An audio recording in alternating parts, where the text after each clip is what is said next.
Just making sure everything's set up. Let's see how this is doing.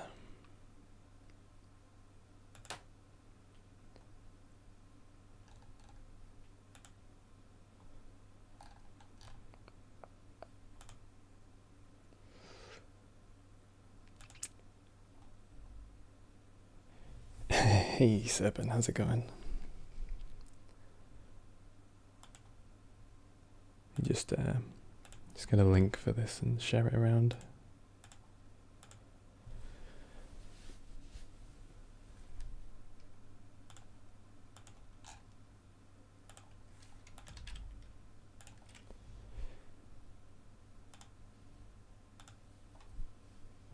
Hey, how are you? Yeah, I don't think it's going to be such a busy stream today, just because it's a Monday, middle of a Monday for America, so.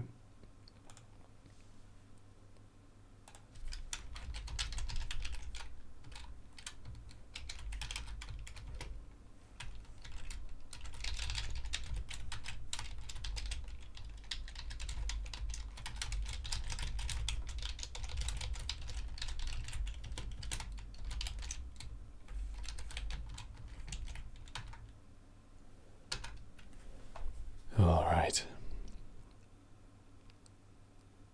That probably does it.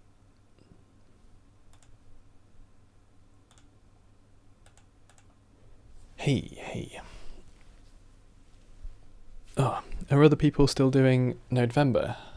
I think, well, from what I've seen anyway, it looks like a few people have kind of dropped off coming towards the end of the month.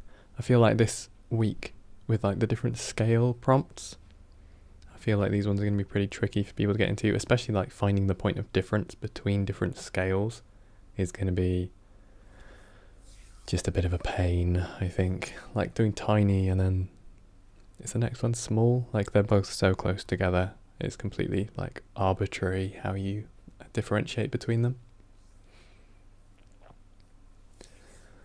Riaz, you're doing it but you're slow. Oh no, I mean you've got like school and stuff alongside, haven't you? So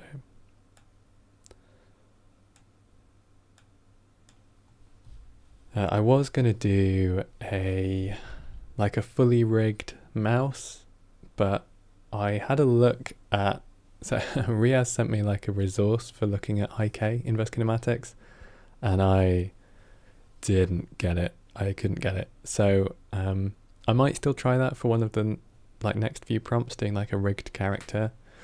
But yeah, I'm just gonna do another little building. So this one's gonna be like a mouse house, kind of like a doll's house, but made out of sort of specifically like lost and found things like needles and thimbles and pencils, stuff like that. Oh no, Riaz, I didn't want to do what you were doing as well. So I'm excited to see you come up with your IK stuff. I'm sure I'll work it out at some point. I managed like FK. Force kinematics is like relatively easy because you can just do it with trig. In fact, you can do it easier than trig. You can do it with a line rotation to vector. So like if I add what am I looking for? Curve primitive line. Something like, you can't work out the pole target. Well, you might be able to do it with this method. So like if I have this curve line, oh my god. Let me just turn down the number of events. Here we go. So hey folk, how's it going? Also, if people are interested, there's on the Blender Studio channel right now, there's a live stream happening about rigging a character. So I don't want to have people not watching a rigging one if they would rather do that. Hey Sharon, how's it going? Right, so yeah, your pole, like tracking to poles and things, like if you have a couple of empties, so you can do like, if you set this to relative and then you do like a line Euler, not set position, we want to transform. And then you can just like do this, right? and now you have it like tracking. So that's like one way that you could maybe do this to make sure that you have your pole worked out. Because like this is how I was doing FK, because it's actually really, really easy. And then you can do like instance on points. I'm just going to take another curve line, and I'm going to use the end point selection from the first one. So like a endpoint selection in here, and we're just going to do it at the end, so 0, and then I'm going to just join these together. So now I have 2, but I want this to be from, what do I want? I want it to be pointing towards this second empty from the end of the first line, so I can just use like a curve sample curve node, set to factor, set the factor to 1, put that in there. And now you can like do a vector math subtract on the locations, and then use this in your next align to rotation. Does that need to go that way? Yeah, so now you have like, let me skin these so you can actually see them. Curve to mesh, curve primitive. Oh, they don't join up, which kind of sucks, but yeah, now you have like tracking to different things, and you can see it all moves nicely. So that's kind of fun. That's like your FK in the easiest way possible. But obviously IK would be way more useful, like actually being able to pull this end and having it track the knee a little bit. Hey Mike, how's it going? So that's like a simple one. All right, somebody asked about the align Euler to vector. Let's just have a quick chat about this node because it's incredibly useful. So by default, you don't need to have the rotation actually plugged in. This is only if you're modifying an existing rotation, right? So by default, this will just come through as like 0, 0, 0. That's fine. And then you have your factor, which is how much of this new align to the factor you're going to be using. The maths is pretty simple inside. It's just basically doing trigonometry in it a couple of times to get it aligned to the vector. But what's essentially happening is it's going to take an existing axis and it's going to point it towards whatever axis, like whatever vector you have in here. So if your vector is 0, 0, 1, then that vector is pointing straight up. And if you're aligning the z to that, well, that's already there. You know, you're already aligning z to the z-axis. But if you were to align the x-axis, then it's going to take wherever your positive x is, and it's going to make the appropriate rotation like this to get that basically aligned to your vector. Super easy. Oh, Hans built the bisect patch if you want to try it out sometime. Let me copy that patch. Note. For anybody who was in the last stream, Fault put together like a bisect node on command, like just went away for 20 minutes and came back with a new node. It was beautiful. Developer.blender.org. Here we go. Oh, what? Maybe I should search.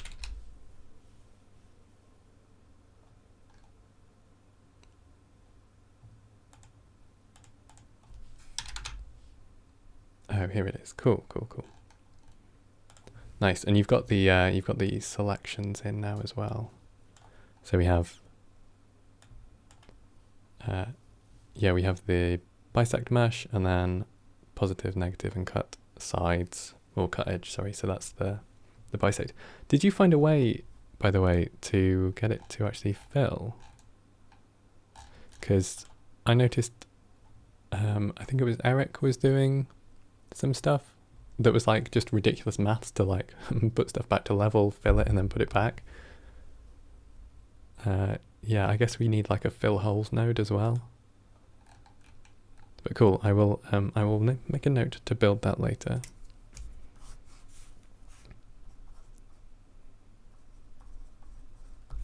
Awesome. Can I make a tutorial about abstract portraits in Blender? I mean, do you mean procedurally doing portraits? Or do you mean like editing portraits? I've had a lot of people asking about portraits, actually. I had a few people asking about them on Patreon as well. It's not really something which I've focused on much, especially not in 3D, but yeah. Check Discord for a sec.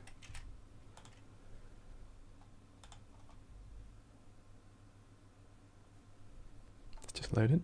Here we go.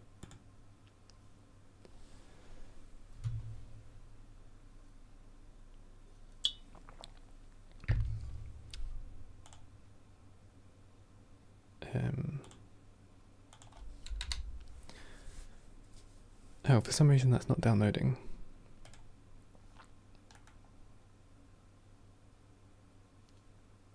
Weird.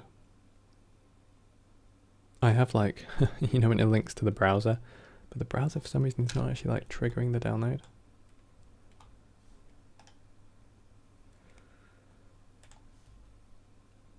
How bizarre. I will have to check that one later, Riaz. That's not, it's literally just not downloading. Strange.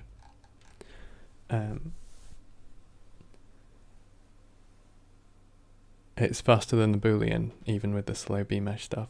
Yeah, boolean is unbelievable. It's such a slow thing to use, which is why it's so useful to have a 2D boolean.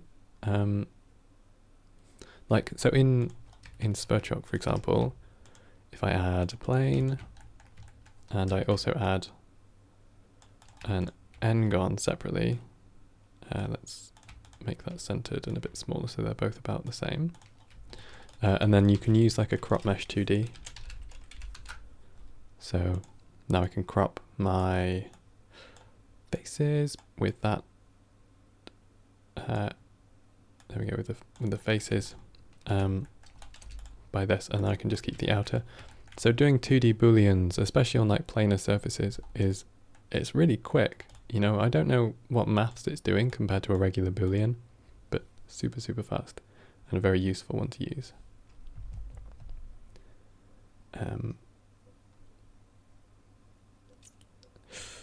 Chris, hey, do you need the align Euler, or do you need the align Euler to direction, or can you just plug the empty position into the direction for the line? And oh, for the IK thing, or the FK thing that we just did. Let me just get rid of that. So yeah, it depends whether or not you're working from the origin. You obviously need your direction to be relative. So like for the first one, because our first position is just on 0, it's going to be pointing like directly at this empty, but the second one needs to be where the empty is relative to the end of the first. So that's why we did that subtract here. We just sampled the end point and then we can align it to that second empty. Beating the boolean is like beating a glacier in a 100-meter dash.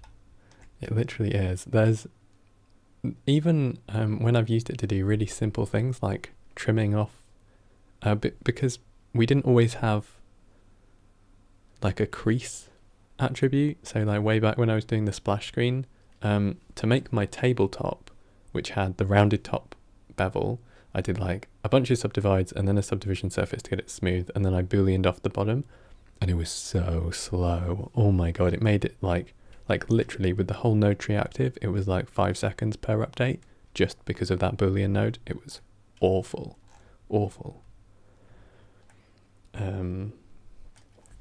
What's the best way to model a human brain? Interesting. I don't know actually, let's try. I guess you want a shape of a brain to begin with. So we'll just start off with like an icosphere, which obviously you would make more brain shaped. And then, the easiest way, or maybe the nastiest way, but certainly a way anyway, is to basically get points distributed on the faces and just get a bunch. And then we need to make these the positions of a line. So if we grab a line, mesh line, I need to find out how many points I have so that I have the same count for my line. Let's get an attribute statistic on these points, and we're going to find what the maximum index is, because the maximum index is one fewer than the count, the total count. So we can just take the maximum index, add 1, and this is now our count for our line, so now we have the same number of points. And then we can just transfer the positions. So attribute, transfer attribute from target geometry must contain a mesh instead of points. So I guess we need a points to vertices. Oh, that's just because we're using nearest face. Pardon me. So what am I doing? Float, change to vector. We need a position. So we're transferring the position attribute from our points onto our line. So we just need to set position on here, something like this. And we're transferring by index. All right, so now we have a line that goes through every single one of those points consecutively. Pretty good so far. And then let's turn this into a curve, which is smooth. So we're going to go mesh to curve. Now you could do like a subdivision surface, but that's going to give you just a bunch of points, right? And you can actually just do this a little bit easier by setting it up as a curve. So we're going to go mesh to curve, set the curve type from a polyline to a Bezier. So now we have handles to work with, and then we can set the handle types to auto on both left and right. So you just shift click to select them both. All right. Then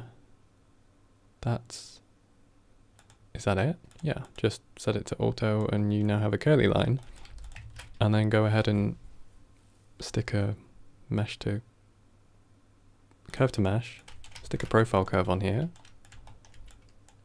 with like a slightly lower thing. We need more points, so let's just go ahead and do that. This is getting nice and slow. Probably too many points on here, so let's turn this down a little bit. 12 should be fine. These are getting a little bit screwed up as well. I think the way that geometry nodes instances points is it fills up like per face. We really need a filter, sorry, not a filter, a shuffle field node, because I know somebody on Discord did actually make one, but essentially at the moment we go like face, face, face, face, face, and you can see this, where you can see where we're getting bunching, and then it'll like go up to the next one. If I turn down the number of subdivisions, you can see that even worse. Like you can see where we're going from one face to the next face to the next face. You can, if you have my toolkit, just go ahead and use like a field shuffle node. It ain't pretty, but it works. So I can just drop this on here, pass through the field, and then if we take this attribute, then we actually get a pretty random shuffle. It kind of looks more like a rubber band ball now. I don't know.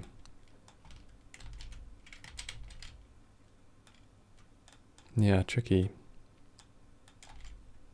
Maybe if we just make this like 8.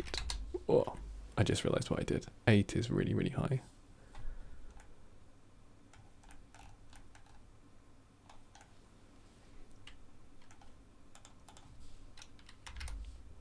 There we go. 4's a little bit better. That looks a little bit more like intestines or brain. And then you could just remesh it. Hopefully we'll get a remesh node real soon.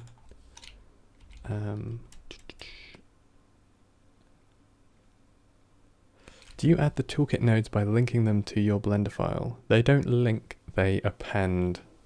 So I know that's not necessarily useful if they're gonna get updated or something like that down the line. But yeah, I don't know. It's a pretty clean way of doing it, and it means that if I update the node kit, you don't get all of your files broken. Which kind of is an issue otherwise.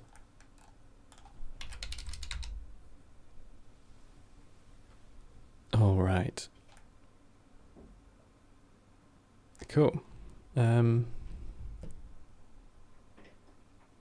there any tutorials for the toolkit? No. Oh my god, I need to do a every node. What is every node in the toolkit? I don't think we're past 100, but we're certainly very close to 100. Because I made them. Like, I know what all of them. Like, I know what all of the options are, but there's some which people probably would want to use but don't know even exist. Things like vector inject. Oh my god, I need to delete some of this node tree. It's making everything very slow. So like the vector inject lets you take a vector and replace certain things with like a float. So if you have, let's take a sphere, like a UV sphere, and if I view this and then take set position for the position, input the position over here, and then suddenly I can be like, okay, well, let me just replace all of the X values with a new value. And it's going to do that. Like, it's going to work to essentially take every single vector and just inject this new one into the X or the Y or the Z or whatever. But yeah, there's just like lots of little tools like that that I think more people should use or have access to. I mean, that's why I made it, just to give people the access. So far you've only used violet axis and wire flood. Yeah, they're both pretty, I mean, straightforward, but also useful. Let's get set up here a little bit. I need to get rid of that. Cool. So we're making a little mouse house. So I need to think about how it's actually going to be built. I guess it should be like inside a wall. So the back wants to be like the back of lath and plaster, which is where you have lots of like sticks and plaster sticking through it. That'll give you some nice texture.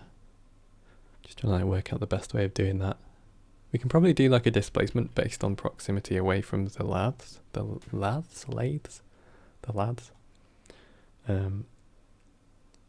Yeah, the toolkit tutorials are going to be after November, just because we're like in full. I can't make more content. Even like yesterday, I was supposed to do this yesterday because it was a Sunday and more people would be around, and I was just like, no, I cannot. Right then, cube. Let's also add a camera. Let's get this all set up nice and early. I guess maybe not super wide angle, go for 35mm. And we're going to go for that Instagram crop as well, so 1600 by 2000. Here we go, something like this.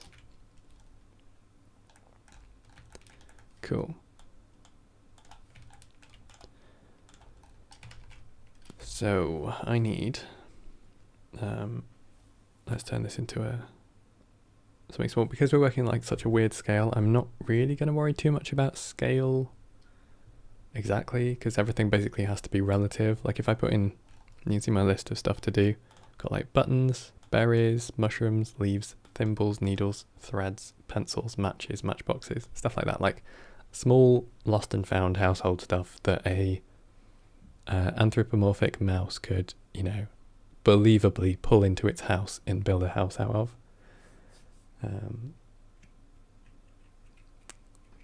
And what's the plan for today? That is the plan. So let me make some of these. Let's go something like this.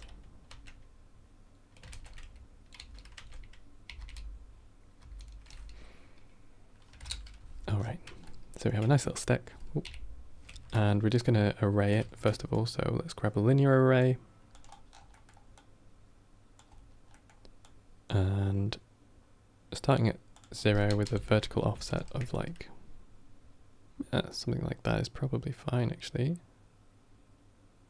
Won't have enough space. Oh, drawing pens. Every time I think of anything, I'll put it in here. If anybody else thinks about this, reminds me of the creatures in Spiderwick who liked honey. The hobgoblins? I was also thinking of Brambley Hedge. I don't know if...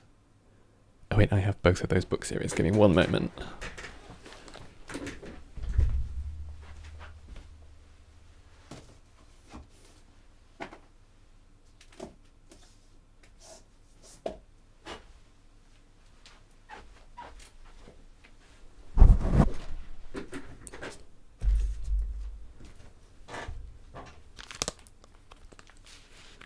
Alright, so Brambley Hedge, for those who do not know, is, let's go camera. So yeah, Brambley Hedge is this just really lovely illustrated series. It's children's books. Joel Barklam, just amazing illustrator. And let me bring one of these up.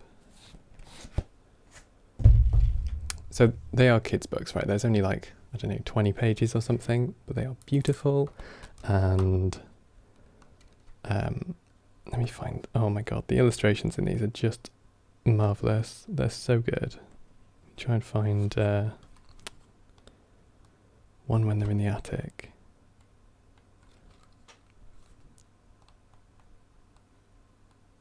Here we go.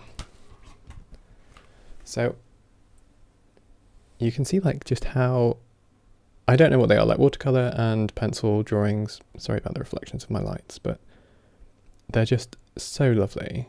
And so basically this series of books follows a bunch of small rodents that live inside Brambley Hedge, which is a hedge basically. But yeah, just very sort of sensitive illustrations, very beautiful. And yeah, so we're going to try and channel some of that today. And then also we have the Spiderwick Chronicles, which are written by, oh, what's her name? Something Black. Holly Black, and illustrated by Tony DiDelizzi, who's one of my favourite illustrators. And I'm trying to think of where the... is it a house elf or a hobgoblin or something? There's an illustration of inside his little house. I don't know, I won't be able to find it now.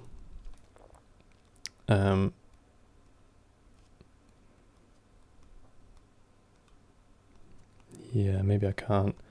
But yeah, it's just like really beautiful illustrations. And all of the illustrations are really lovely. I would quite like to make this one. Oh, there he is. That's the character anyway. So I would like to make this one feel quite illustration-y. But that, I guess it's going to be more about shaders and the rendering a bit later. So I might do this one over 2 streams rather than like try and cram it all into one. Because I feel like there's going to be a lot of bespoke making, whereas a lot of the first, like the black and white street scene that I did, and a lot of the other ones that I did, they were just kind of general stuff. So I was going to, yeah. How am I going to make the dude? I'm not going to make a character. There's going to be no characters. Unless I'm like, just happen to have loads of time on my hands. But yeah, here we go.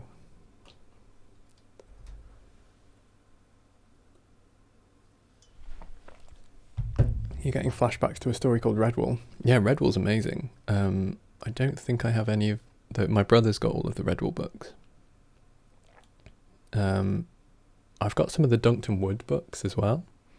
I don't think they've got illustrations though, but that's a similar like small animal community stuff. Yeah. And no, I don't have anything else similar. All right. One mouse trap hanging over the fireplace. That'd be funny.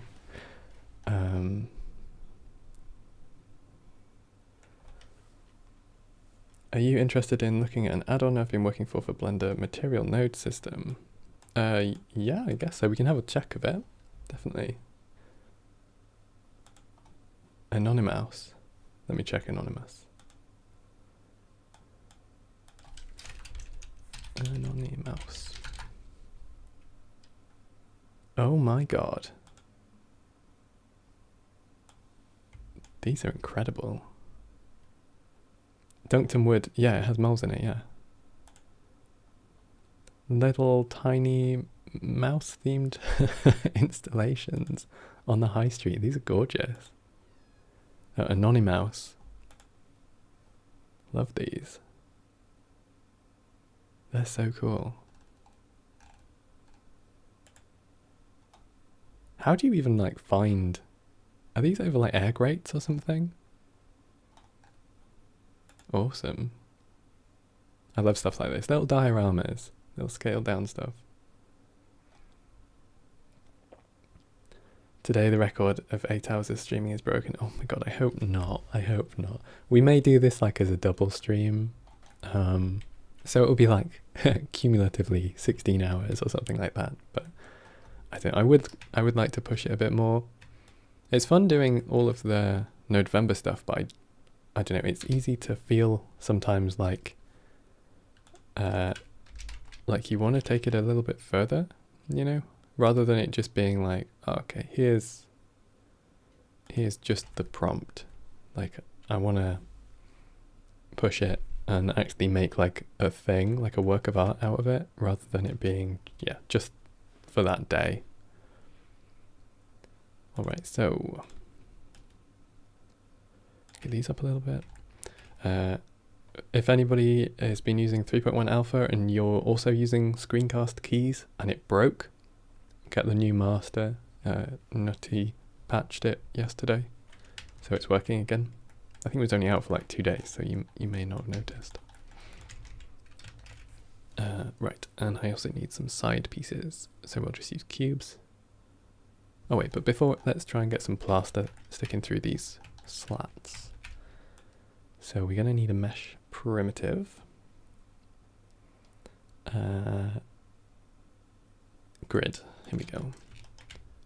Join these up, add a transform node.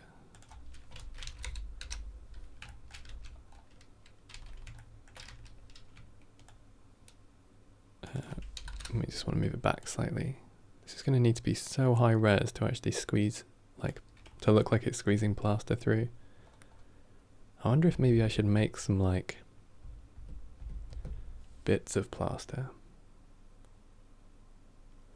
You feel like your node creations are not good enough to publish them. Oh, you shouldn't feel like that. We need to, it's a good way, well, obviously everybody's at a different stage, but it's a really good way to get feedback on stuff. And it can be really difficult when you post something and it doesn't get any recognition, or, you know, you think it should have more. But yeah, I think it's still a good process to go through, even if it can be at times a little disheartening. 0.003.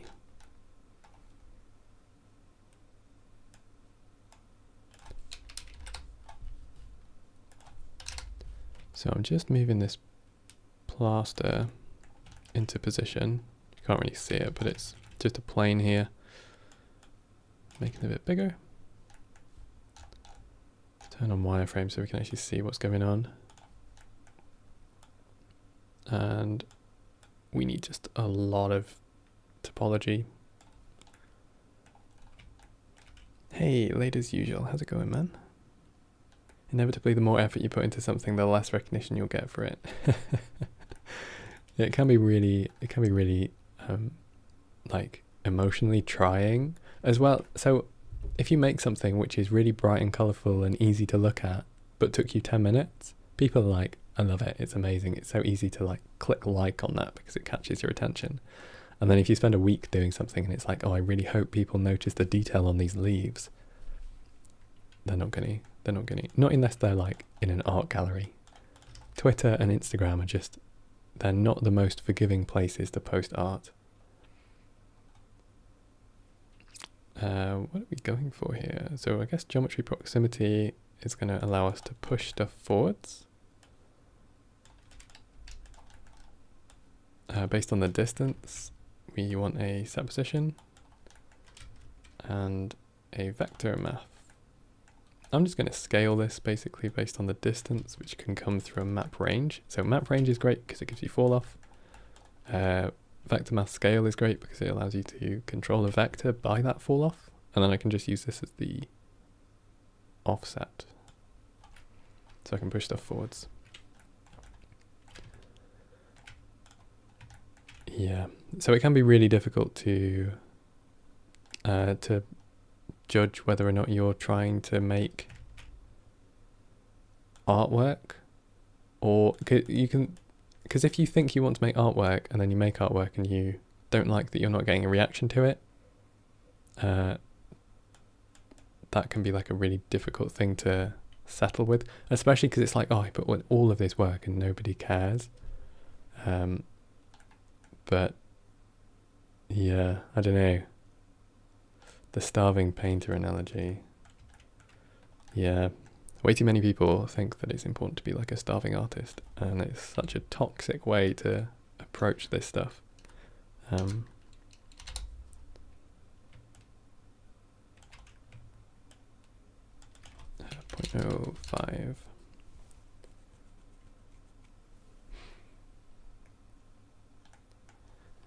Could you please show how to solidify a mesh in geometry nodes? You cannot show how to solidify a mesh in geometry nodes. I mean, I can't show it because you can't do it. So, unfortunately not.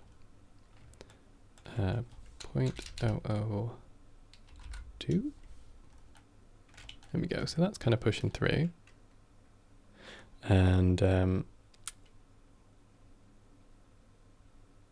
then we also want to push it down a little bit because it wants gravity.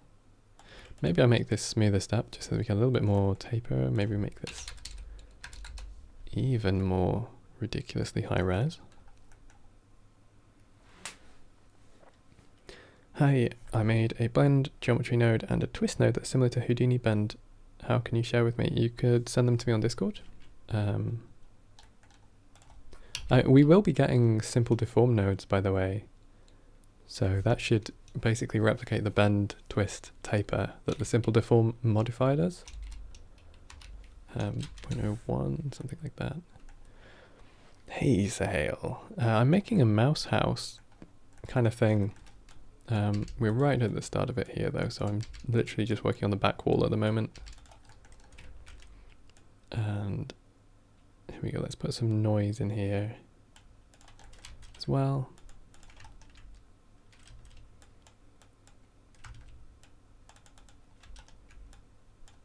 Multiply, just to give us like a bit of variation. Mouse house rhymes. Simple deform 1. There is a commit that says like where all of the nodes are coming across. Was it Charlie who did the Google Summer of Code? I can't remember who it was actually now. But yeah, somebody did Google Summer of Code to basically work out how to transfer loads of the modifiers to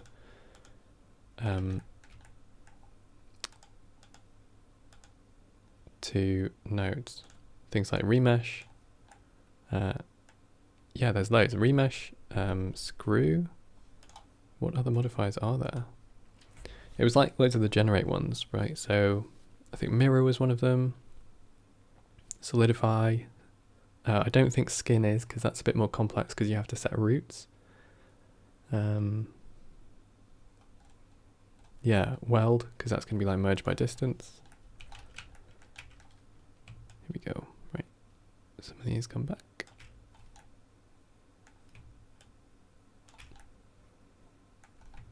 Getting somewhere here. Trying to work out what the best way to actually show this off is going to be. Maybe some more lighting.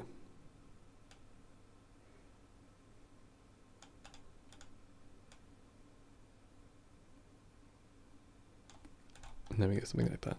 All right. You made an extrude node, but it's not worth We will also get an extrude fairly quickly. That's like extrude inset. Oh, my mind is like going dumb for like, I literally read almost every day what stuff we're getting and when, and I just cannot ever remember. All right, let's make this a little bit bigger. There we go. That feels kind of like stuff pushing through the wall, sort of. And that can all just be smoothed and then shader later. What about the index viewer? I think actually you're the only one making the index viewer. I've not seen any commits for a kind of a debug node that does that. You'll be pleased to know. Will you be using a toon shader to get your illustration effect? No. Oh wait, what do you mean by toon shader? There's the do you mean the toon BSDF? Because I'm not going to use that. I'm going to use Eevee, and everything is probably going to be emission. Or is it? Oh, because I'm going to want pointiness as well. I think this one might be quite a complicated setup because I'm going to have to be passing a lot of attributes from geometry nodes to the shader, which makes it very difficult when it's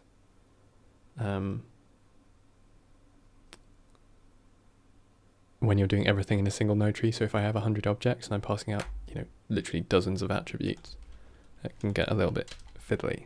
Fabian Schemp is the one who should get the credits for the Google Summer of Code stuff. Nice, thank you for finding that out.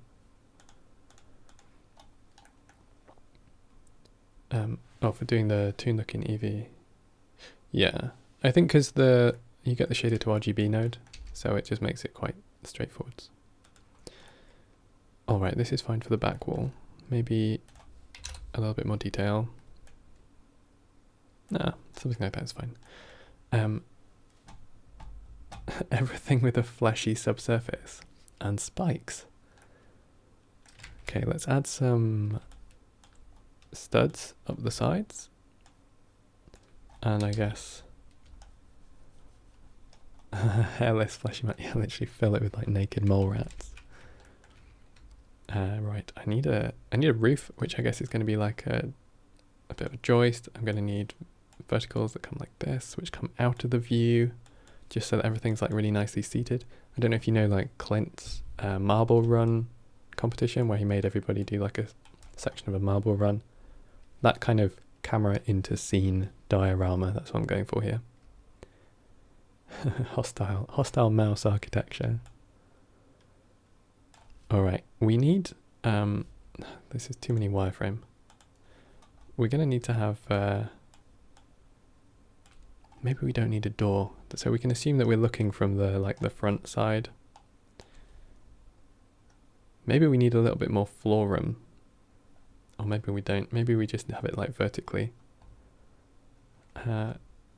So we can have a ladder made out of matchsticks or something like that. And we can have a few floors in here. So they can come out something like this. I guess the upper one we'll only see the underneath of. Oh, terrible drawing.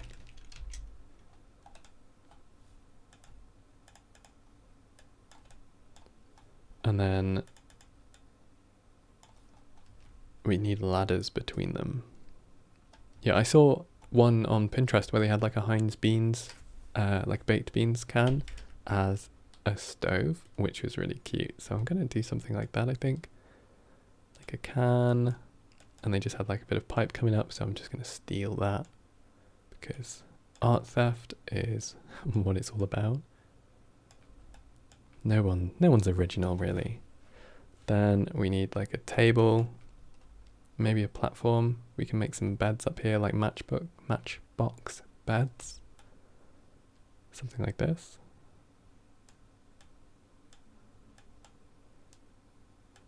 And yeah, I don't know. We just need to fill it with stuff. I was thinking we could make like a clothesline out of like tangled up headphones. So we can do something like this, right? But it's like you can see that there's headphones hanging at the end of that. Might be kind of cute. And Mathematicians stole the shapes from Picasso. Exactly, there was no shapes before Picasso. We need like a little table. Maybe we can put like some shelves on the back. You know how people collect plates? Maybe we can like have a button collection on the wall. That might be kind of cute. Gotta work out how people actually get up to these different levels. There should be our matchsticks down the back. And I guess they need to come up to this other one as well. Yeah, I don't know. And we need somewhere to dry fruit and mushrooms and leaves and things. So maybe they have a pantry store or something at the top for drying stuff. I'm not sure. Maybe like a big cotton bobbin for their big table. Oh hey, Tiny Nick. You were talking about jumping into a stream. Yeah, the goal is basically to cover as much of the walls as possible with stuff. Just stuff. So if that means that we need to make a whole bunch of like filler, like bows, I'm not really sure, you know, babies' dummies like pacifiers. Maybe we could have like something like that hanging. Yeah, I don't know. Make a comb as a ladder. Oh, that's actually a really good idea.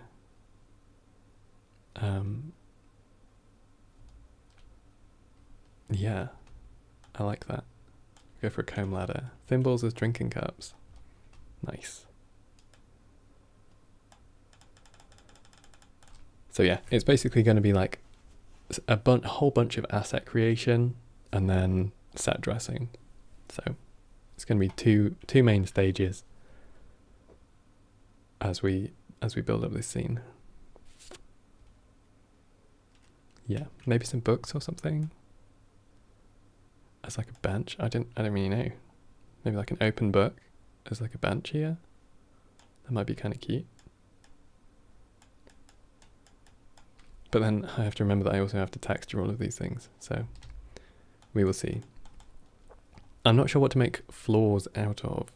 We need some sort of building material which is sensible. And we could still do stuff with like wild things like twigs. Am I supposed to finish tonight? No. No, I'm going to do this. I'm just going to say it now. This is going to be multiple streams. We're already 45 minutes in. I always do this. I like chat for half an hour. And then I actually start. Are we going to do 2,000 nodes this time? Let's see if we can do more than the flower shop. We got to get past 4,100 nodes. Let's see if we can hit 5,000 nodes for this one. How about that? That sounds like a good challenge. Floor should be made out of floor. Thank you. Valuable contribution. We can put like cloths and things on the floor. Floors from rulers.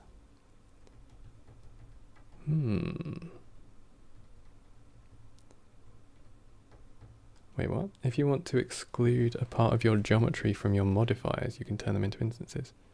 Oh, do you mean for doing other modifiers afterwards?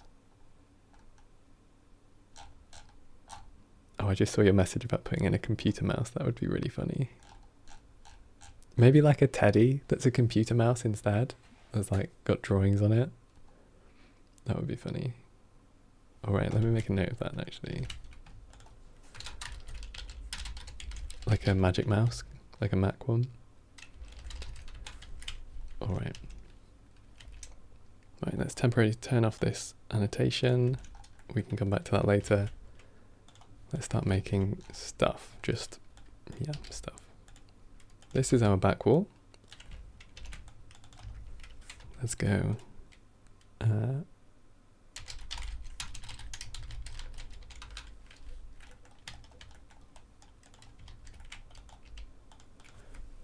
Right, yeah, I'm not going to worry too much about doing things to scale. I will just fix the transforms later when I put it all together. Just because I'm doing stuff at so small. You got to use bottle caps. Ooh, that's a good idea. Also, I also don't know for what. Maybe we can like mix them in with the buttons. Oops. Bottle caps. Obviously if anybody else comes up with any cool ideas, just drop them in the chat because we need so much It's not even greeble because it's like legitimate stuff that we need to add. I'm like looking around my room, seeing if there's anything that we can add, but oh, this is not even, it's not really relevant. But I have this hedgehog thing. It's just really cute. I always have it next to me. I don't know why. It's like, it's not even soft. It's made of resin, I guess. That would make a really good prop for ASMR, like for tapping. Anyway, what's the concept? We're doing a mouse house. Right. Let's start off with our table. Small pieces of food like cheese block or crackers. Yes, we haven't got any food in here. There will be some like hanging cool, like drying stuff, mushrooms and things like that. Just because they were in the Brambley Hedge illustrations and they were really cute. So definitely want those. Food, cheese and crackers. Did you know that mice are actually lactose intolerant?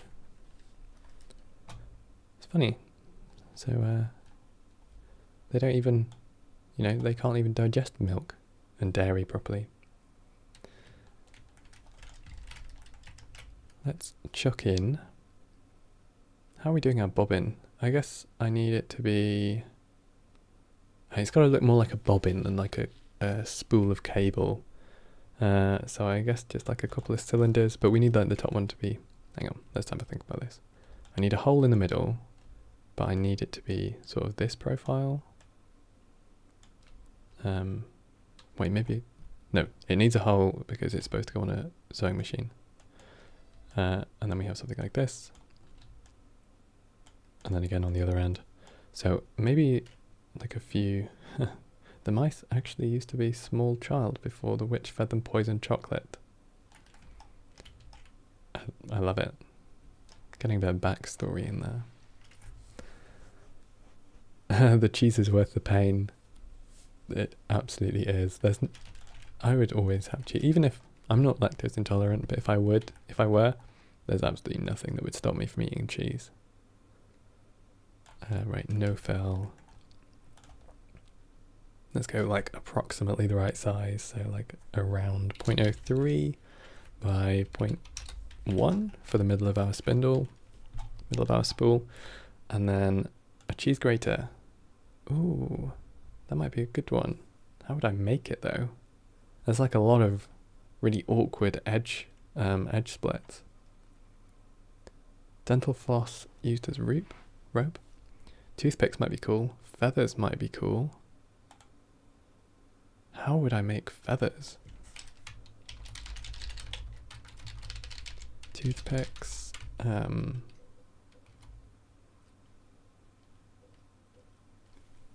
Riaz, is that a suggestion for something I should put in, or is this just you thinking how much you love cheese?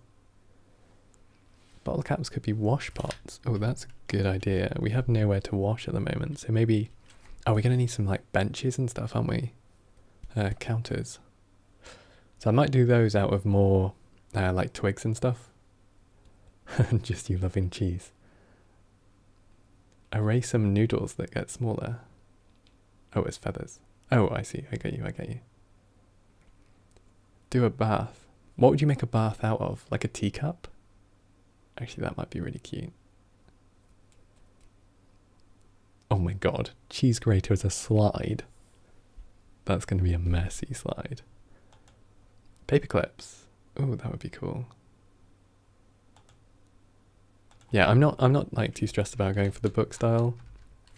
It's just like giving me something to think about as like a starting point. Paper clips. Let's go for like a teacup, a Nokia phone used as a hammer. Let's go for a teacup bath with like a toothbrush as a scrubbing brush. That would be cute. Oh my god. I love it when you get excited about a project. Toothbrush. Okay. let's get back to this. Yeah, books are good for large details. An earring as a light feature? That actually might be really nice, like one of those dangly, like a bigger earring with like a fairy light or something in it. Fairy lights. We can get a chandelier going. Oh my god. This literally might be like just the streams for the next week. I have no idea how. I kind of want to do this one properly rather than just doing it for a prompt. We'll see. This might be the end of my November and just my descent into mouse madness. Earring light fixture. Fairy lights. Well, oh god. The secret of Nim. Right. Let's grab a cone. Oh, it'd be so useful if we had a bevel node rather than having to like stick cones together. I do the mouth theme for all prompts, just increasing in size. I was thinking for the scale things, you could literally, you know, like the whole banana for scale meme, you could just, because it's 3D, scale is completely arbitrary, you could just do different sized bananas and it's like banana for scale, now it's huge because it's got a tiny banana. Hey Zenon, how's it going? I'm doing good, thank you. The floor made of coffee stir sticks. Oh, that's a really good idea. Floorboards. Here we go. A sofa from cat skin. Like a cat skin rug with the head still on it. Oh my god. I don't think I can do that with geometry nodes, but that would be a very interesting way to to push this. Where's my screencast keys? Let's move this up a little bit. Could have bottle cork elements too. That's true actually. We have bottle caps as wash basins. And we have yeah, corks. Because like champagne corks would make a really good, you know, like they have the like fizzy wine, they have the bigger top. That might make like a good seat. I think there's going to be a slight mix of sizes here, so things aren't actually necessarily going to be correct against each other. But we'll see where we go. The thread spool table, yes. That's I will get there eventually. So radius at the bottom is going to be 0.06. Add at least one reference to Ratatouille. Do you mean like the food or the film? Do you know if line art works with geometry nodes? Ooh. Let me try. Grease pencil. Object line art. Yeah, it totally does. That was was nice and easy. Yeah, perfect. So we can definitely do line art if we want some neat. That's actually probably a really good way of doing it as well.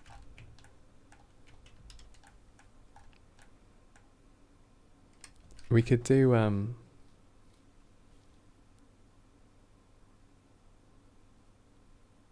I wonder how I would break it up. Does the line art modifier have... Oh my god, where's the modifier? Oh, here we go, line art. Oh, it doesn't... Does it... I'm just trying to think if it has like a vertex group so you could select different objects. Because it's all obviously it's all going to be in a single object. I don't really know much about... So it can go by object, collection or scene. But the thing is, because I'm doing this all within a single node tree, it's going to count as a single object. So what I really want is a way to set it based on vertex weights.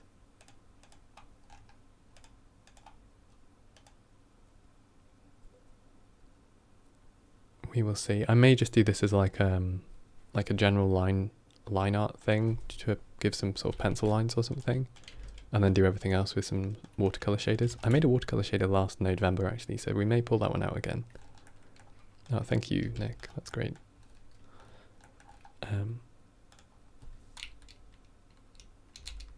0.055 and 0.005. There we go. So this is our top bevel, which we just need to stick on top of a cylinder, another cylinder. Oh, something that I noticed, I think this is a bug in geometry nodes. So you know you can like click and drag a vector into other sockets. In fact, you can drag it from like, oh, maybe not in this, but you can drag it into other places so that you can control them all at the same time. But normally what should happen is if you have different ones in different places, you should be able to drag that into your other sockets and then just hit return. And it worked that time. Wait. Oh my god. Okay, well now it's working. Oh my god, I don't know what I did, but before it wasn't working. Okay, we'll see. A matchstick box. Oh, I've written down matchbox. So that's for, I'm going to do that for the bed. Like fill it with some cotton wool or something. Okay, radius bottom, 0.06. Question, is it possible to offset displacement position based on Euler rotation? You will, how? What do you mean? Displacement position.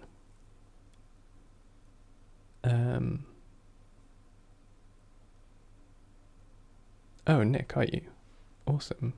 I know you do, let me bring up your Twitter because it's just like full of so many amazing things, and like obviously your, the videos you make as well. So this is Tiny Nick. It just makes loads of really funny videos. I love them, but they're all like grease pencil. You should definitely check him out. Let me drop a link. There you go. Yeah, go and watch some of his stuff. They're amazing.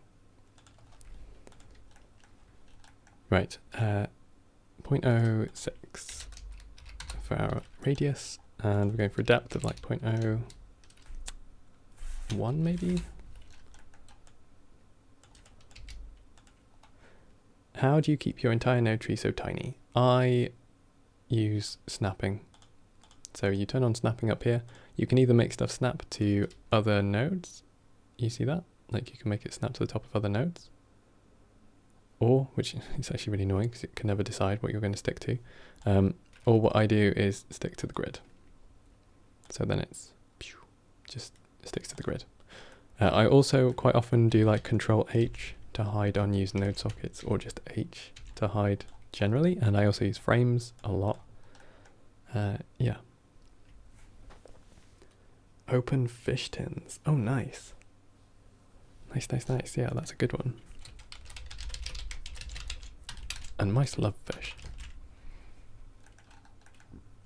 Right, I said transform, but I'm actually not going to. We're going to use one of my nodes. We're going to use the align mesh by mesh, which is just a very useful node. So we can see that we have our cylinder and we have our cone. So I'm going to align my cone to the top of my... There we go. So the bottom of my geometry goes to the top of my target. And now... and now that is correctly aligned, and then I can do this again to make it align to the top of this one, and then I can join them together, and there we go. A scalpel as a knife. Might be nice to do some... I think a scalpel might be like too aggressive. Now I want it to feel fairly like homely and not childish, but do you know what I mean? So I guess we need some kind of knife dartboard with a cat likeness. That would actually be really funny. It's so easy to take these things and like you just go really dark with them. Let's flip this. So we can just transform that original one here, and then join it in here, and we're just going to rotate it 180 around that. Cool. We need faces. There we go. Nice. So this is also now like stuck together, right? So I can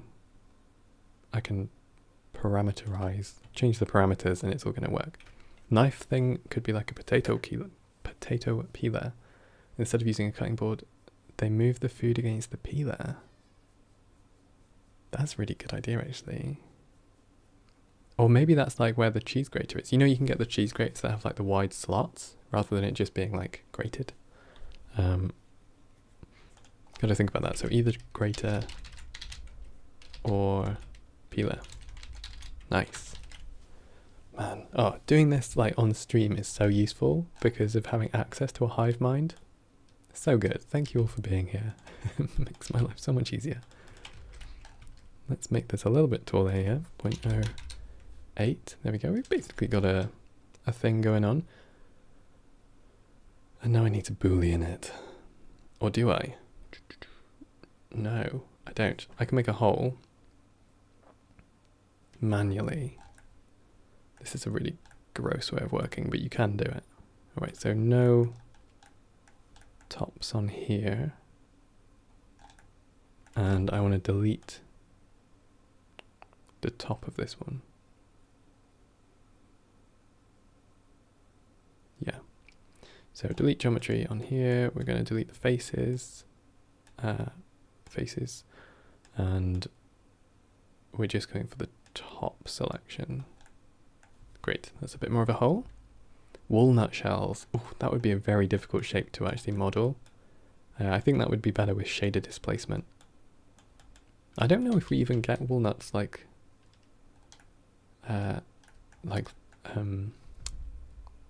natively in the UK. I'm not sure about that. I would have to check that. So making holes with a cone. What I'm essentially doing is actually I'm making a flat surface which has a hole in the middle, and then oh no, don't apologize. And then I'm putting a small cylinder in the middle. So we have our smaller radius, which is going to be our large radius, which is going to be 0.055. And then I'm going to set my depth to 0, so now it's just flat. And then I can bring in my other radius to like 0.005, something like that. And now we have a spindle hole in the middle. A pouch as a sleeping bag. A pouch of what? Might be nice though to do like a little fabric pouch, maybe with like a little drawstring, something like that. As great as all these ideas are, I hope I'm actually able to make them. I have no idea yet how far I'm going to be able to push geometry nodes. Let's get another cylinder. This one's going to be radius of 0.05, which is our inner radius hole size. And no fill because we want an open top and bottom. Depth doesn't really matter. Cool. A little resistor as a heater. A ship's wheel as a clock. Oh, and hammocks? That'll be nice. Right. Fabric pouch. Well, I may do that one as a hammock. How do you mean a ship's wheel? Do you mean like a literal huge ship's wheel? Maybe we can do some like bits of toys. Like Lego or something like that.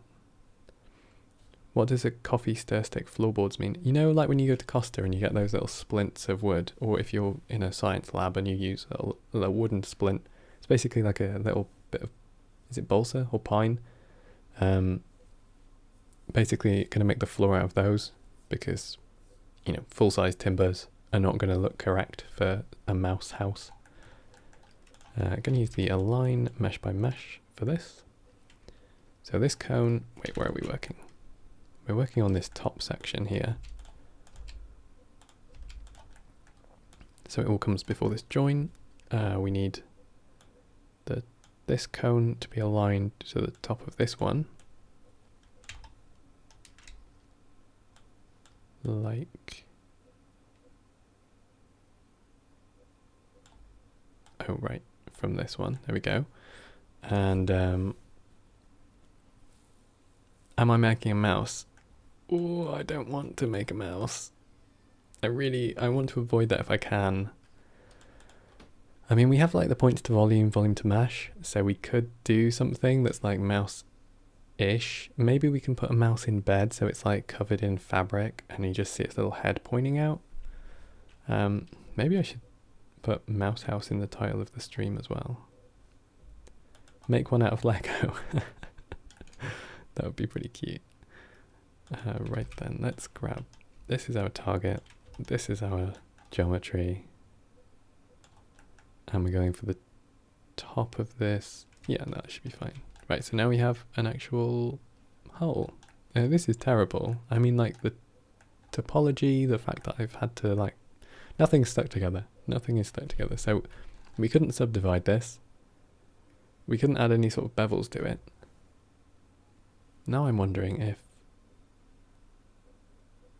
there's a better way. All right. It's always a time to explore different methods here. Let's grab a curved circle. We're going to make this nice and small. Yeah, Lego. Yeah, I agree. The mouse will distract a little bit if we have.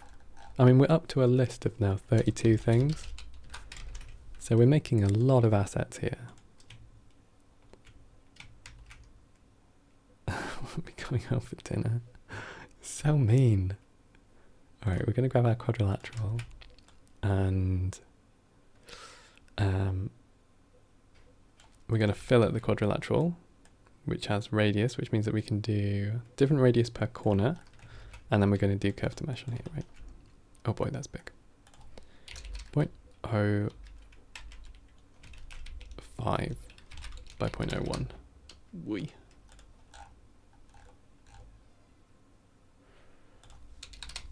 Okay, here we go. And then I just need to transform this sideways. Or no, I can just change the radius, that'll be fine. And we also want to set it so there's no smooth shading. Get rid of that. Cool, cool, cool, cool. How about an old vintage perfume bottle with a bulb? Put a mouse trap as a couch. You guys are so mean. You're like out to kill these mice. I'm not typing mousetrap. We're typing vintage perfume. There we go. Now, I don't know if we're going to get through all of these assets, by the way, just to pre-warn you. All right, let's grab this and zoom in, zoom in. Think of a way to make cabinets. I was thinking we could do like open ones, because then we can stack in all of our bottle caps and buttons and things. Where is the Swiss cheese? It's funny, when I was growing up, I used to think Swiss cheese, like the one with all the holes in it, I used to think it was moused, like moused cheese. I thought the holes were made by it being eaten by mice. I thought they made the holes. So, you didn't mean the caps. Like really aggressively asking for cheese. Right then, let's make the radius smaller. 0.005, something like this. Right, and now I just need to do it on one of them. So let's multiply it by where the index equals something. Do this, do that.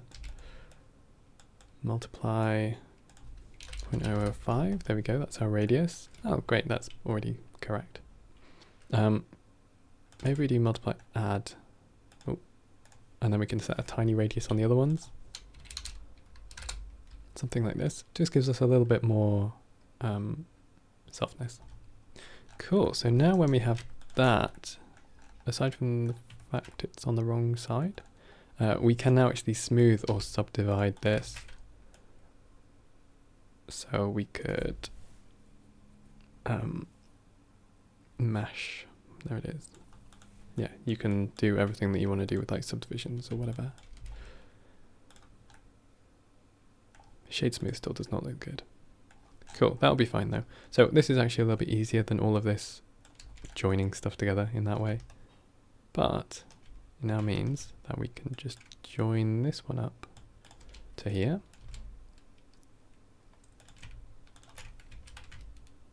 Have a look at the output. These are upside down, so we'll just go to the other end. There we go. Something like that. Cool, cool, cool, cool.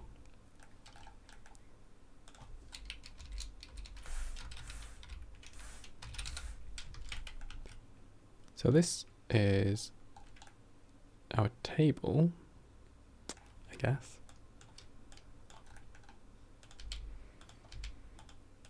Yeah.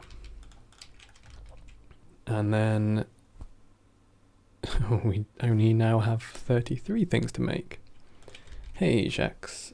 I was wondering if it's possible to transform data from a collection info to the numbers of are you asking if it's possible to find the number of instances within a collection info collection? Like the number of objects in a collection?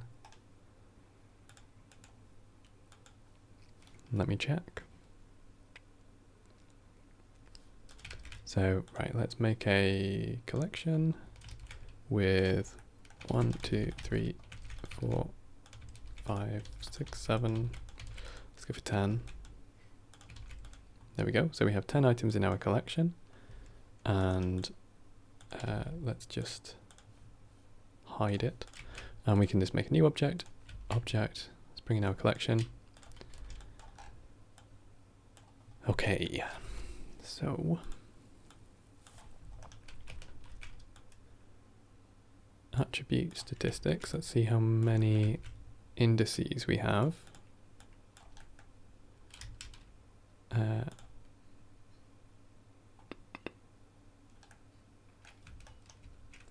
Doesn't seem to be able to do by... Oh, in the line art, sorry, yeah. That should be fine. I think I'll just do like... I can't remember the name of it. Like the silhouette line and a few contours. Or is it the contour line and some creases? Yeah, I wouldn't worry too much about it. It's fine. So if we had a... Let's do this circle, like you said. Mesh circle.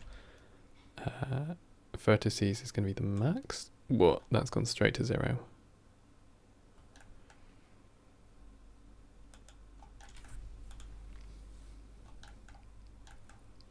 So these are instances, right? You can make a sleeping bag out of a laceless shoe. Oh yeah, you could do that. Would be kind of cute. Although shoes, I've photo scanned so many shoes. You would be amazed how complex the shapes actually are. I'm confused why this doesn't show the number of instances. I would definitely expect it to.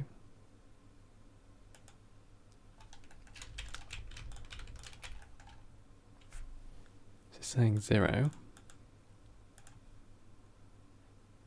Oh, there we go. Nice, nice, nice, nice. If you set this to... I had it set to point, which was incorrect. If you set it to instance, now we have 9 points, although you actually want it to be 10, right? So +1 on the max of your index.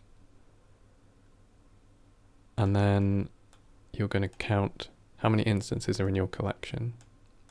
So now we can see we have a circle with the correct number of things. I wonder if we can do like a position based on,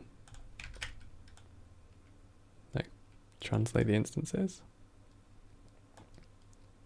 What is this useful for? I have no idea. I don't know. Shoes and feet are so hard to model and sculpt. So many shots. Yeah, you can shoes. that you know the meme that was recently out that was like, oh, you can draw a horse, but can you draw a horse from the front? There's like so many things that you have no idea how to draw or what shape they should be. Right, I have no idea. I really want to set like each position on the circle to be the translation for the object. Is that possible? Oh, can we just do like a transfer to... Can we do a transfer? Transfer to vector by index to the instance with the position.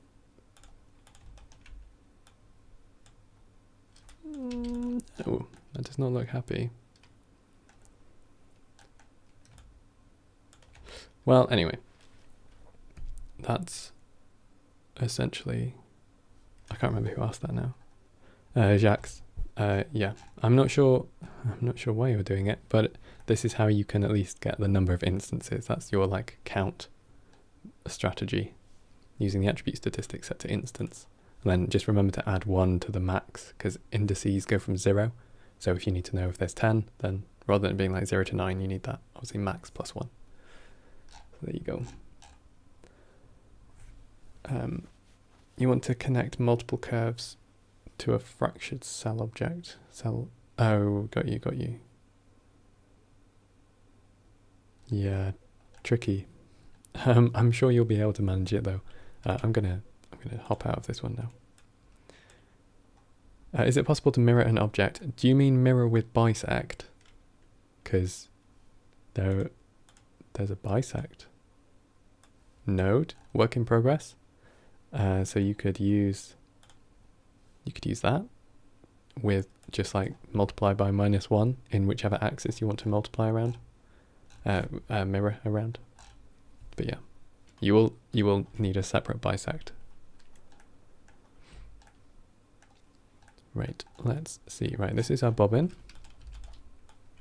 Control J. I might tweak some of the things on it later, but for now this will do.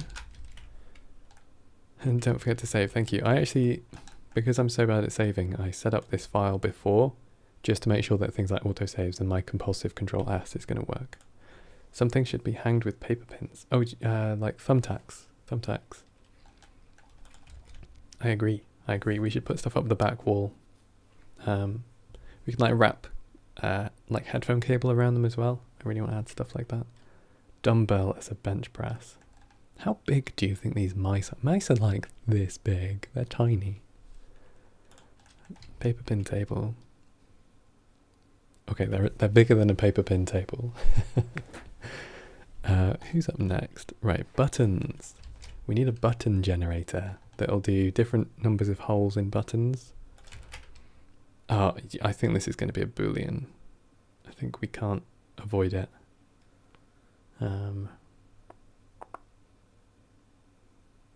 Yeah, just because it's not like holes around the middle, it's going to be like 4 holes or 2 holes.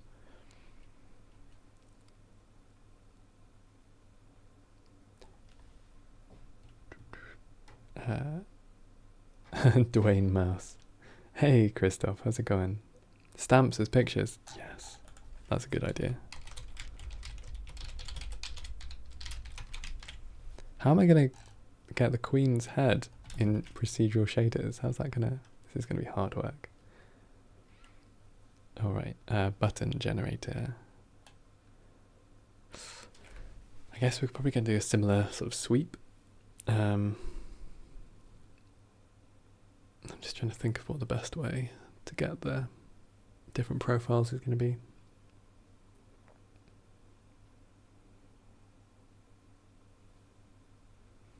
Because I want to have some kind of procedural control over just like making a whole bunch of different ones.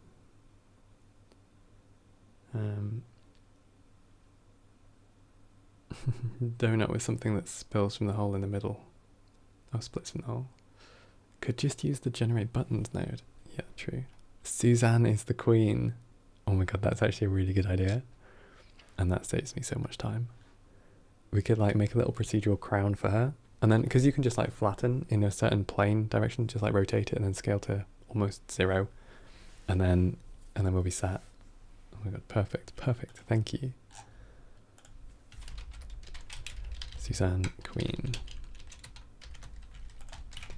Right. Generate finished product node. There's so many new ideas for my toolkit. Generate finished product. Queen Monkey, the Blender logo.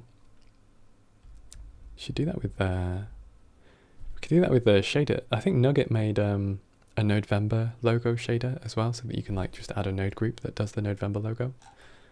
So we may also chuck that one in. Radius 0.02. Right, buttons should be. Yeah. So I'm going to be scaling them. How am I going to do this?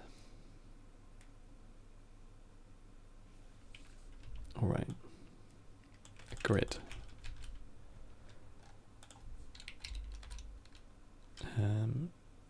Like 2 centimeters by.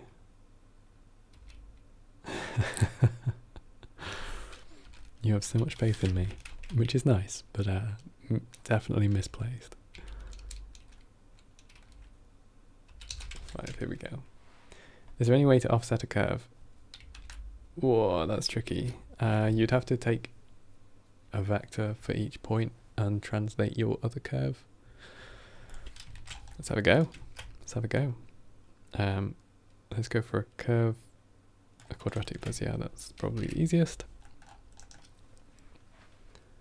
And we want to move each point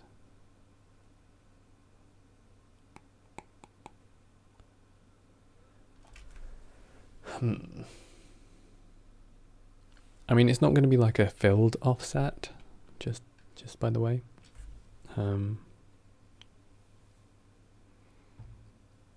We need to like sample. Wait, what do we need to do? I need the curve normal.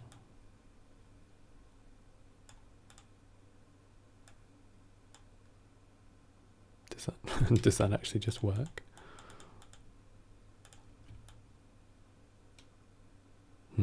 It's moving individual points. Riaz, maybe you can help. Pick up the gauntlet. It's on you. I mean, this works, to be honest, like just scaling it by the normal, and you can set tilt, right? So let's say you have like an input, curve, set radius tilt, set curve tilt. What's your overall prompt for this plan? We're doing like a mouse house, doll's house kind of thing, like a miniature diorama. With tangents all the way through because I cannot stay focused. Curve parameter, factor, tilt. So yeah, the tilt of the curve basically controls which way it's going to be offset, you see?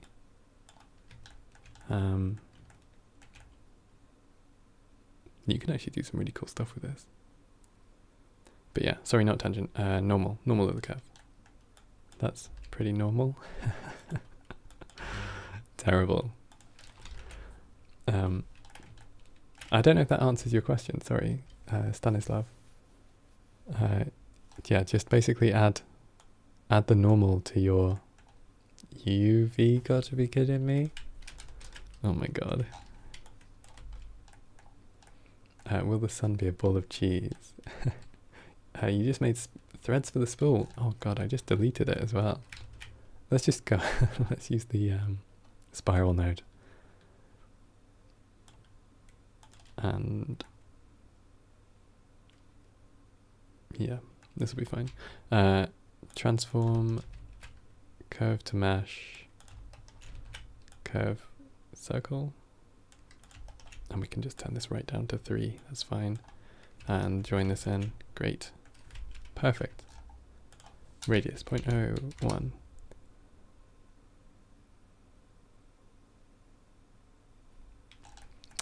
That's just, oh my god, so many math jokes coming out in the chat.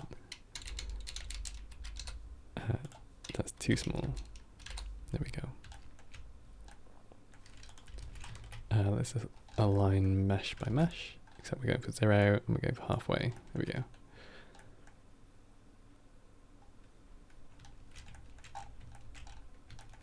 Here we go, height.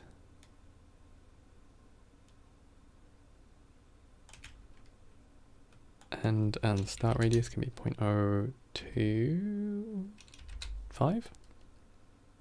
Maybe that's too small.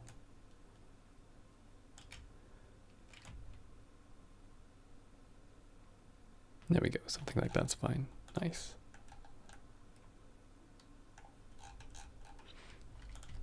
Aren't they planning to add drop downs? Yeah, the enum. Wait, was there an experimental branch recently, or is it just the old one? Oh, this doesn't even go back far enough. There was an enum experimental branch, but it's more than a week old. So I guess it's been temporarily put on hold or dropped or something. But yeah, that would be like your, yeah, that would be what you would use for that. Right then, let's grab our wireframe back so we can see this again. And I don't need any vertical ones, but I need a lot of horizontal ones. No, I don't. I need to do this with fewer and then delete the face and then subdivide the edges. So delete only faces, because that's the edge, and then geometry, no wait, mesh, subdivide mesh. And now we can use the set position to actually create a little bit of variation in here. So we can just manually create a few different buttons and we will scatter them with different sizes. We're going to be using the position to control where we do this. We're just going to be scaling them in the y-axis.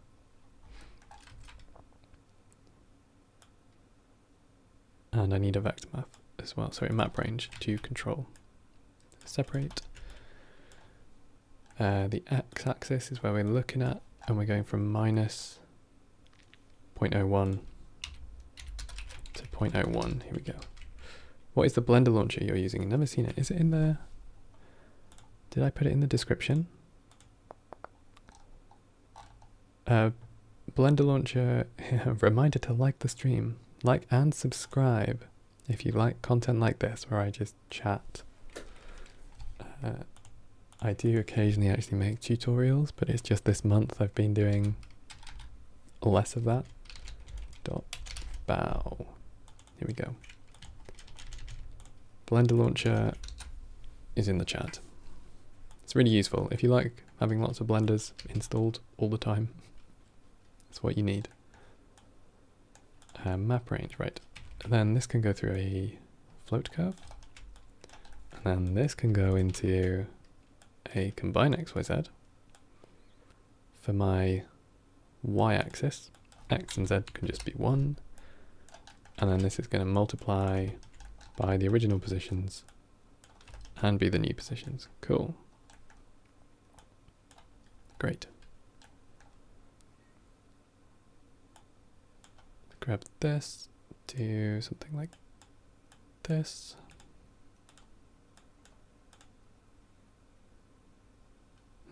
Maybe I can make it a little bit more rounded.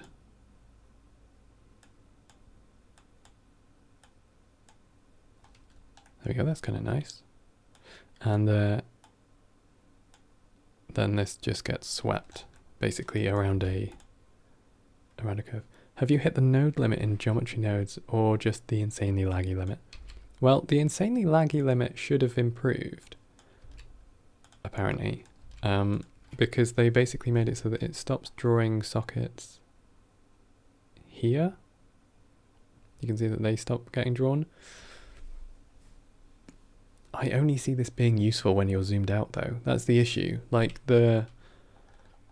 most of the time you're working in here, and if it takes you 20 seconds to add a new node, that's, I'm not going to say unworkable, but if I was working on professional client work, unworkable. So yeah, kind of a tricky one.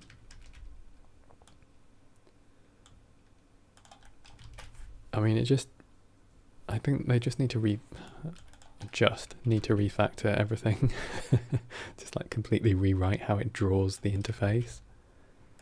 It's the same with the 3D viewport though. The 3D viewport is awful. It's so slow, so prohibitive.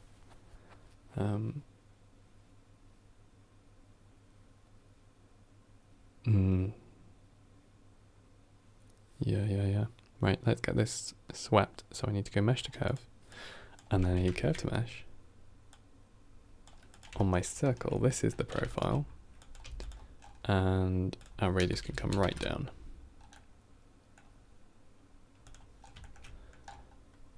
And be inverted.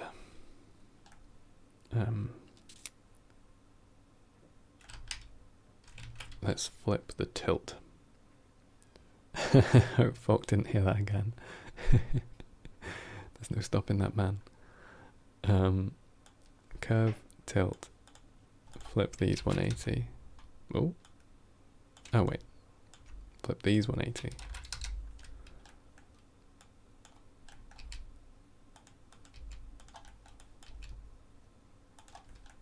And then this needs like buttons in the middle. Sorry, no buttons, holes in the middle. Oops. Yeah, I don't know. Okay. Very cool to fly around the flower shop. You did your first ever animation in it, and it took about 10 hours. Amazing. Amazing.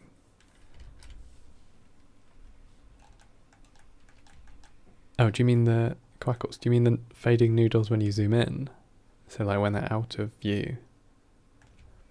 I actually quite like that. I get in so much trouble when I have like 40 noodles overlapping. I really hope we get the hidden noodles. I noticed that the patch was called... so the portal node proposal was about like hidden noodles, but I saw that the patch was actually called hidden noodles.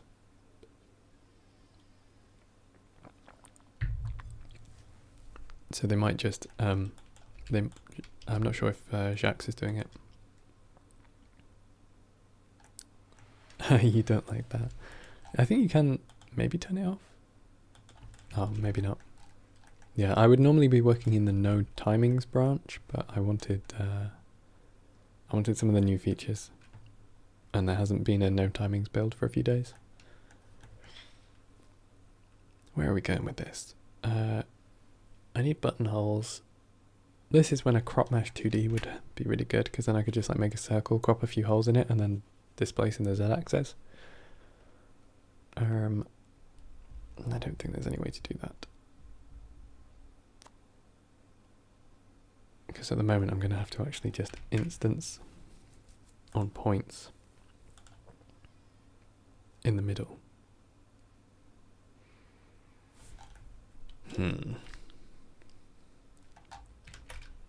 Let's just do this real quick. Right, circle. And this is going to be tiny, so 0.005, something like that.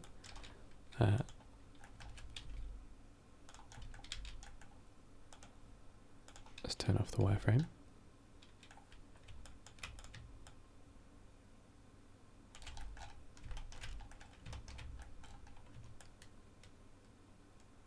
I don't even know where this... Oh, it's because of my... There we go.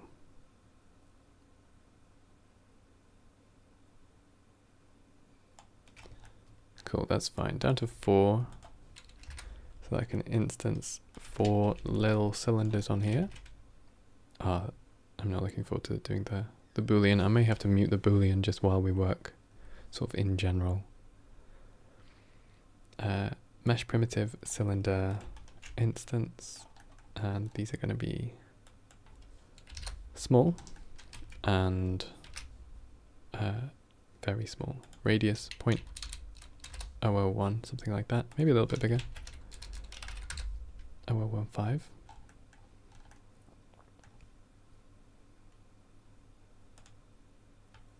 And then let's also make these a little bit shorter. I know it doesn't really matter, but just for the sake of keeping stuff together. And then we can do like a mesh boolean. Oh boy. Even just sticking that on there then took so long. Oh, come on, come on. Man, booleans are so bad. They are so bad. Let's maybe turn this down to like 12. It's only going to be small on the back wall, so it's probably fine. And we'll come down a few levels here.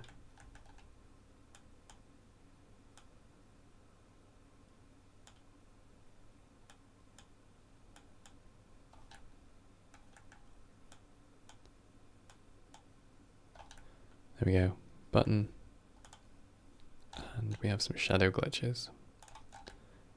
One button. Oh, we've got shading errors already as well. Cool. Right, I guess we probably want like, maybe one button is fine and we just do like a different shader. So you can get like a tortoiseshell and a few different plastic ones.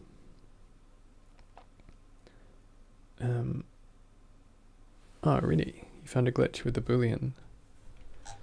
Boolean is horrible. There's never a situation where I'm happy to be using it.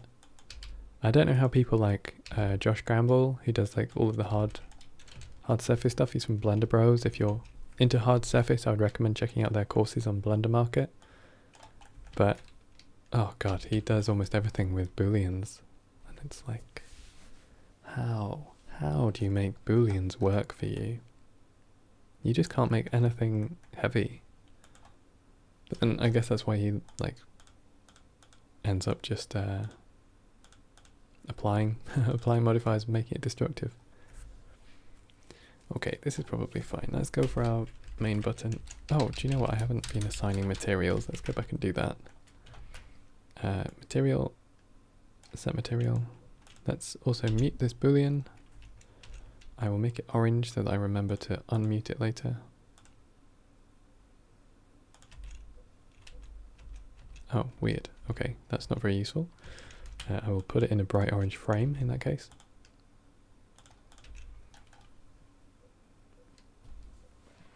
The artifacts made you go away. It's so hard to get it working in any way useful, because it's like if you have anything that's like next to each other, and then you have to do all the tricks with like the weighted normals and the welding, and oh god, yeah, almost always have to clean up by hand, especially if you're doing anything that's like going to be subdivided. So if you're doing anything in production where the render engine is going to do the subdivision, going to be quads all the way. Booleans are fine for form finding, testing out ideas, but generally just horrible things. This one is going to be wood-ish. Kind of off topic, but is there a way to easily denoise all render passes? No. Not an easy way anyway. You could set this up with your denoise node, and like mist is never denoised. AO I don't think is denoised. Depth might be, whatever. Like do this, and then you come in with your output and you do a file output, right? And then you plug this in. So every time you hit render, to set up a file output node, you go into your node properties, and you can set everything up here. And then it's like, okay, these are all of my different passes. This is what they're all going to be named, and you can just plug them in. It's not a nice way of working because it's a lot of manual setup, but it's a way to do it if you need that kind of quick iteration, the ability to iterate your project over and over again. Right, let's go for wood on that one. Maybe I call this one light wood because we'll probably have a few different kinds. What's this? Back wall. Hey, what's this going into? Is this all my plaster? Yeah.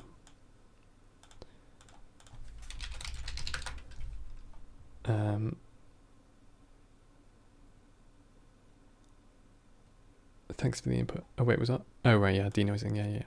No worries. Happy to help if I know things. I'm always happy to share. The more the community knows, the better it is for everybody. I find it like sometimes people message me like, oh, it's so good that you're helping people in the community. And it's like, well, it's a no-brainer. Like, if you know more things, then you do more, and then I see it, and then I know more. Like it's the circle of life. But it's such a like important part of being part of a community. You know, it's like knowledge sharing. Oh, you thought the regular boolean? No, the regular boolean is also ass. It's literally the same as the node. Oh yeah, the car paint matte cap. For shading errors, it will chew you out. Absolutely. Right, what's next on our list? We've got buttons. I might leave berries, mushrooms, and leaves for later. Let's just keep working on like the man-made stuff. So let's go with a thimble next. My little node timers. There's not been a node timings branch update for a couple of days, and I wanted to test out all of the attribute capture on the instance domain stuff that's been coming through. I don't know if I'll use it or even really what it's for, but I wanted to have access to that. But yeah, as far as I'm aware, that wouldn't actually be in the... Oh, my my Blender launcher crashes quite a lot. It wouldn't be in the... Eh? Oh. Okay, well there isn't... there is a new one, but it's 10 minutes old. So if you want a new temporary node timings, geometry node timings branch, you can get one from 10 minutes ago. Bleeding edge. Right, let's go for our thimble, which is going to be, I guess, a little bit more square topped. And it also needs to be like covered in dimples. How are we going to do that?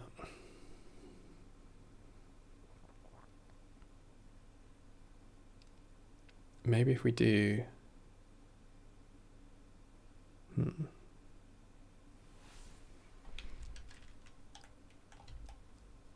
Right, let's have just a couple of little tests. We might switch up the way that we make this ultimately, but go for curved line, and we're gonna stick a circle up it. The length of this is going to be 0.03 to 3 centimeters, and the diameter. Oops. The diameter is going to be not very big. 0.01 should be fine. Let's go with our bevel curve. Do we have this? Yes. So we have our path curve, our profile curve. Oh, and then we're using a taper curve. No, I don't really want to do that. Let's just use a curve to mesh then. Just nice and easy. And we don't need to see that it's open, because this might just be used for a stool or something, so we can fill the cap and that's fine. I want to change the radius along its length.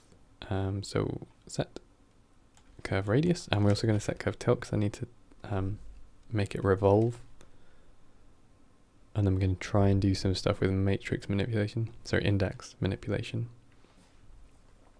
A coffee mug with the Blender logo on it would be cool. Yeah. So I'm going to do a teacup for the bath, but we could maybe put Blender logos on that, like as a nice little pattern. Set curve tilt is this one. Let's get our wireframe back. And I'm going to need some more subdivisions on this line.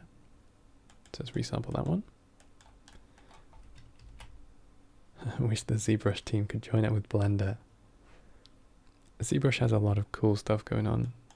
There's a guy called Wasim Jabi who made a module for Sverchok.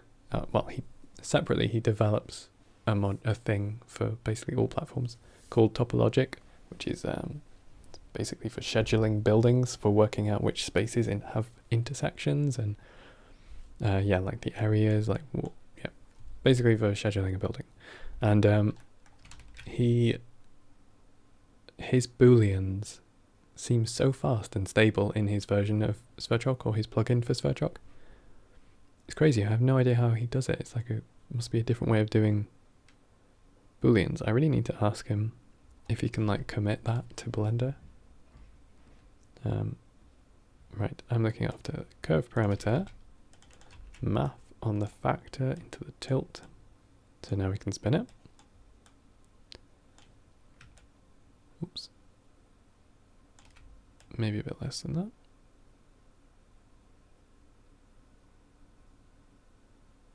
Yeah, something like that is fine. Hey, Trace, how's it going, man? It goes well, but slowly. I'm not a very fast worker, especially with an audience. But it's always good fun. I always love working with people. Utilities float curve for our radius as well. So we're going to control this out this way. Come somewhere like this. Feels fairly thimble-y. And now we need to find some vertices and start pulling them in a pattern.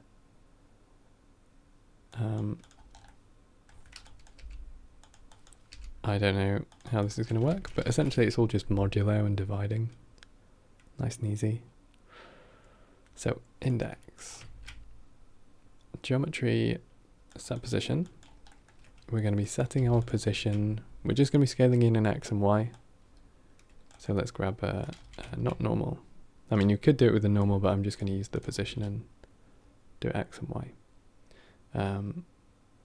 So let's grab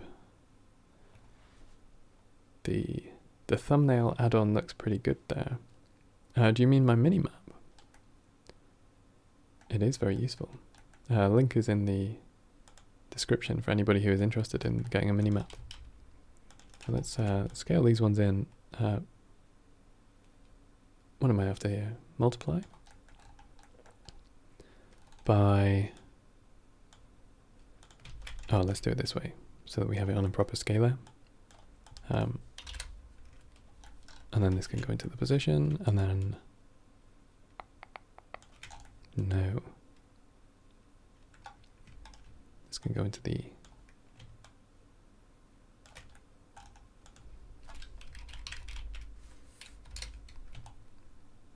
Okay, that'll do. So now I just need to set my scale based on a mask for specific vertices. I don't know which way the indices actually go on this because we don't have a way to index or view indices. Hello, boring login name. I love how your name is boring login name, but it's like quite unusual and interesting, so I always remember it. Let's go in here, modulo. Let's try modulo at 32, which is our circle number. And then we're going to... Riaz sent me his index viewer, which is true. It's just, I really need it on like an, I don't know. Alright, well, I'll try it again. It's literally just was not downloading last time. Riaz.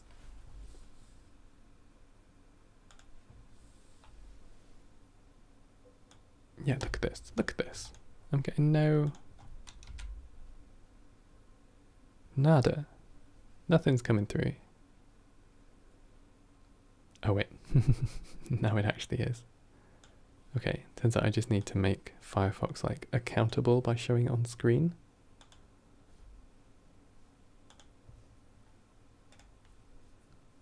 Alright, cool.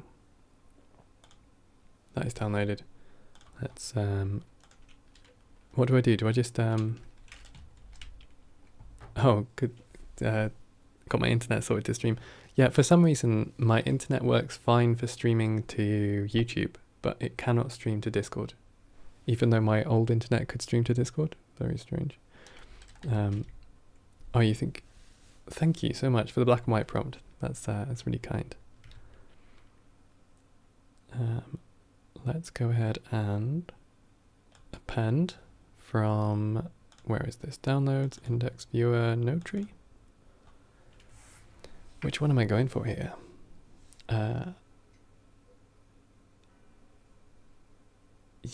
am I using the material? The geometry nodes? What's going on? The second one. And is this a group? Oh boy. Okay. There's a lot of stuff here. So data goes out. I'm assuming this goes to... Oh, I need a camera as well. Let me add a new camera.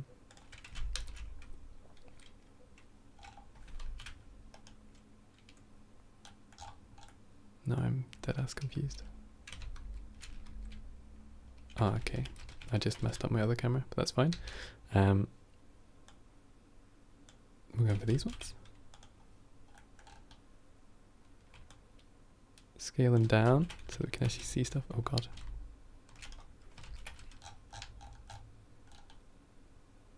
And then I need to plug this into my shader, right? So output attribute test shader, and this all assigns like materials and stuff, right? Oh my god, so many things. I'm just going to assume it does.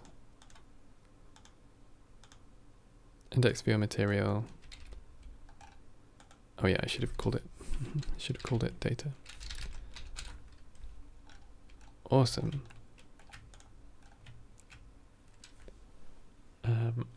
Let's make these red so that I can see them a little bit more familiarly. And also make them small.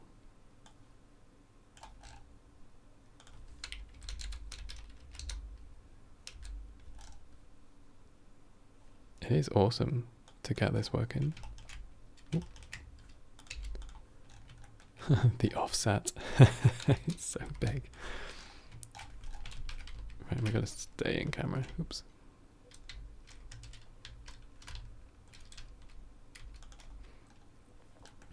Right, scale. What did I think of the prompts this year? I'm not a big fan of them. I understand what they were doing, but yeah, I don't know. I think a lot of people got put off by them, which I think is a shame. Yeah, this is... Oh, I see. You could have actually... Oops. Show mesh. Damn, you have its own mat cap?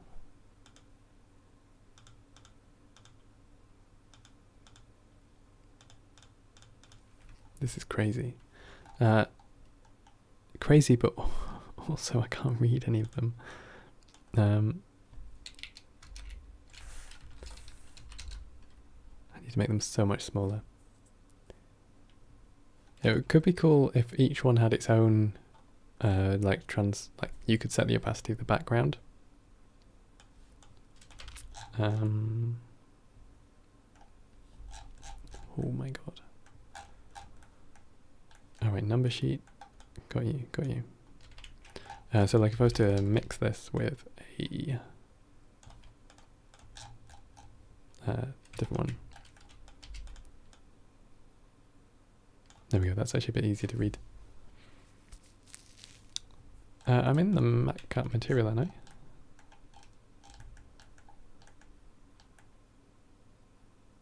Is that not part of this? I'm literally so confused what I'm even looking at.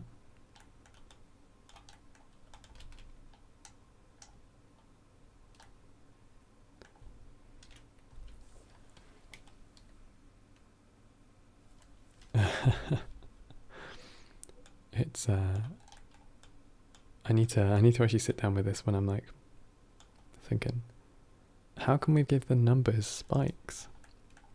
Don't tempt me. Don't tempt me. I'll do it. Alright, so which direction are we going in here? 3, 6, 3, 7, 3, 8. So we are going horizontally, which is good, which means that our modulo by 30 2 should be correct. Should be correct anyway. All right. Well, that's all I needed to check. I'm gonna keep this in my notary in case I need it later. I've set it as a fake user in case I need it later. So I expect I will do. But yeah, having an index check like that is so useful. Let's delete this. Come in here. Make them smaller. It's so hard when it's like, I want to make them smaller, but I also want to be able to see them without like coming right up to the mesh. So our minimum distance here, a little bit lower. All right. 32 is divisible by 4. So let's divide this by 4. This should give us 8 dimples per row. Actually, maybe I should do it for every other row. So I should go modulo 64.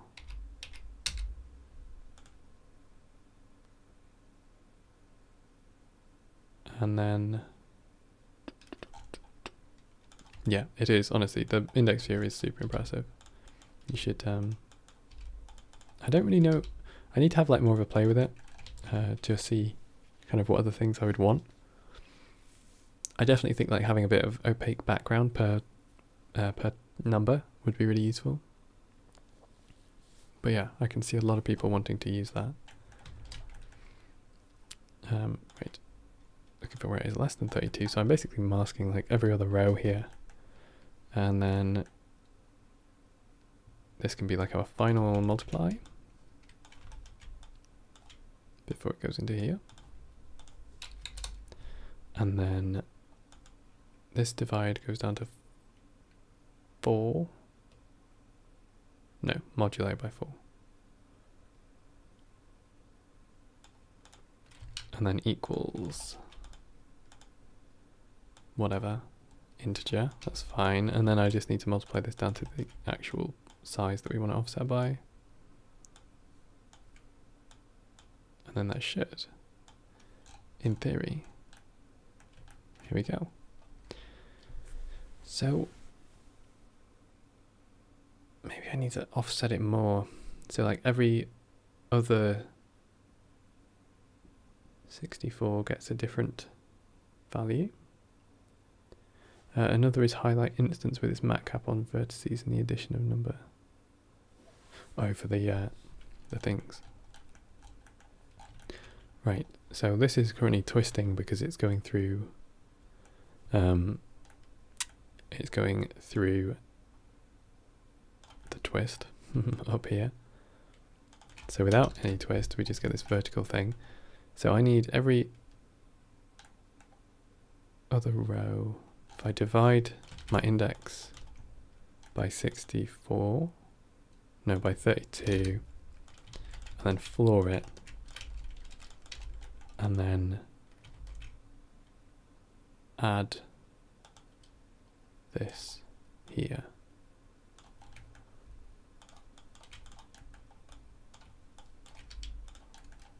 So before this one.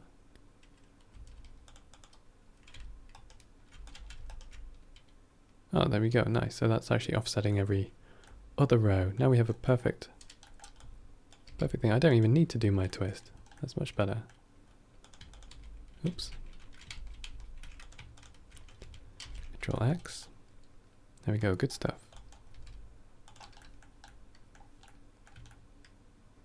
So let's make this a little bit lower. Multiply by point. Well, maybe a little bit more than that though. Oh yeah, maybe we go a bit deeper and then we can subdivide it or something like that. Maybe I also delete the bottom face. I don't really want it to happen right at the bottom. So I guess I need a clear zone for the first, whatever, x times 32 indices. So let's just go on this index up here and then multiply these two together.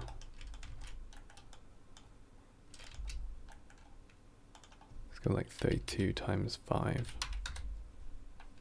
Awesome. Mesh subdivision. And there we go. Pretty decent thumbnail. An off-topic update. Line art. One can use the mark as freestyle edge to only add... Interesting. I wonder, is that an attribute? Is freestyle edge an attribute?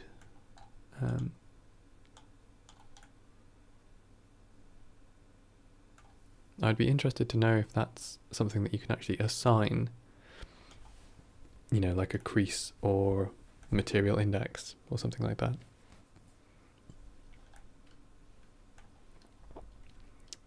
Right, I need a certain amount of crease on some of these. Or do I? Maybe it's totally fine with it just all being creased.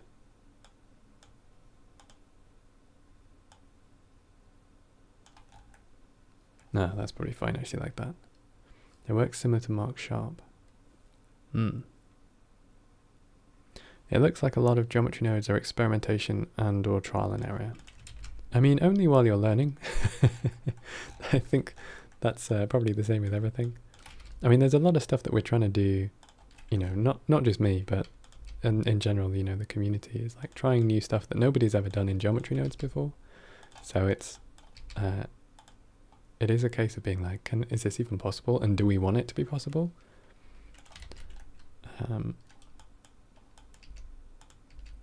So, yeah, there is a lot of experimentation at the moment. I would like to delete that bottom face. So, geometry, delete geometry, delete the face, and the selection is going to be faces with a normal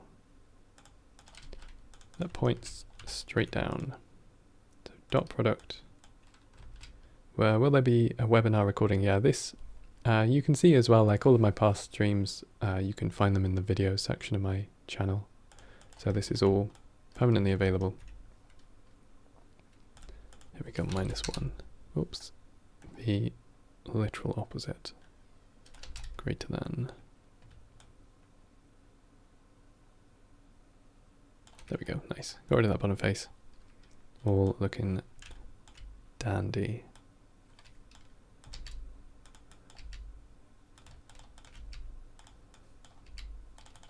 Cool, right, thimble done.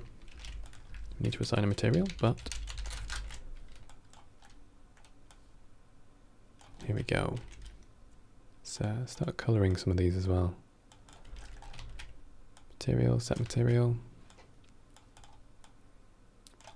And this can be chrome.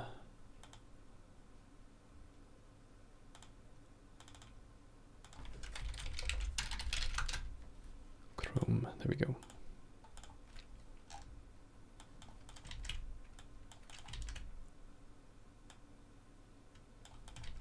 Something like that is fine. Cool. Next one.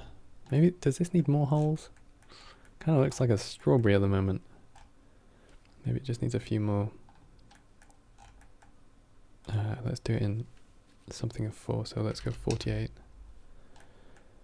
And 20? 30? Something like that is probably fine. Where's all of our maths?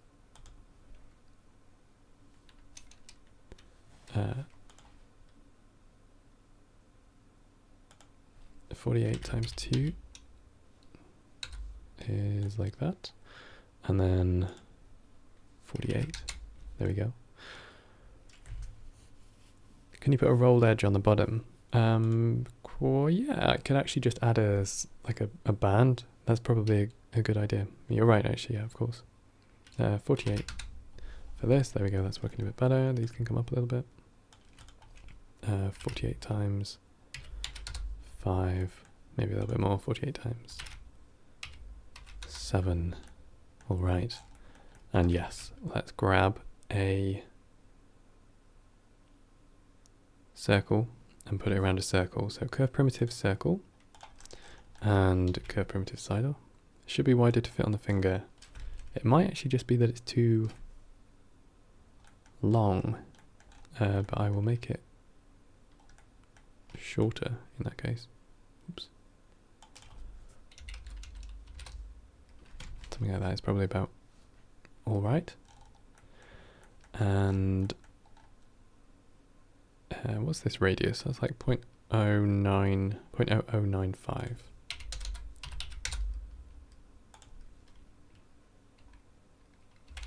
Like 24, 4, 5, and 0.001. Curve to mesh. There we go. Getting messed up by our node tree coordinates as usual.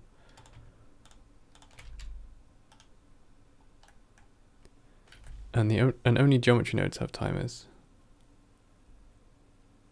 Oh yeah, well as far as I'm aware, there's no way to actually compute shader timings because of how Cycles is processing them. I might be wrong about that, but yeah, it is only geometry nodes that gets the timings. Cool. Right, thimble, check. Let's make a needle. So again, we're just going to do the same, basically the same thing every time. Curve line. This can be a little bit longer than last time, maybe 0.1. Really going all out. Maybe that's too long actually, 0.08. Or do we want knitting needles? Maybe I make a ladder out of knitting needles and matchsticks or something. Hostile petal stick. Oh, metal stick. Yeah, this is your spike. You finally got one. Curve parameter. Utility float curve. Make sure you plug in the factor into the value, not the factor. Curve set radius. Curve to mesh. Get a profile curve. And let's set this down to 0.01, something like that, maybe a little bit fatter. Right then. So tip at both ends, but it comes out a lot. Yeah. Oh, because I don't have enough points on my line. So we also need to just resample our curve line a little bit there.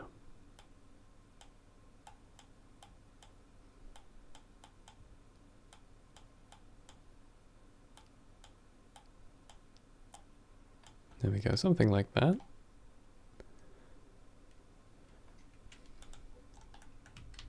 And then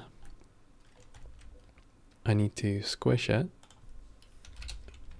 at the base and also cut a hole in it. How am I going to do that?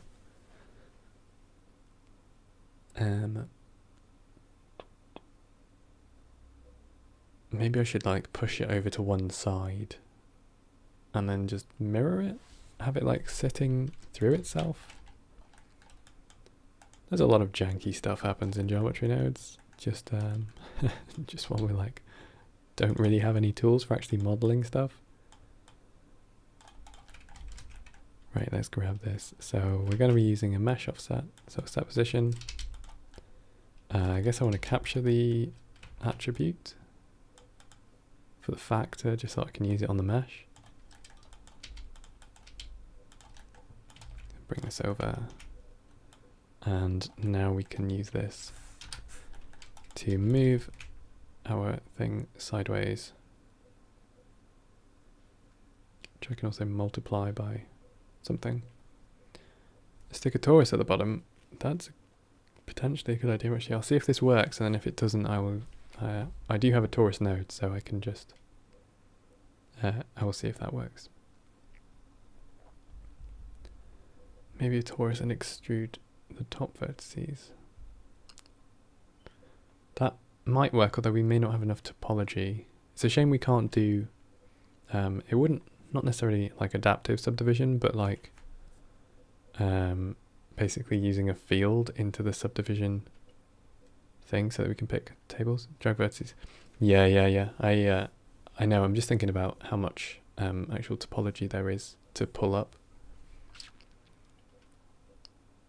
A side table made from a tooth. Let's just go in here and combine X, Y, Z. We're going to be pulling this in the X direction. Oh boy, that went a long way. Let's also make this much smaller.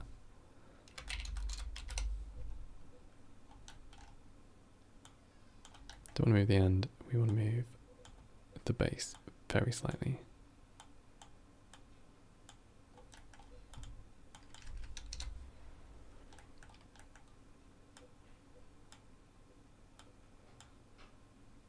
I wonder how much, I don't even know how many, oh I see, maybe we don't even have enough topology to do this properly.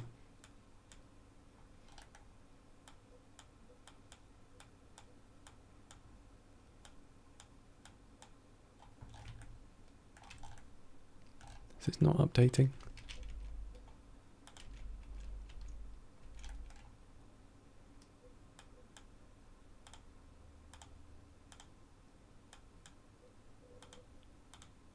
Oh, it's because it's, damn it, it's going to the factor again. It's such a nuisance. Yeah, the value, thank you, sorry. It's because you're like way off onto the side there. Noah, hey, I'm making a mouse house.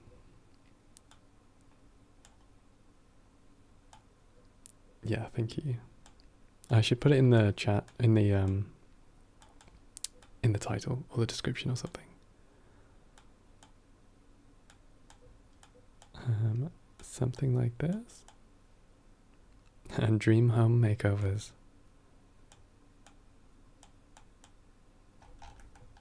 Maybe we make this a little bit narrower at the bottom actually, just to kind of make up for this double-sided thing that we're doing. Bring that in. And then we're just gonna scale it, put it on itself. A fleshy house made of teeth. Just fill it with teeth and hair. What a nightmare. Right. It's kind of, looks more like a rocket.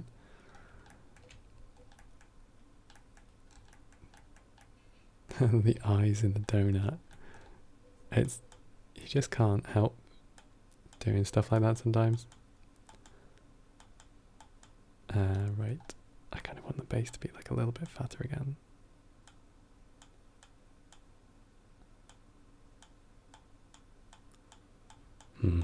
Tricky.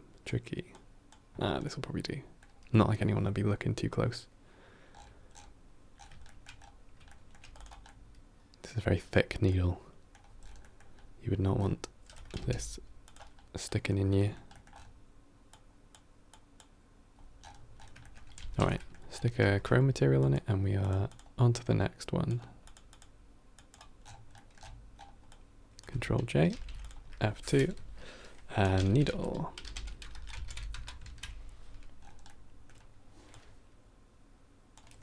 Make this one colourful. Needle. Thread we can do at the end when we actually know where it's going to be stuck to. Let's make some pencils. Little pencils. Need a curve circle. Blood red. Yes, indeed. How big is a pencil? Is that like 10 mil at most? And they're pretty much hexagonal. How do you save node groups in geometry nodes? You save the file, and then when you look for a file, you just like append. And then you go into your file, right? So like this one, and then into node tree, and then you can append from that node tree. You can as well, oh, maybe we can't do it yet. Node groups are not yet supported in the asset browser, so that needs to be made first before we'll be able to actually add stuff properly. It depends how much of the pencil you've used. Do you use the side of your pencil, just like grinding it out? Oh, specs, 8mm, perfect, thank you. Let's get this accurate.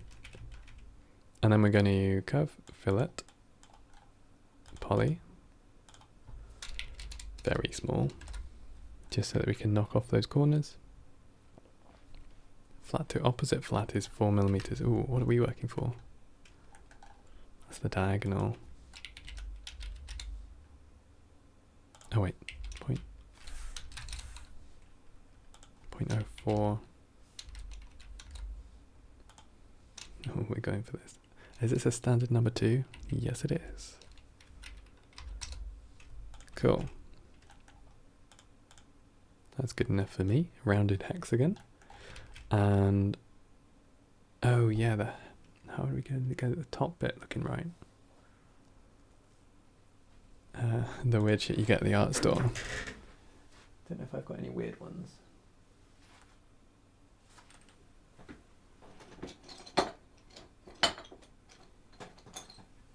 I do actually have, it's not weird, like it's the right size and shape, but let's see if I can get that in camera. It's one of these, oh, that's probably not in focus. The Blackwing pencils, but they have just like the weirdest rubber on the end of them. Don't know if you can even see that, but I really love these. But damn, I ordered it and I literally thought it was going to be like a pack of 6, and it came and it was 1 pencil. I've never bought such an expensive pencil in my life. Ridiculous. But they are actually really, really lovely, really smooth. Curve. Line. Here we go. This pencil is already quite short. The green Faber-Castell ones. Oh, I don't think I have those. I do have quite a lot of boxes of pencils. Like quite a lot of watercolour pencils, which is, I don't know. You used to have a 6H pencil. It's always the H ones that get left. Like, I just never get through them. Is this 4H? 5H? Because you always just want to use, like, 2B. 2B is just such a convenient pencil. 6H. Why do they even make these? Or if you get ones like this. Oh, that's definitely not going to show up on camera. Let's see if I can get that showing. This is a like a carpenter's pencil, and they're they're fat and thin, so that when you put them down on the roof or a sloped surface, they don't roll off. So that's actually really useful if you're working. And they're just like really thick as well, so they never break.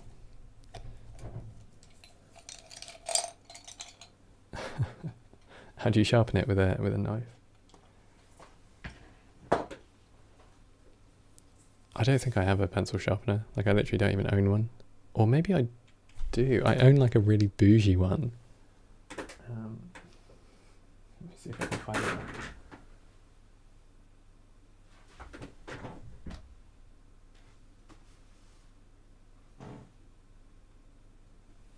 I have one that's like a plane, like a wood plane. Like,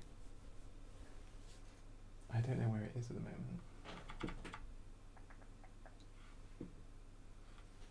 Oh well. I'll have to show it to you in a future stream. But it's like, it's a little box and it has a little wood plane on the top of it. And you drag the pencil across the plane. It's pretty bougie. It's like all made of brass as well. It's really nice. Okay, let me actually do some work. Curve to mesh. And that's the wrong way around. Stipple art with calligraphy pens. Oh, I have a bunch of dip pens as well, and they are just not good. Oh, I'm just like not a fan of them.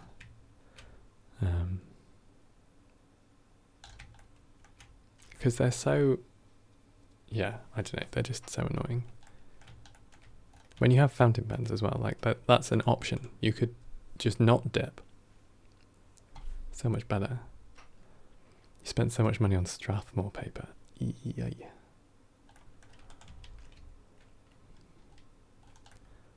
Right. Okay, so this pencil is literally a meter tall. Oh, what is this happening now? Okay.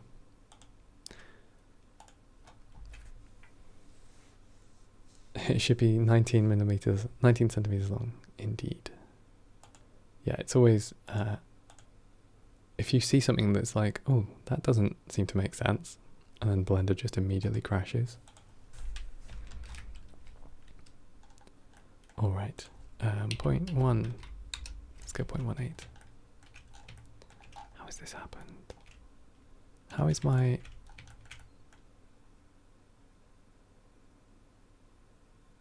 Okay, I'm out by a factor of 10. There we go, that's a bit more like a pencil. Now I'm thinking we maybe make a chair out of one of these pencils, like have it go through something for the back. So maybe we need to like have a couple of shorter pencils as well. See where we get to. Thinking, so you have like pencil, maybe it's a leg.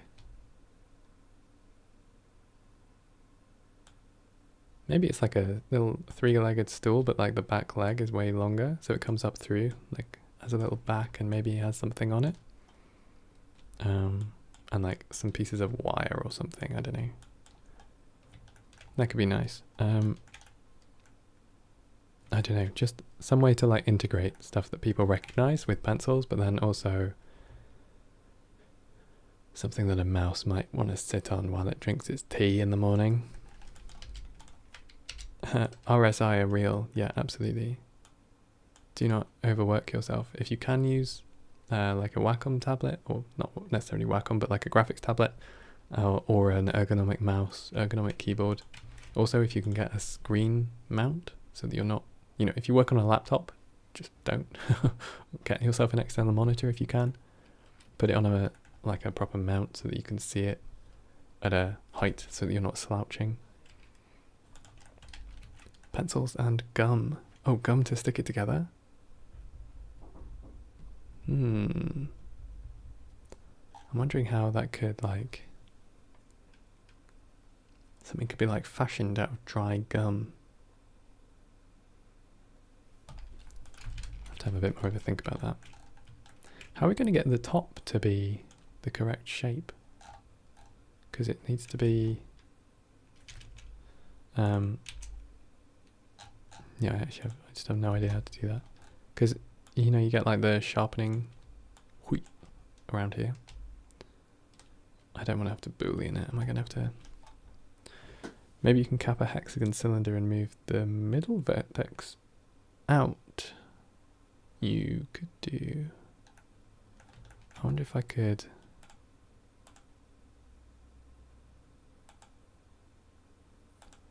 Yeah. Alright, I mean we can do all of our bevels in the shader anyway. Let's get rid of this for now.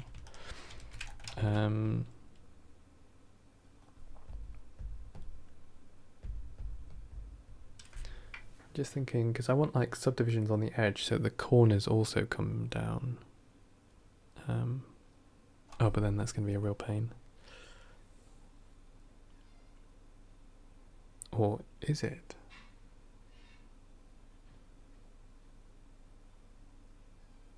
Just doing the shaders. I've basically not done anything good with shaders this year, which has been kind of nice. I think it's been fun to just focus on geometry nodes. Yeah, it's going to be tiny. It's going to be like 10 pixels literally on Twitter. Although maybe we can turn this one into an animation. Have something like moving in the house, even if it's just like a little loop.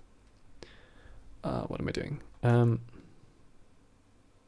Alright. Let's stick with this and not worry about having a pointy end. Unless the feet are pointy, so that comes down to a point on like one of them. I think actually, Eric, that's probably the best idea, using the fan cylinder. Radius is going to be 0.0048. Depth is going to be 0.05. 6 with a fan, triangle fill. And then starting to remind you of a little cartoon called The Littles. Oh, like Stuart Little. I don't know if you have it in other countries as well, but The Borrowers. That was always cute. Like that one. Pair of floats. So we're just going to find out which one this is. I'm not sure which it is. And we're just going to move it up by 0.01. Perfect. It's the first one we have. 0.02. There we go. Something like that is fine.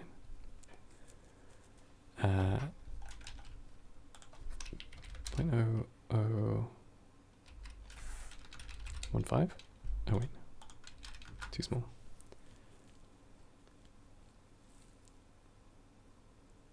You couldn't get your geometry nose to append. That's not ideal. Yes, more spikes. Stop it. Right, we need to get this into position, right?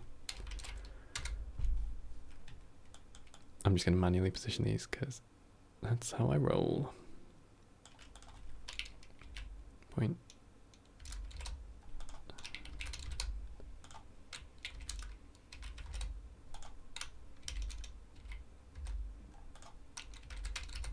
There we go, gather eventually. And the other one is going to be just this.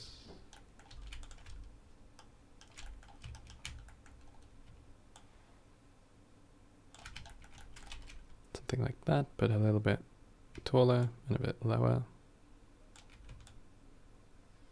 Oh god. Working at real life scale, Blender does not like working at small scales. Let's just go for 0 at the moment.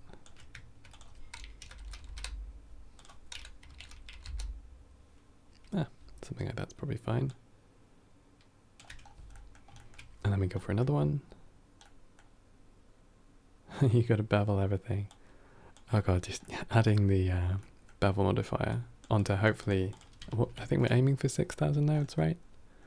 So it's gonna be heavy. Do this one here. 0.025.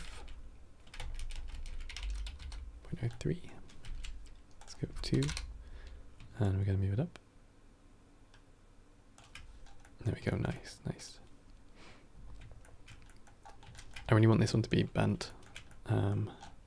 Because, you know, mice are just so good at their carpentry skills, they're definitely going to be steam bending timber. Gotta make it feel nice and rustic. Wasn't the flower shop nearly unusable at 4.1? Yes. Yes, it was. In fact, after about 2000, it was pretty much unusable. But this is all about stress testing Blender. Gotta, you know, do it for the greater good.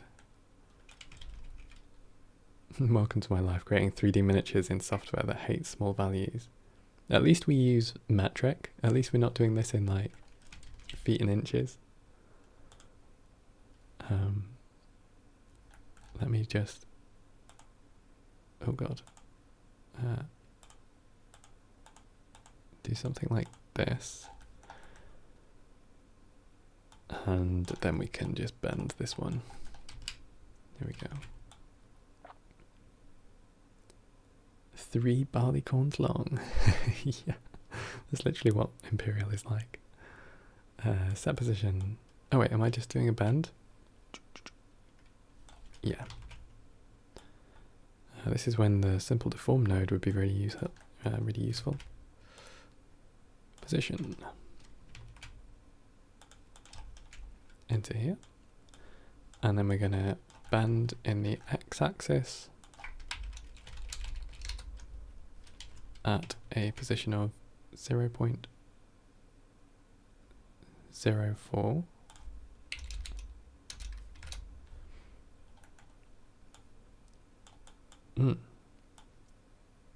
Okay, English units are weird too. Don't know what you're talking about. We're mostly metric, except from when we cook or weigh ourselves or measure ourselves. Then we use like a mix of imperial and metric.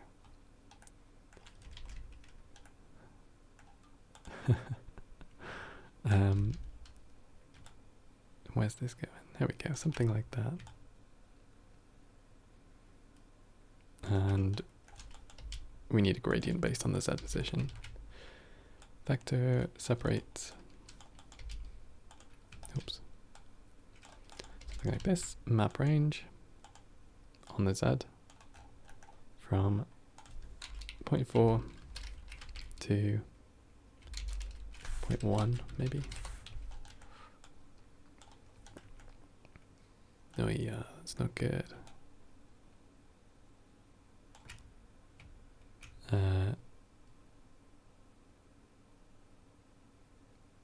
0.07 in the Y.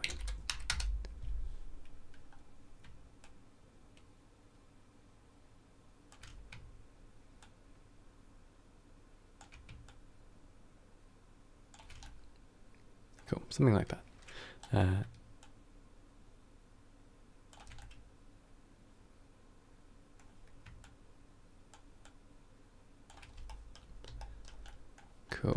Cool. So maybe also offset it very slightly more in the Y. And then we can make a little table for it. Or like a little seat.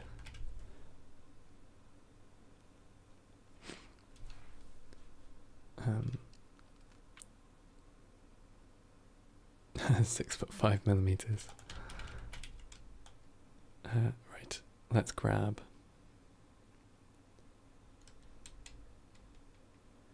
I'm just trying to think of like what the best way to make some sort of organic shapes is. Probably a mesh circle, and then we can just like noise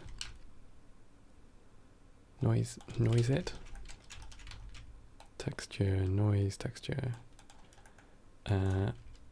In the multiply it by 0 in the Z, just to make it like an XY.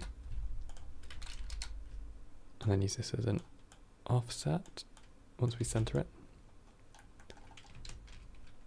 Is there any way to not get that deformation when rotating vectors into a bend? No, there's more. Bending is more complex than just rotating positions.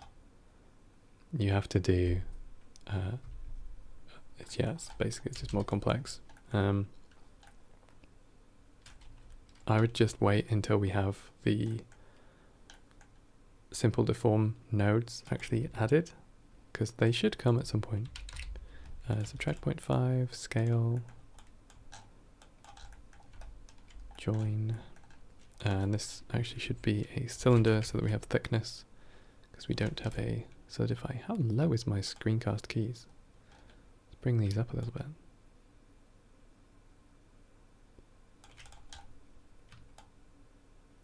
There we go. I actually see that now.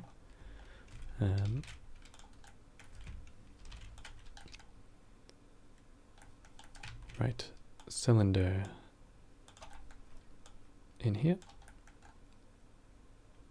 It can be pretty small, 0.05, 0.01.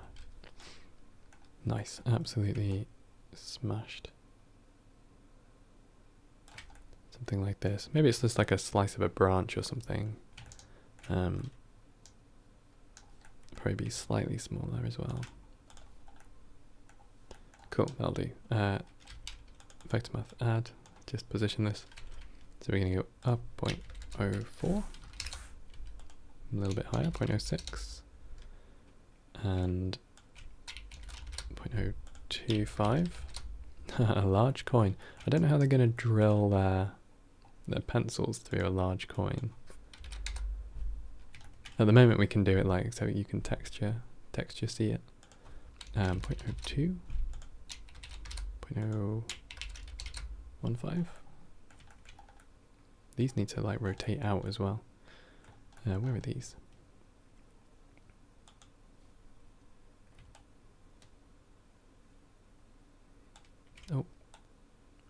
something like this.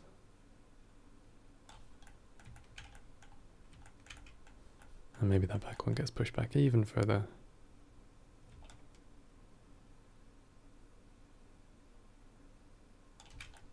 Cool.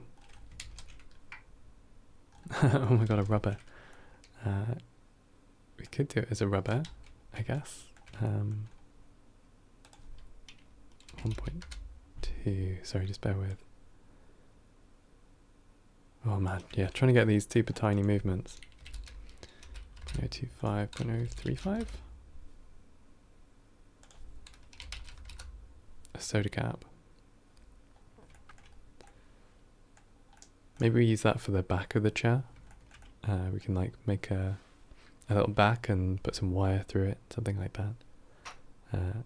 This is probably fine for the main bits of the chair.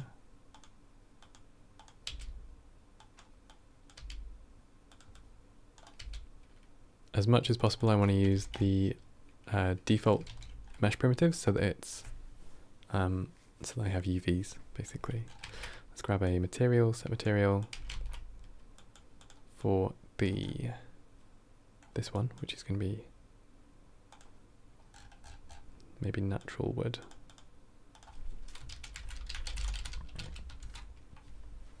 A bottle cap for the back, yeah.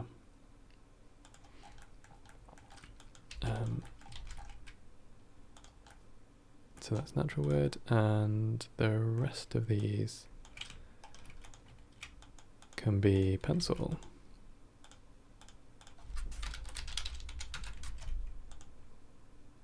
Here we go. Join these two together, and then let's make a bottle cap as well. So the bottle cap is going to be a cone. No, let's just do it with a cylinder. So we're going to grab our cylinder. We can make this a little bit bigger, a little bit smaller, I mean, a little bit narrower.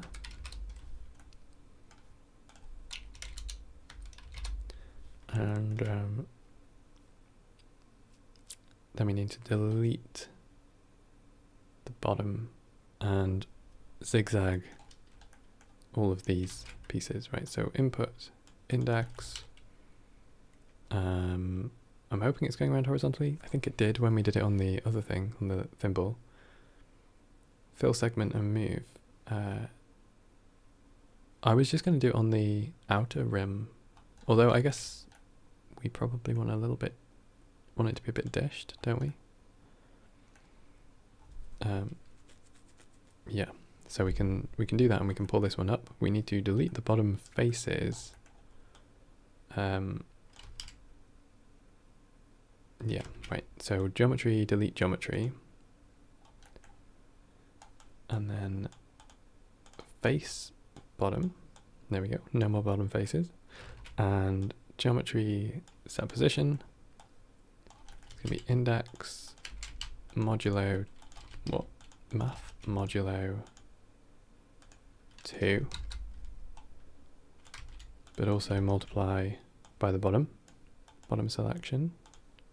Just so that we only have every other one.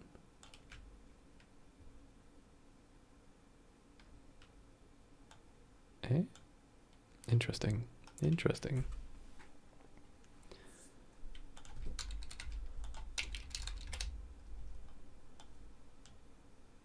So that's working.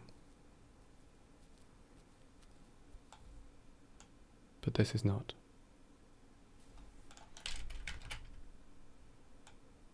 So utility boolean math, where it's both the bottom and this one.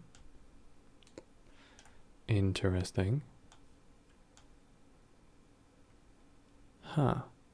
Maybe that bottom... I have no idea what domain this is. A boolean field based on the bottom selection from... That's really weird.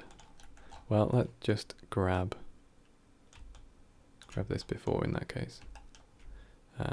Let's do this. And then that. Cool, that's working. And then we can grab We just want to scale these up in the X and Y basically. So position, input position, vector math, multiply by like 1.1, 1.10 into the position.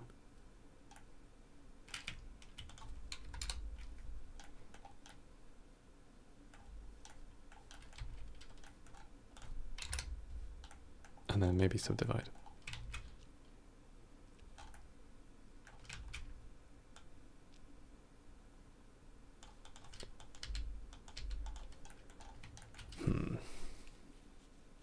I guess we need more control, more points. Right, let's go up to 64. So a little bit more crimped, and maybe these go up a little bit higher, 1.2. And I guess the inner ones should probably also come in. So rather than doing this modulo as a boolean, we can do it as a controller, where we have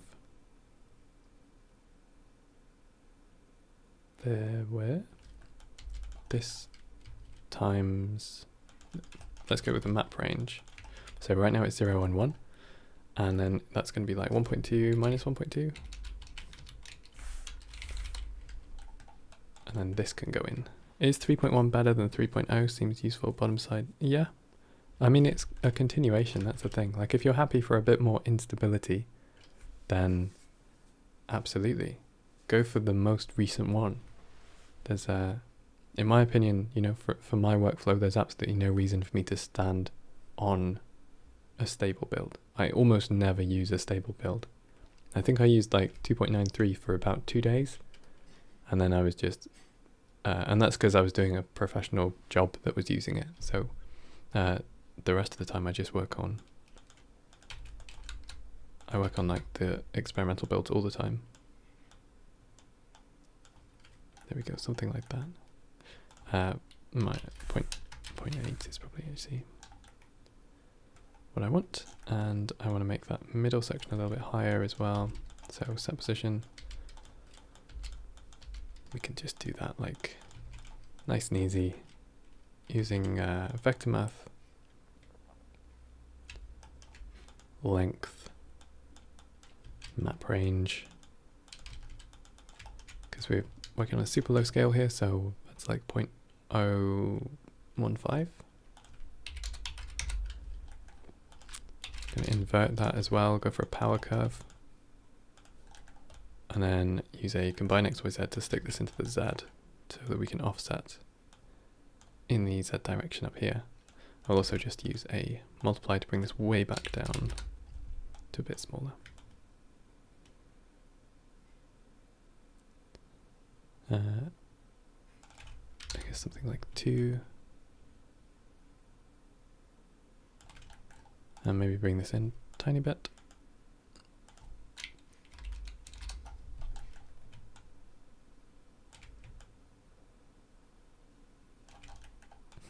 This is not doing anything now.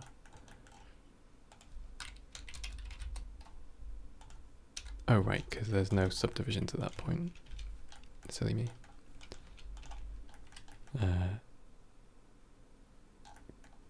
Gotcha. So we need more fill segments.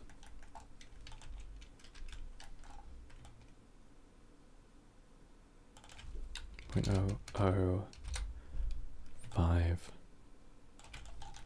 Cool, this is definitely not too many polygons for a bottle cap.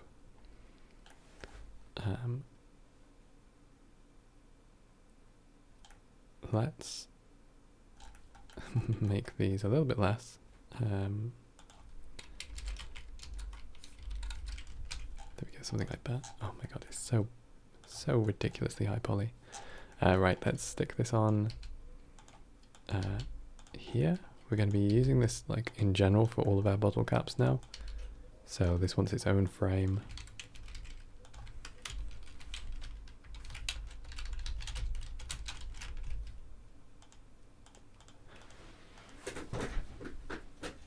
And different color. Cool.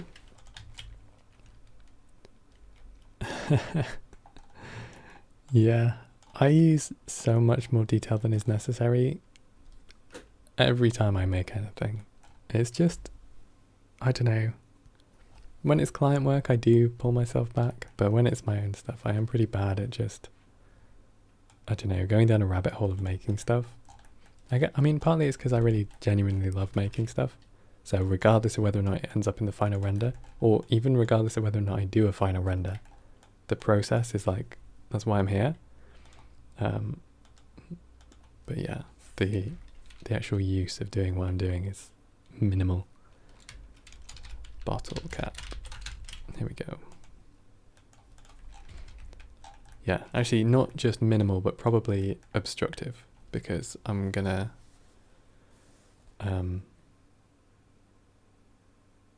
suffer for this later when I come to render it, or when I put the whole scene together and it's like, why do I have 3,500 vertices just for a bottle cap? It's just not really necessary.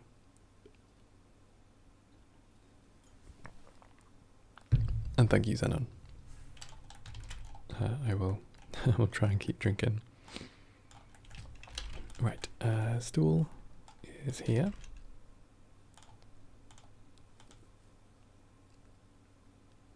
Oh, thank you. If if that's not ironic. Let me grab a transform, pull this up here, pull this in here. Let's stick this on the back of the chair. My god, you can't even see it because of the wireframe.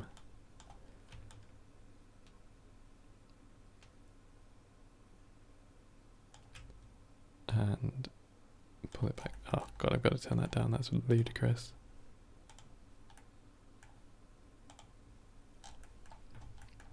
It's actually really shameful. Alright, we'll go with that. And then just got to stick it on the back of this chair. 0.035.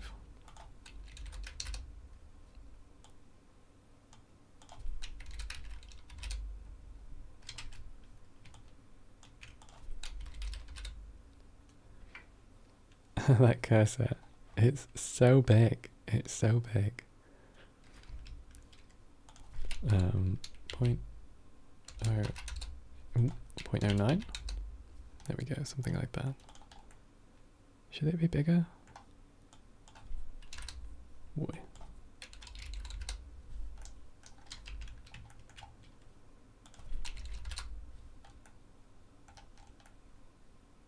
Cool, that'll do. I'm happy with that. Stool. These need to stick together. Alright. Who are we up to next? Pencil is kind of done. I don't know if we'll add more pencils. Matches. Okay, so I want like a knitting needle and match ladder, and then another one which is just a comb. Probably with a few broken bits sticking off it. Let's go for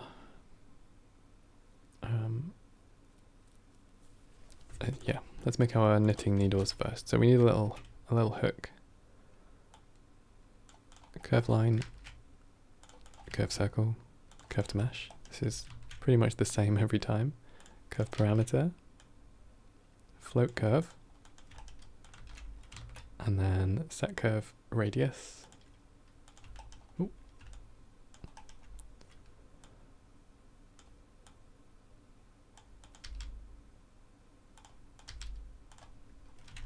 And let's have a look at the output here.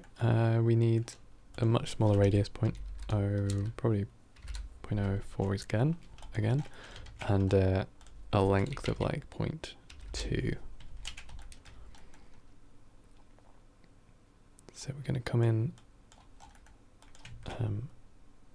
resample this to give us a few more points. We're going to start off getting nice and wide, nice and quick. Come down to a narrower point. Maybe we can fill cap as well. That looks fairly knitting needly. Maybe it just closes off just at the end as well.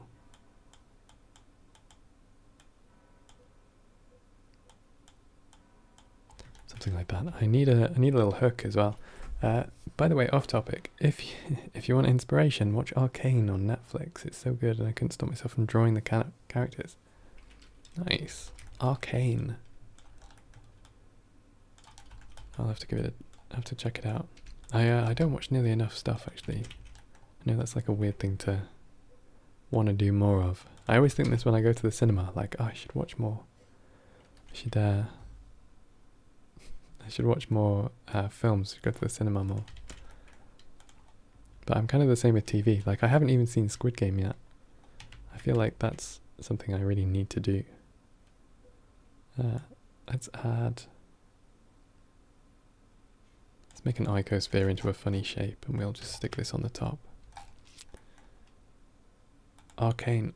Oh, the new Epic Games thing, right? I swear everybody was talking about the Arcane finale a few days ago and was like freaking out about how good it was. 0.01.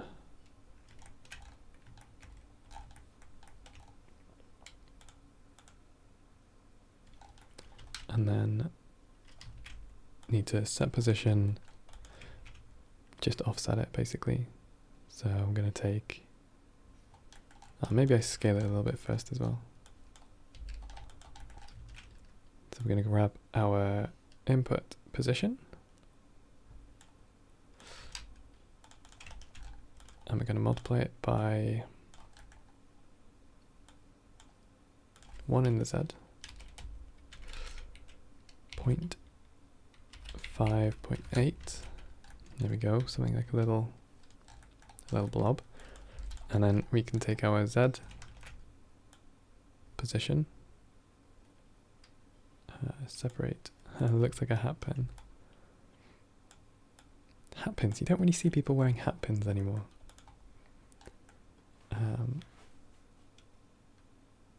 You find it difficult to start watching MOBA lore. That's why I didn't watch it as well.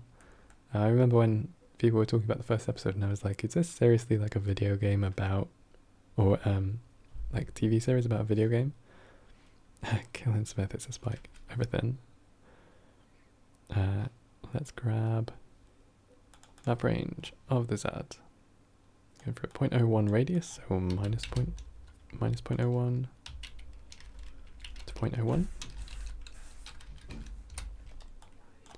Gonna go through a float curve as usual.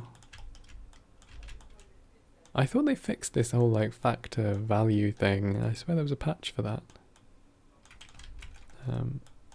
Never mind. Then I'm going to add this to the... Which direction are we looking? To the X. Yeah, to the X. So vector, combine, join this together. And then just vector math add. There we go. And then we also need to just make sure this is small.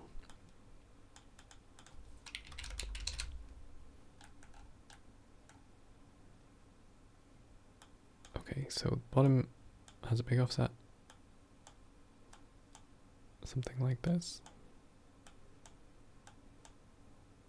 This is less pinched than I was hoping. Maybe I need to scale it based on the Z as well. Quackles, your Twitter is awesome. It is. Let me throw a link in the chat. Quackles is like one of these people who are, you always, I don't know, whenever they post work, it's like, holy freaking hell, that's actually ludicrous. I loved your pinned tweet, is just so good. I think that was the first time that I saw one and I was just like, oh my god. It's so good. The material work on it is so nice.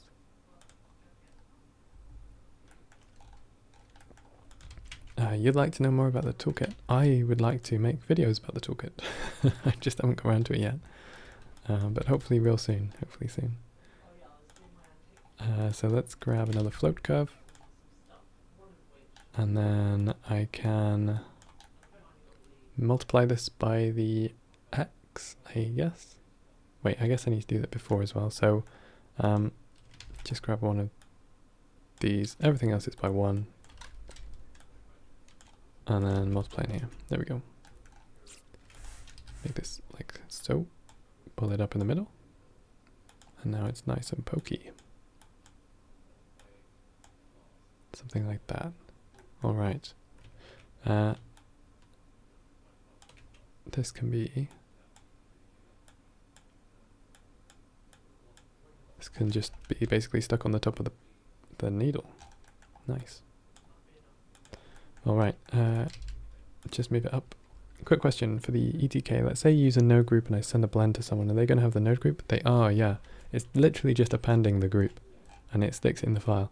It's fine to do that. I know a lot of people ask like, oh, is it all right for me to release my files when it's got like a paid add-on in the file? Yeah, it's fine. It's fine. But like, thanks for asking. But it's all good. Like, I know, I know that it gets distributed with the files, but that's just, you know, it's part of how I made it, so that it's not a nuisance.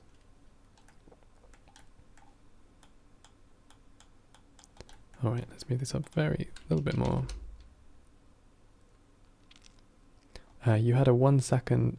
Oh, the timings. Yeah, so I could have actually used them again for this one because the timing branch did get an update, but only after I actually started recording.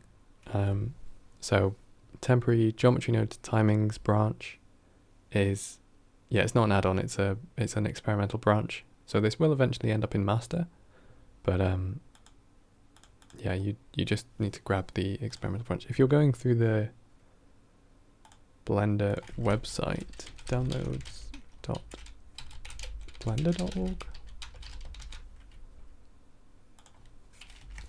Guess not that.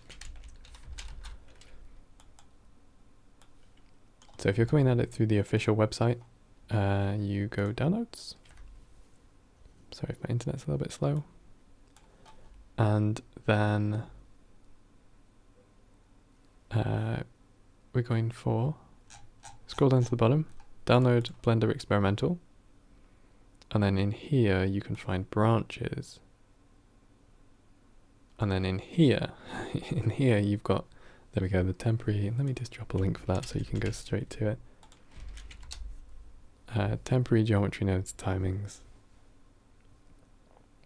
It's not, when you download one of these branches or patches or whatever, it's not, 13300? Alright, this is Folk's bisect branch.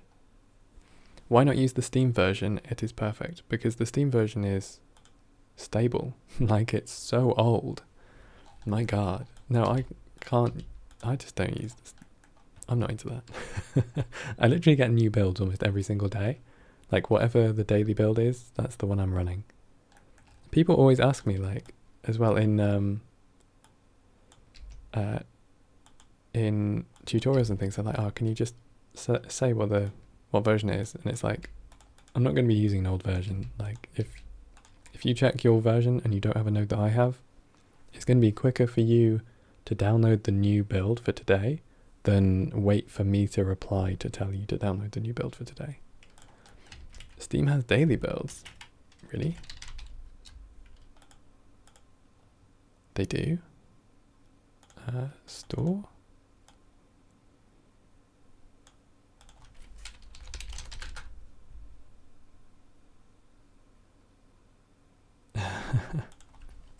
Wait, where's Blender?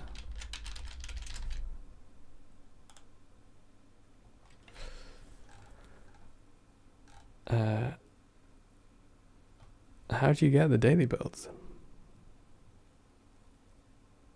How do you transfer your settings and add-ons to the new Blender version? All of your settings and add-ons are stored in your user data. They're not stored in your Blender folder. So it's it'll just pick them up. What am I looking for here? Blender, settings, betas. Ah, nice. So you got the daily alphas. That's cool. Nice. I don't know if I'll use that because quite often, so if you ever need to test Blender, right, let me just come into here, let me find one of my installed ones, so that show folder. If you ever need to test Blender without any add-ons, like something's broken and you don't understand, you can go into your Blender folder where you have it installed, go into the number, right, and in this folder where you have data files, Python scripts, make a new folder called config.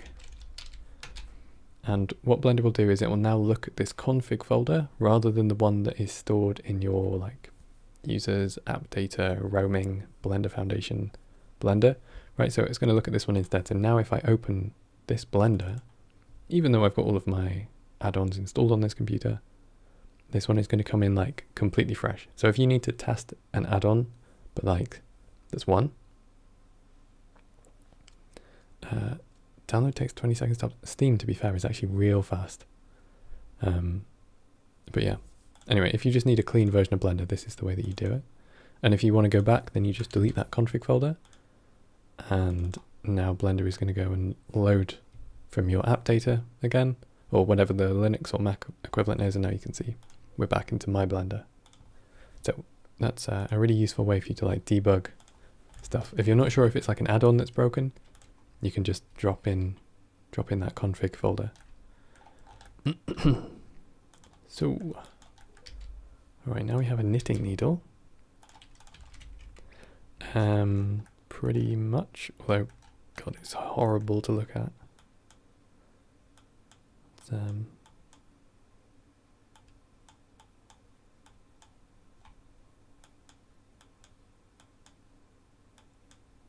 maybe something like that is probably fine. Oh yeah, crochet hook. Yeah, you're right. I just forgot that they were different. It's because I can crochet but I can't knit. So, Kellen, see you later. Have a good evening, man.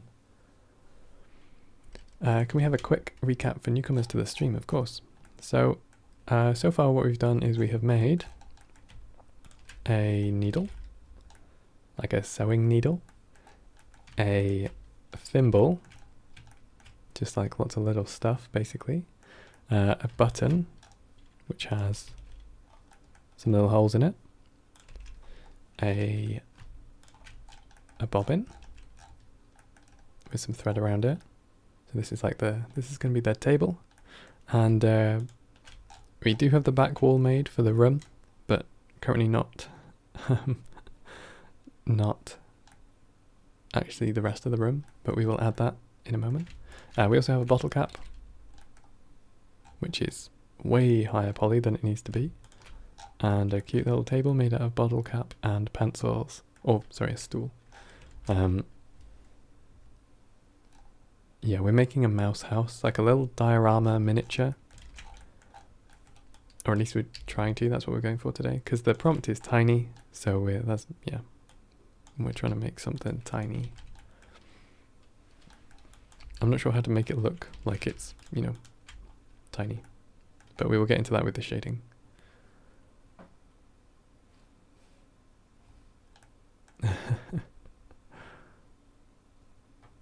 Would you be angry if I were to follow all of your streams afterwards at 2 times? I would be very happy for you to do that. It adds to my watch time, so I really cannot complain.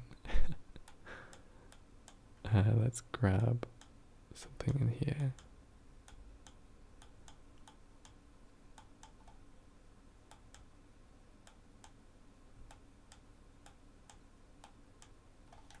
Right, and move this down a little bit. 0.1. Your error for Netflix replacement. I'm happy to be. If you're here learning, every day's a school day.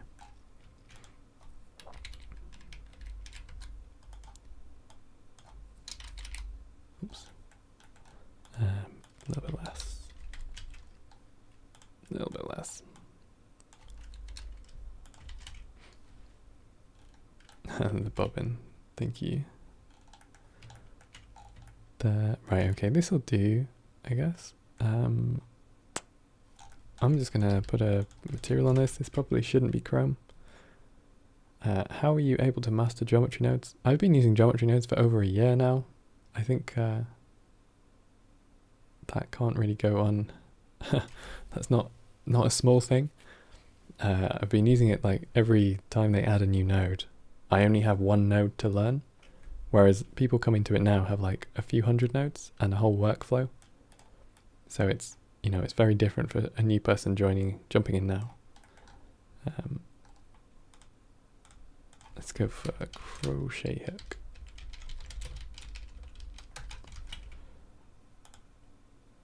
One, be smart. Two, train. Three, have no life. Yeah, that about sums me up. Okay, I need some matches. Let's grab. Oh, we can do this that easy. We can just add a cube, which is gonna be long. So tiny 0.02, 0.002 by 0.02 and pretty short, 0.05. This is a nice little match. And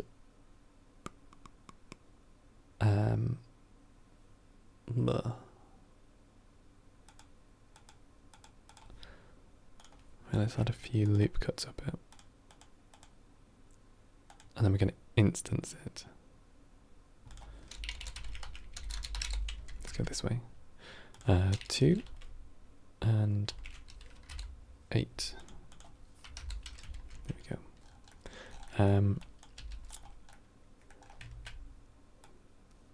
Instance on points. This is going to go up a line. So the gap's going to be pretty small. 0.03 or something like that, right?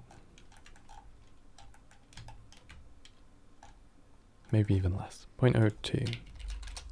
And, oh, nice, perfect. That's like the right length. And then we can just add a bit of noise to each one. So realize the instances. Noise displace. I'll just use the toolkit. So if you ever want to just displace with noise, that's what it's there for. Scale can be a little bit bigger. Strength can be way smaller.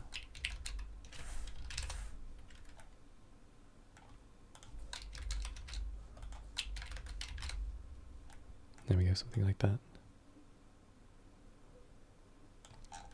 And at the end of each of these, we also need to add a little sphere. So UV sphere, way smaller. 8 and 8 and 0.002. And then we can just scale this in the X direction 2 to make it stretch out a little bit. And then we can also align mesh by mesh and center it in the X axis along here. Hang on, what's going on? Oh, it did that thing again. Alright, so these stick on the end and we can just center those like that. Oh, this should be rotated as well.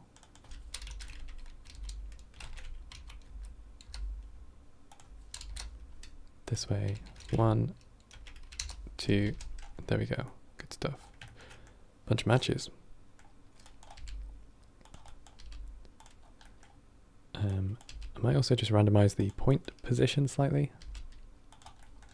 So we're going to just geometry set position, we're going to add or offset by a random Z position. So vector 0, 0, 0, 0, 0, 0.01. There we go. Just to give us a little bit of spacing in there. And I will also add another random vector for the rotation, which is going to rotate the y-axis. So minus 0.1 to 0.1 in the y-axis. Maybe even a bit more.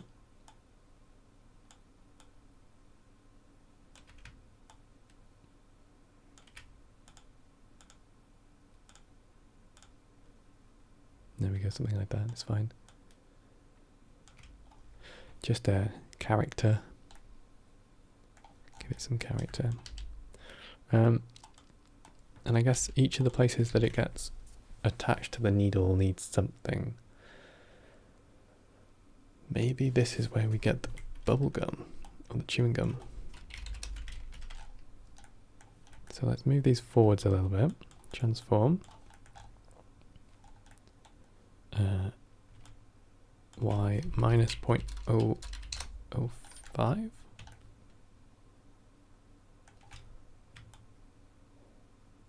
There we go.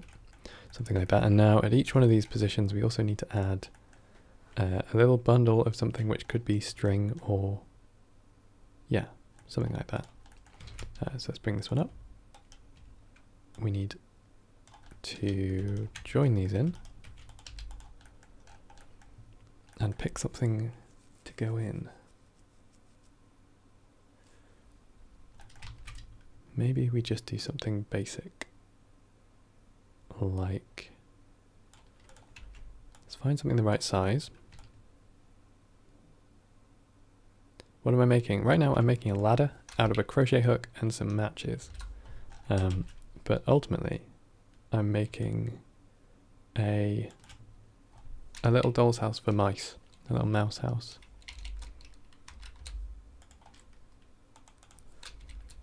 0.005, 0.003. That's pretty good. It needs to go through the same join, I think.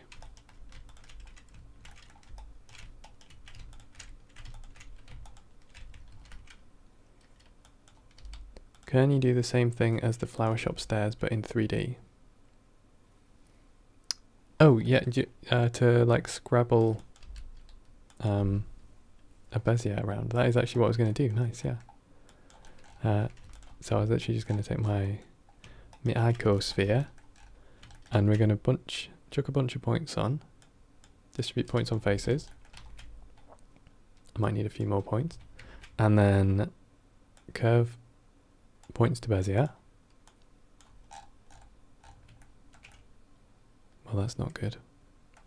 And then, oh, it's because there's not enough points. Maybe.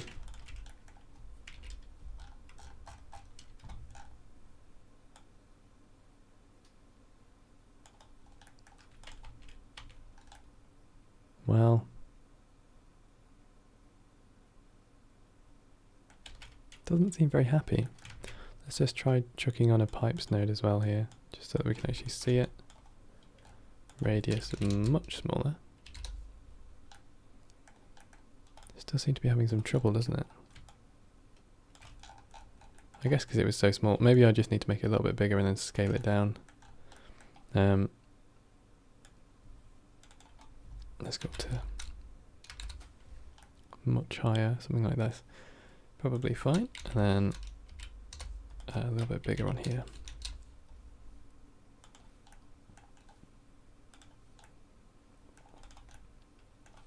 Something like that. Cool. And then, yeah, we'll just use the scale here to bring this down.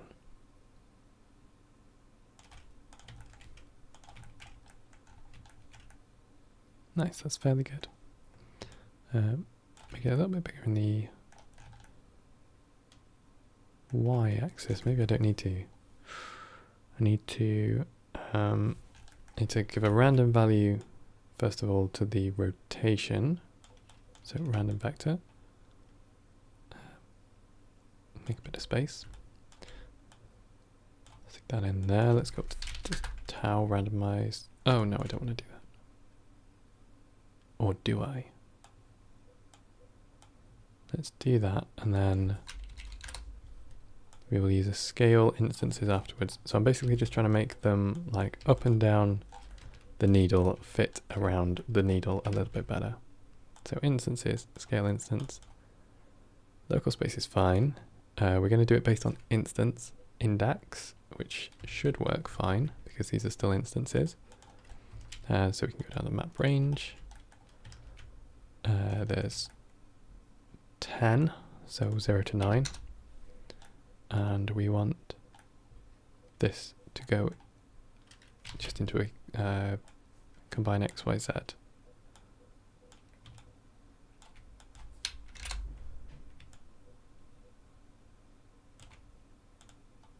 Interesting, and we want it set to the local, sorry, not local space. Cool, we're going to this one. Right then, so at the bottom, we want this to be a little bit bigger, and at the top we want it to be about what it is, and then equally we're going to just translate them according to the same rule. So instances, translate instances in global space in the y-axis. Everything else is 0. Translate. Cool. Point 0.001 at the top and 0.003 or 4 at the bottom. There we go.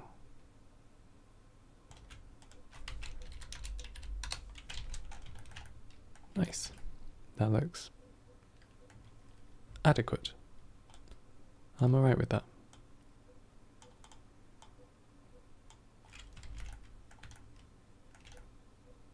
Cool, nice one.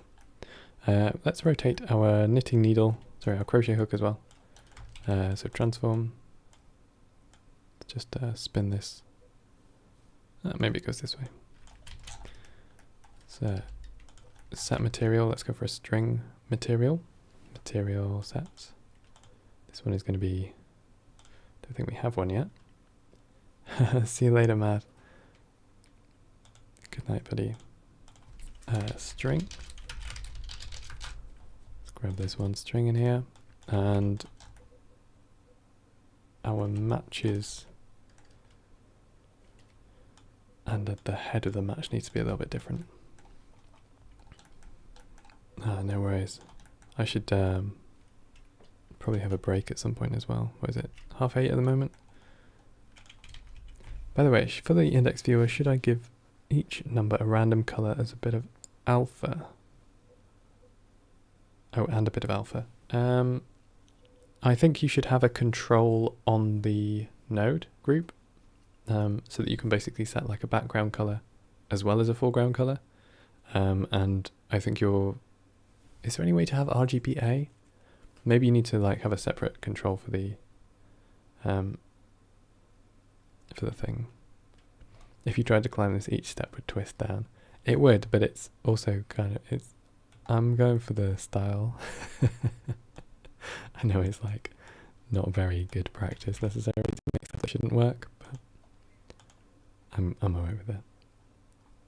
On the geometry node group, no, on the shader node group, you might as well just keep all of your, because otherwise you have to pass stuff out from shaders, from geometry nodes to shaders, and it's like too many things. Yeah, exactly. I would just do it in the shader. Then we need the match head. And this one, match head. Cool.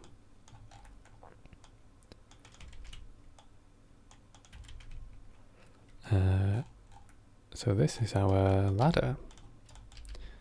One thing, by the way, which is a little bit misleading. See you later, Riaz. Have a good evening, man.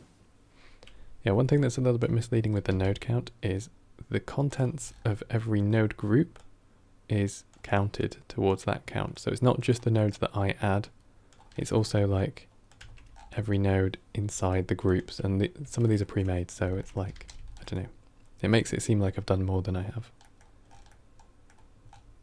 Cool, let's grab all of these. This is our ladder, our match ladder. Can be blue.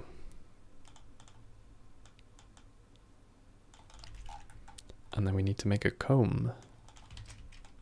Let's get rid of this matches. So comb is up next. This one's actually going to be a bit harder to make.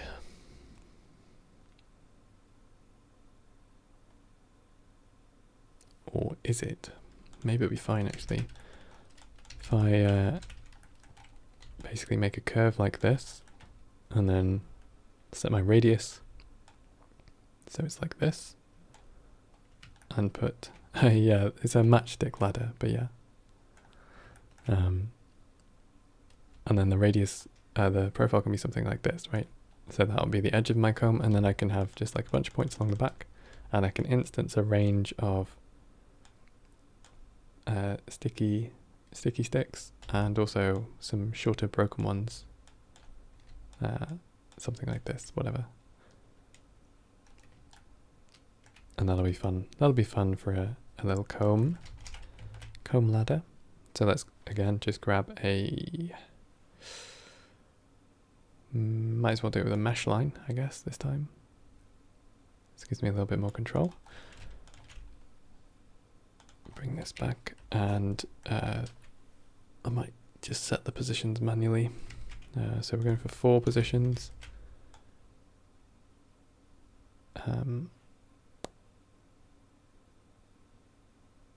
Set position based on the indices. So for index 0 and 3,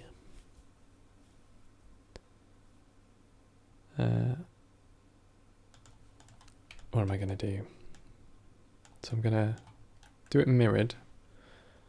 So if I subtract, wait, what am I doing? 0, 1, 2, 3. So subtract 1.5, and that takes us to the middle. And I can then absolute it. So now I have 0.5 and 1.5. And then, but I have 2 of these, right? So on both sides. And then I can basically say where this one equals or is less than 1 or is greater than 1. That gives me my 4 points. And instead of the absolute here, I can do this with a sign. Would it be faster to match the 4 points in the line to positions in 4 corners of a plane? Yeah. Why we still don't have a Discord channel, by the way? What? My server has like over 4,000 people on it. We have a Discord server. You should check in the description. There should be a link to it. Would it be faster to match the line to 4 positions in the corners of a plane? It absolutely would. I'm just being an idiot. Hey, Marcus, we are making a mouse house. Take a grid. Set this down. How big is a comb? I literally have one right here, actually. It's one of the joys of having a beard. And this is actually a true thing, that unfortunately anybody who cannot grow facial hair will miss out on. Brushing your beard, like, I'm not going to do it because I know some people hate ASMR, but it feels so good. It feels so good having, oh my god, it's just, that's like worth growing a beard for. Like, it doesn't matter how good or bad your facial hair is, just grow it for that feel. So nice. Anyway, back to the comb. It's about 15 centimeters long and about 2 centimeters deep. And I can just delete an edge, right? Geometry, delete geometry, set this to edge. Grab an index. Compare. Equals. There we go. And then I can grab a mesh to curve. Like this. And then curve to mesh. Oh wait, no. First of all, I need to set radius. I probably am going to have to set tilt as well, because sometimes it gets a bit messed up. What does 3-sided mean for the prompts? 3-sided. Oh, is it not set up correctly? It should be saying tiny. Or are you just generally looking at the prompts? 3-sided just means anything. Three-sided. Was three-sided the first prompt? I can't even remember. Oh yeah, it was. I did like a three-sided courtyard with a bendy building. That was a weird one. I was thinking that my projects were going to be much more coherent and like joined together, but I kind of fell off the bat a little bit quite quickly with that. A lot of people just did triangles as well, which is fine, but it just depends how much you want to push the prompts. Wait, curve to mesh. I'm gonna stick a quad on here, I think probably. Height 0.002 and width 0.005. It's kind of ironic that that's back to front. Let's also bevel, and we will set, actually I don't need more geometry. Let's just set flat shading. There we go. Right, set curve radius, input, we'll do a curve parameter, float curve, and this goes into our radius. So we're going to start low, we're going to end low, and we're going to get bigger in the middle.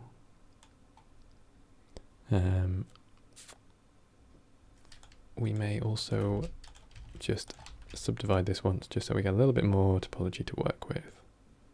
Mesh subdivision. Something like that.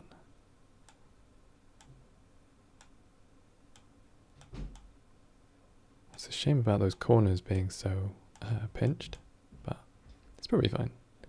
Probably doesn't matter too much.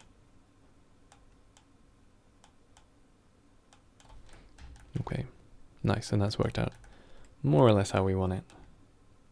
Alright, let's make a few, are they called tines on a comb? I'm not sure, it's definitely tines on a rake. But we're just going to go for something simple. Do you think you will carry on doing streams after November? Yeah, my goal is to do one stream a week. But to be honest, I do really enjoy them. So I think I'm going to do certainly a YouTube stream. Oh, are they teeth on a comb? All right. Yeah, so certainly I'll do a YouTube stream in Blender. And I'm thinking about doing like reading storybooks or kind of like a, I don't know, I don't want to say bedtime story, but like reading a story on Twitch. But that'll have to be like crowdsourcing literature, because I don't want to get copyright strikes and everything. I think it's like within the last 500 years or something is copyright, or whatever that is. I don't know. I just want to get better at reading. I'm so bad at reading, and I also don't. I don't do it. I don't read anywhere near enough. So yeah, my goal is to just read a bit more, and hopefully, if it helps people sleep, then that's a good thing, and it will also make me do it, because otherwise I will just not. I never read for myself, so. Spikes on a comb. I know, we're making so many spiky things as soon as Smalls leaves. Can I ask what you think of Default Cube's YouTube channel? Ton's done some amazing stuff. I mean, he's brought in so many people to the Blender community. And I really genuinely like him as a person. We've chatted quite a lot on Discord and stuff. Personally, for me, I like lower energy content. You may have noticed that my channel is a little bit quieter, but I don't know. That's no, I really like him as a person. He's done some stranger videos recently, but I hope he's all right. Hope he's doing good. His last video made me a bit like, yoy.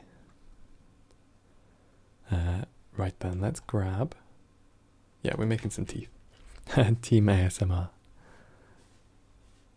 Surely there's a few people. I think people like Grant Abbott is also quite calm, quite relaxed, quite considered. But yeah, I guess because YouTube is a platform that really lends itself to people screaming, because it gets people engaged very quickly. the main demographic of YouTube is like males between 14 and 30, and you gotta like grab people instantly. Yeah, you like crazy videos, but yeah, it's just a lot of energy. Like I do watch very high energy videos, but I'm like, I watch one, you know. I couldn't marathon through like an hour of super high energy. That would drain me. To you, what are the most useful skills that an artist needs? The ability to separate yourself and your identity and your sense of self-worth from your output. I think that's like your number one thing. If you're a creative, you have to be able to separate how you identify as a person and your sense of self-worth from your work. Because as soon as somebody turns around and says that's garbage and I don't understand it, if they're saying your work is garbage, you don't want to react to that and be like, I'm garbage, because that's not a good way to react. It's just a really toxic way to react. That would be my number one thing. Like everything else you can just learn, right? Everything else you can just do, but you have to actively think and focus on not taking things personally, taking feedback personally. Getting feedback is one of the like number one things as well. And a lot of people just don't want it. They don't want it. If you post stuff online, and this is a bit of like a hot take, but I think a lot of people post stuff online and they're like, I'm posting stuff, I don't want feedback. And it's like, if you don't want feedback, don't share it. Like if you put something in front of people, you're going to get their reaction, whether or not you like it or not. Like even if you're actively being like, no, don't give me feedback, you will read the number of likes or retweets or shares or whatever as feedback. And if you're getting like a number that is super low, you're going to be like, this is terrible. At least if it was somebody saying the feedback, it would be like, I don't like the way you rendered the sky. And then you've got something to work with there. So, yeah, I don't know. You think the YouTube algorithm causes burnouts to some creators? Even CG Matter admitted. Yeah, absolutely. You get into this really bad cycle of being like, do you make a video like every day, every 2 days? Or do you not get growth? Like if your income is partially reliant on YouTube, and like even for me, like I'm a small channel, but I don't really know what the T's and C's of YouTube payments are, but I basically get like $200 a month, give or take. So it was a small channel. It's I'll see you later, Super Tom. Thanks for jumping in. So yeah, as a small channel, my cost per view is higher than somebody like Mr. Beast who gets millions of views constantly. Right, so he will be getting relatively less per person. But at the same time, his view count is like so much higher. Like even so, you still need like 1 million views a month if you want to be able to do something like pay rent. So YouTube is not a friendly platform to a creator, at least if it's your income stream. It's an amazing platform for building an audience though, because you have so many people who are interested and actively searching for topics, you know, so you can jump in and you can do stuff like this where we just hang out for a few hours and just play with Blender. But yeah, you have to diversify. If you wanted to do YouTube full time, then what you're actually talking about is doing brand deals full time, like associating yourself with other companies and selling products. YouTube is just the hub that you do that out of. Yeah, YouTube is a tricky one. I would actually love to have 14 million subscribers. That would be nuts. I don't think it's ever going to happen though. If I can pass 100,000, I would be really, really happy. Like super happy. Yeah, sort by date instead of by trending. Yeah. There's a lot of really great small channels that are popping up at the moment. Yeah. Right, what am I doing? Oh right, comb teeth. Comb teeth. You could just do Blender add-on ads.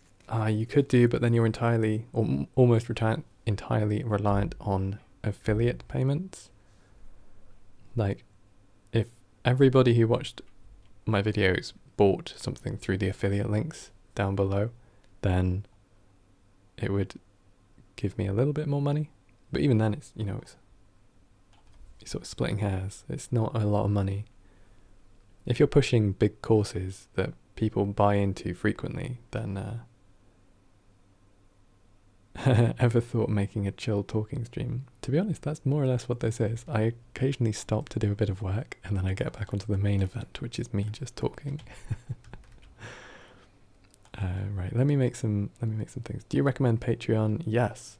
Yes. Oh my god, yes. If you're a creative, start a Patreon. Start it early and start putting work out there.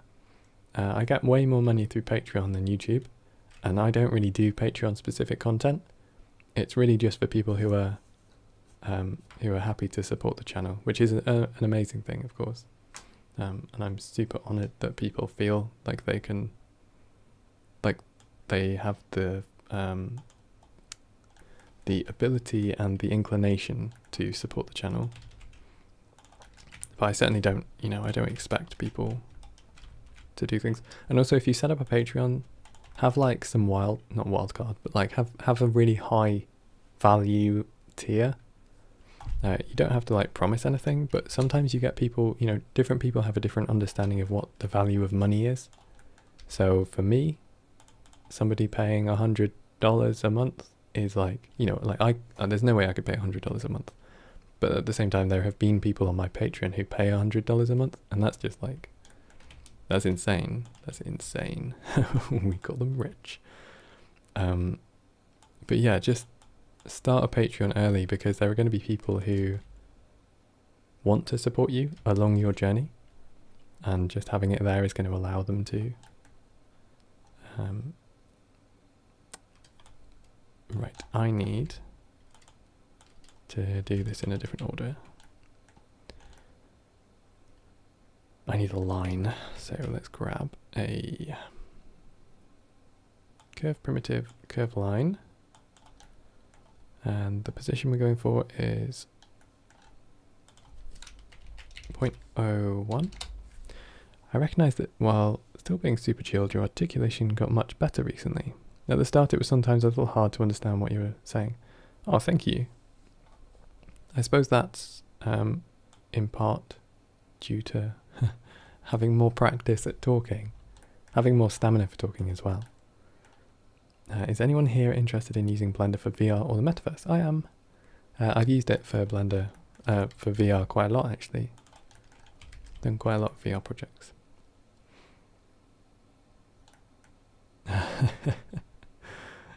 If I would never, so thank you, Syra. I would never, I don't expect anybody to pay anything. I will soon be increasing, so in December I'm going to sort out all of my like digital media content strategy stuff, and I'm probably going to change my minimum tier on Patreon from $1 to $2, just so that I can actually start producing work and give it to people without feeling like it's just being given away.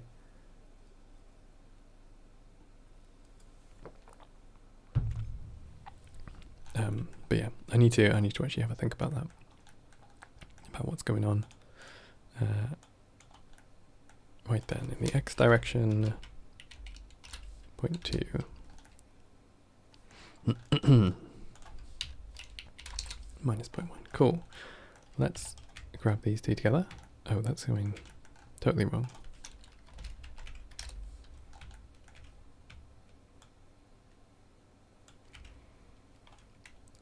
Marcus, you're a new 3D artist from Brazil, so sometimes I think, how can you share your work? What do you recommend? Patreon? Patreon is good, but it's not much of an audience builder. It's more of a way to take advantage and profit off your existing audience. If you're looking for professional work, use Behance. That's it's a portfolio website run by Adobe.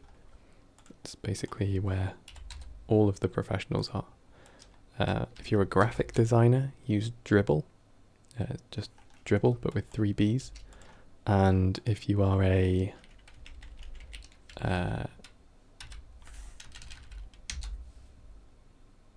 if you're a concept artist, use ArtStation. Gumroad is good as well if you're selling products, yeah, for sure. And you can actually do Gumroad sort of subscriptions, similar to Patreon, which may be good if you're into that kind of thing, to diversify your income streams. It can be a dangerous game having all of your eggs in one basket as a creative. You know, like if Patreon suddenly turns around and they changed all of their T's and C's and suddenly you can't make any money, and that's your entire income, then it's like, well, how are you going to pay rent that month, you know? So, instance on points, here we go. Making some lines. And the lines need to go in for direction.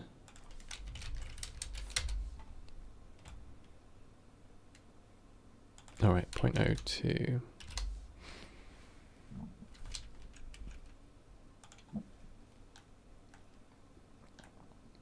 Oh, curve line. I need to set a resample in here as well. Curve, resample curve. By length. Something like that. And if you're a psycho, exactly.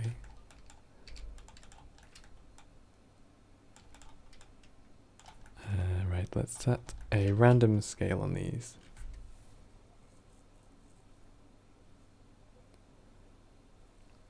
Yeah, honestly, I mean, I don't like to blow my own trumpet, but the Discord is so good. Just like the community has come together and is so friendly. I think like a lot of YouTube channels, not YouTube, Discord channels, especially in the Blender community actually, sometimes they can turn out to be like a little bit, like just not great. But yeah, ours has just been so nice. People are just so nice.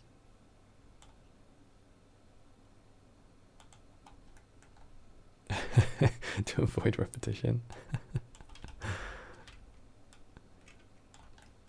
Right then, let's grab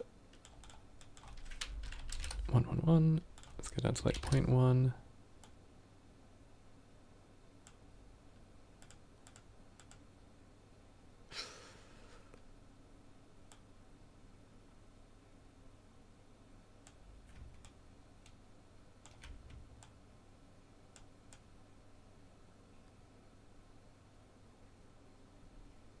There we go, something like this. Very encouraging community. No, it is. Everybody's really kind. Right, so let's grab these, grab that. Radius 0.01. Maybe we also do like radius by Ian Hubert. Yeah, Ian's is lovely as well. Robot soup? Oh wait, is that what it's called? Something like that.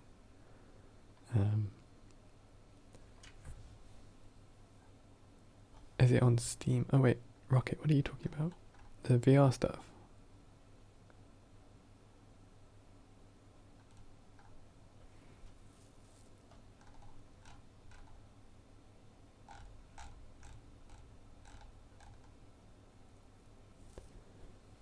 There's yeah. Oh, see you later, Kyra. Have a nice day. Finish the stream tomorrow's breakfast. I mean, we're gonna be chatting here for a while. Oh my god, I've got so many things still to make. Have we made 4 things? 6 things, okay. Amazing. Right, let's keep going here. Oh right, yeah, the other VR. There's something else which came up, like Play Canvas, I think was another one that somebody was using. Yeah, there's a lot of good platforms. I mean, if you're a Unity user, there's VRTK, the VR toolkit for Unity, which is basically lets you drag and drop loads of stuff really easy. Ah, nice, integer. There is actually a real node for that now, the align Euler to vector. I only made that node because it was not added to master at that point. But that is now in the actual thing. Curve parameter. And we just want to invert this. So subtract from 1. There we go. Wow, these are way too spiky.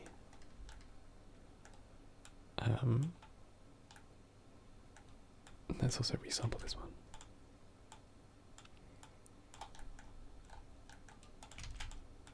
And power. There we go, something like that. Cool. Oh, you tried to make your own. It's once you work it out, it does make sense, but it took me quite a long time to get my head around it. Oh, really? Godot. There's the Godot developers are really great as well. It's a really solid crowd. All right, broken comb complete.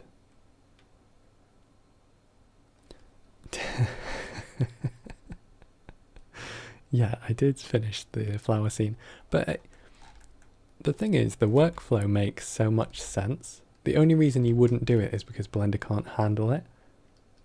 But in my opinion, it is what the workflow should be. Everything should be in a single node tree. I still don't agree that geometry nodes should be a modifier. I don't think that you should have to generate an object first to hold geometry nodes. Let me grab you an invite for Robot Soup. If I can find it. Oh, maybe I can't generate invites. Somebody else will have to find one. I can't make invites for it apparently. But yeah, so for like working in a single node tree, it is so convenient. Like I can come over here and be like, this stuff, I want it, and use it somewhere else. I don't have to go into like a different object, pass out specific stuff. Like you can only pass out one geometry as well, so you can't do stuff like that. And oh, no worries, Quackles. Yeah, it's just, to me it makes no sense. It's basically pretending that the main use is as an advanced modifier, where you basically create custom macros to do stuff, which is fine, but I don't feel like that's the main use for geometry nodes. It seems like geometry nodes is able to do a lot more than that. I feel like that's selling it short. And even if it was to modify data, you could still do that through a general node tree. You could just, have a section that modifies a particular geometry. And in fact, you could therefore pass like a collection through it or something like that. You'd have so much more flexibility if it wasn't tied to a specific object. But that's just my 2 cents. What is possible to do in Houdini but not in Blender or Sverchok? Handle more than 1 million particles. Blender is basically, it has no scale. You can also do Blender. No, sorry, you can also do physics solvers in Houdini where you cannot do them in geometry nodes yet. We should get physics solvers at some point, but they're not here yet.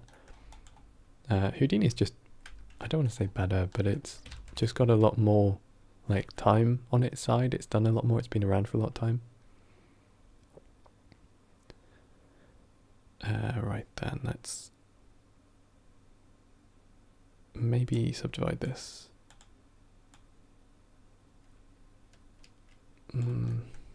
Maybe. Yeah, let's go with that.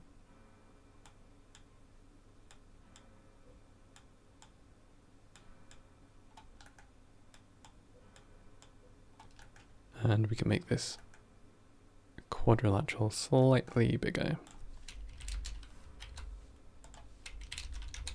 There we go, nice. Yeah, Vex compared to Python, Vex is probably, I'm not speaking from experience here, I'm only speaking from watching tutorials and things, but it seems like Vex is a lot more user-friendly. Yeah. Houdini can just handle stuff better. But that's what you get for having a much larger development team, a much larger development budget, and 20 years longer of procedural expertise. For everybody not knowing, Houdini is free for personal use. Yep. If you want Houdini, you cannot do things like FBX exports, or maybe it's only FBX exports, but you can't do animated FBX, or things like that with Houdini Apprentice, which is the free one. But Houdini Indie is pretty cheap, and that's like the full version. So if you're a freelancer, or if you just want to splash out, get yourself a present, get Houdini 19 Indie. Comb, here we go. Houdini is dead.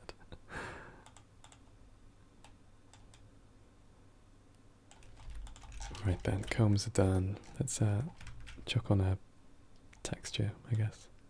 Set material.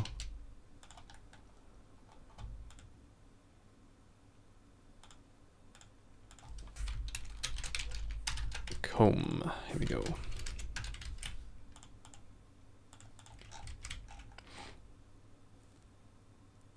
If you email Houdini, they will sometimes let you try out Indie for a year. That's a really sneaky little tip. Nice, if that works. Where is my stairs?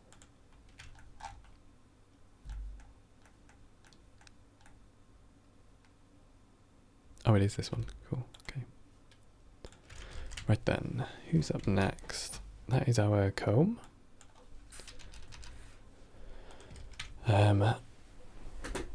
Rendering is limited as well. Yeah, I mean, I would definitely get the Apprentice version and just learn it, because you can learn all of the nodes as long as you don't need to render, as long as it's more just like a platform for you to experiment with before you make a decision about whether or not you take the plunge into paying. You can't really go wrong with like an almost unlimited free trial. Right, books, we should do some drawing. Oh, drawing pins. Drawing pins, right then.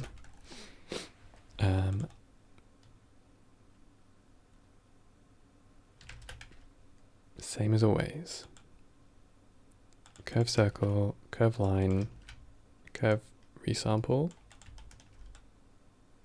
set radius, screenshot animations,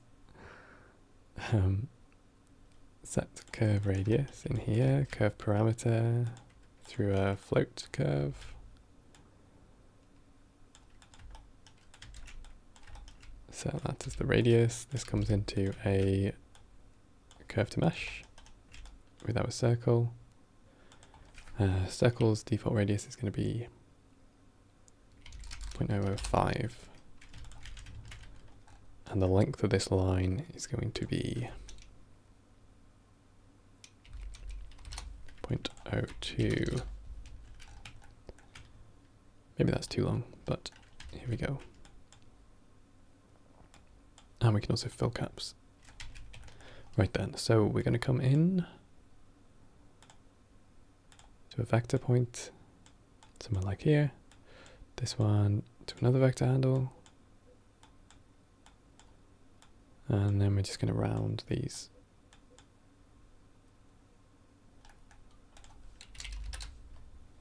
Something like that.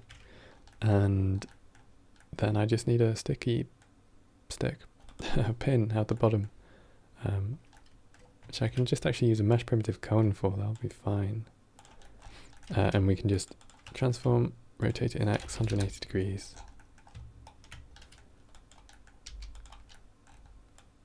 you don't want to glorify Houdini. Houdini is great. The thing is Houdini and like Geometry Node is not really competing with Houdini. It can't really compete with Houdini at the moment. I know a lot of people give it a lot of sticks. It's like, oh, Houdini is better. It's like, well, yeah, it's been around for a really long time. Hey, Indrajith. Sorry if I'm mispronouncing that.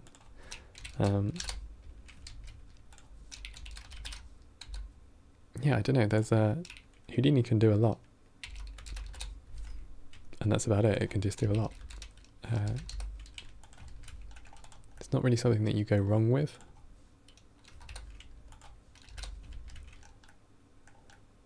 There we go. Wait, 12. You're trying to... Oh, do you call them push pens? Sorry, we call them drawing pens in the UK. Often they've only got like a brass flat top as well. Maybe I do two types.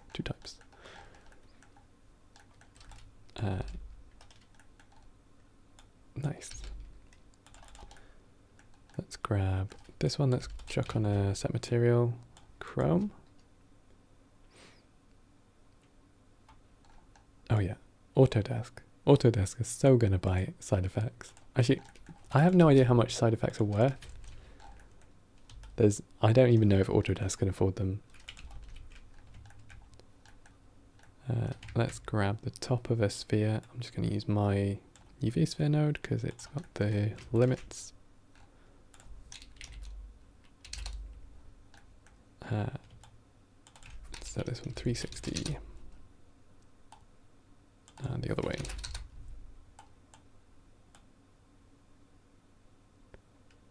Go something like this.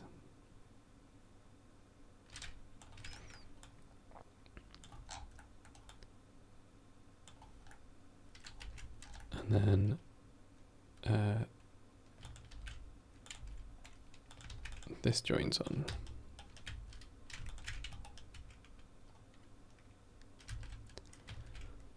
And let's also just move it down.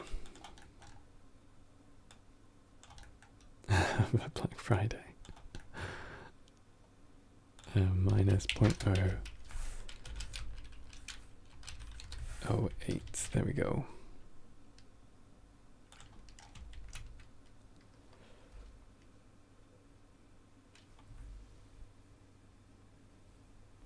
Yeah. Blender is like the generalist software that I think every artist should have, because it allows you to do so many things and you control your data. Compared to being like, oh well, I use 3ds Max for my generalist stuff. It's like, well, if you stop paying for it, then you don't have access to your files anymore. Someone on YouTube made a whole Gothic cathedral in Houdini. People have made whole films in Houdini. They go pretty hard. Let's just chuck on the button plastic for these. There we go. 2 types of drawing pens, and I'm not sure how these are going to be instanced. I don't know if maybe I need to turn them into instances in advance. Let's just do that anyway. Mesh to instance. This node is just instancing it on a single point line. Literally just vertex factor of 1 instance on points.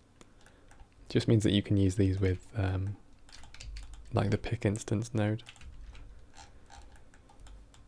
Cool. Drawing pins or push pins.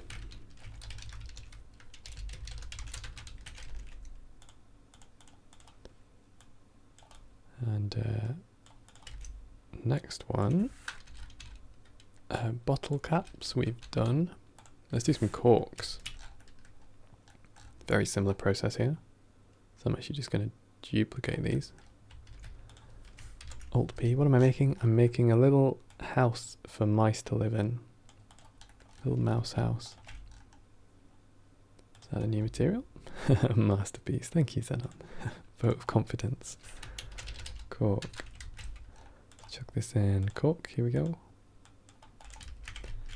And shape needs to be a little bit different. And length needs to be a little bit different.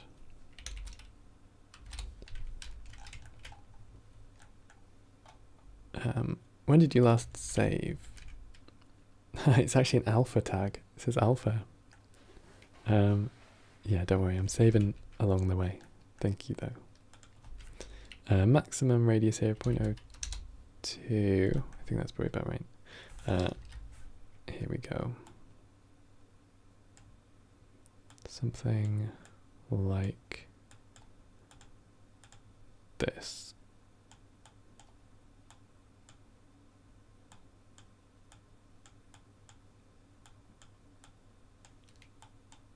I guess. The top of that does not look too pretty. Oh, wait, we're filling caps, so maybe I can make it. There we go, that's a bit better. And come down a bit. There we go. Do you always prefer geometry nodes now compared to manual modeling, or is it just for November? Yeah. Does it not feel clunky sometimes? Yeah, basically. I'm pushing it for this because I think it's a fun challenge, and I think if I do find things which are absolute game breakers, then it helps the developers. Generally, I would model things a little bit more manually. Like stuff like this, I would absolutely model cork by hand. I would not do this. The thing is, we don't even have the benefits of procedural control yet. So like I couldn't generate 10,000 different corks with different generated profiles because we don't have any way to loop data at the moment. So actually that's not true because we could do it through the point instance, but doing loops, like forcing loops through point instances, or sorry, instance on points, and then controlling the indices through maths is so janky and so not beginner friendly. So yeah, tricky. I would rather make stuff myself. Is there any way to use modifiers inside geometry nodes like bevel, for example, or solidify? No, unfortunately not. But those modifiers will be added to Blender, to geometry nodes directly. So we will have nodes for them added down the line. At the moment, your best way of doing a bevel is if your thing is a fairly uniform shape. You can actually, if you're able to make it with a curve, then you can, use the curve, and then you can bevel it with a fillet curve node. Right, I need to take one of these bands and scale it in a little bit, because these champagne corks always have like a little bit. What's a loop? So if you have some data coming in and you make some kind of modification to it and then it goes out, right? So let's say something like a fractal, a self-similar fractal. Let's say your the thing that you do is to, let me just actually draw one, right? So let's say you have a triangle. On each side of the triangle, you draw a triangle a third the size. And then on each one of these, you draw a triangle a third the size. On each new side, you draw.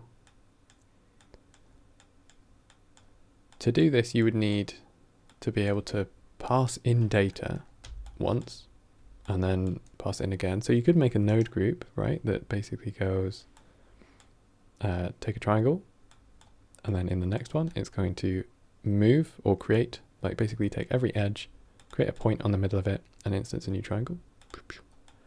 And then you make another node group that does it again, and then you do it again. And you're just looping, right? You're just passing data through the same node group over and over again. So a loop that goes sort of linearly, a serial loop, would essentially allow you to have a single node group, and you would say, run this data 5 times, and it's just going to like literally loop the data. In comparison to that, we also have parallel loops. A parallel loop is really useful for essentially doing things in parallel. So they're also called for each, where you have, let's say you pass in 10 bits of data, like 10 different bits of geometry that do different things. And yeah, that's only 4. And then you can pass it through a single node that will do something like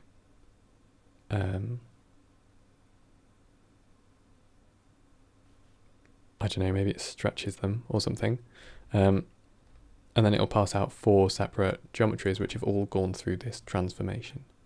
So at the moment we could do something like that with the transform because it's going to behave the same way on everything which comes in. But obviously if you think of a more complex thing, for each runs basically a program on each of the bits of geometry which comes through it. So that can be a really, really powerful workflow aid, because that's essentially going to stop you from needing to do all of these things where we make individual stuff. You could just pass through a thing and it's like, okay, we'll take all of these lines. Let's say I've generated, use like a point instanced 10,000 lines.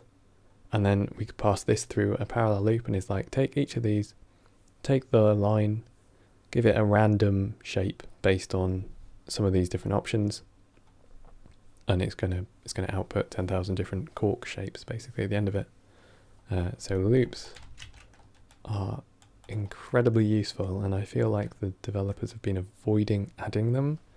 And I don't really understand why. They're so highly requested, just because they're super useful. Right, what do I need? I need a set position.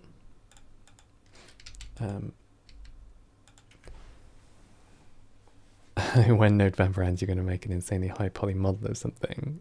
It is good to get your skills back in. I was very briefly trying to rig something a few days ago, and I was like, I've completely forgotten how to rig. So bad. Definitely, it's difficult to keep like all of your different skill sets up, especially if you're a generalist,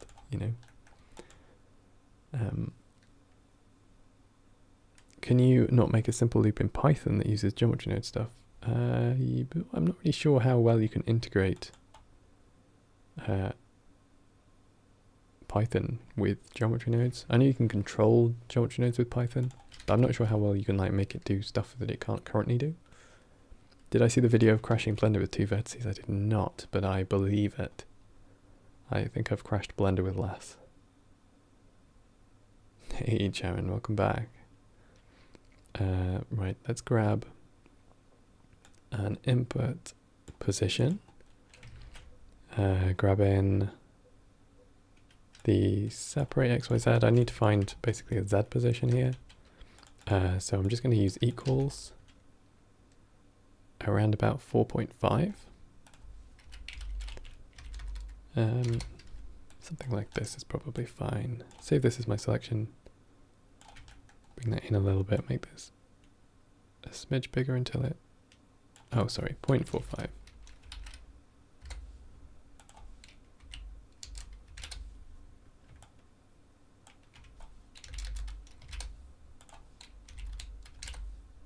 There we go, something like that, minus a little bit less than that.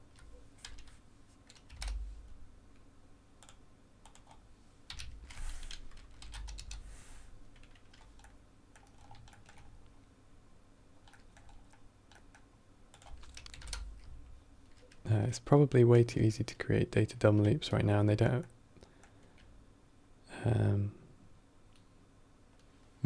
Yeah. I mean, you can do loops in Sverchok, so if it's convenient for your project, you can basically pass out data, bring in your object, post modifier into Sverchok, run a loop on it, pass out that data as a new object, and then continue working in geometry nodes. Or even, if it's something that you can just use using an attribute, then you can just pass out an attribute, write an attribute to your mesh, and then use that directly in geometry nodes. Oh, does he? Just uses each vert to instance the other. Yeah, I can see that crash in. Right, input position, vector math. Oh wait, I already have a position node right here. Scale.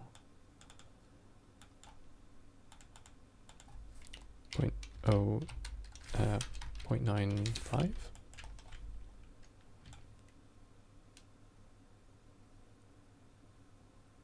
I guess something like this is fine.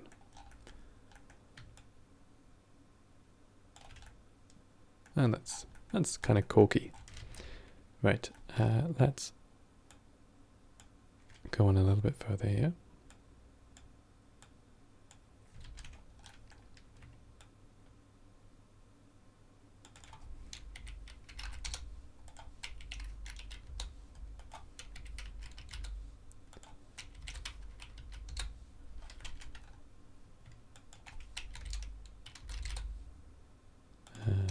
Oh, 4, 3.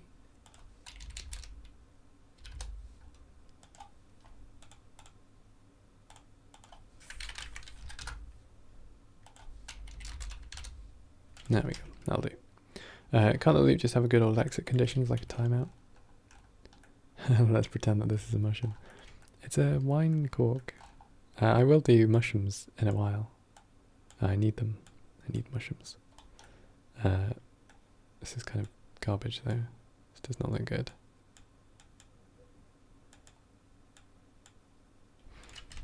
Stupid question. When removing handwritten attributes with attribute value nodes, how do you handle custom attributes?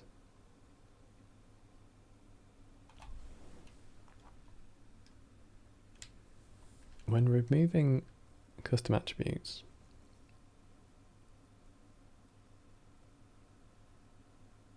wait, are you talking about in 2.93?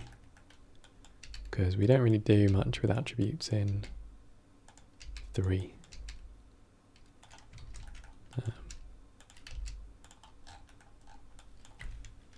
Control J. So let's just put this over here. Right, corks are done. Food we'll do a bit later. Feathers, toothpicks. We've already got matches, so we might leave them off.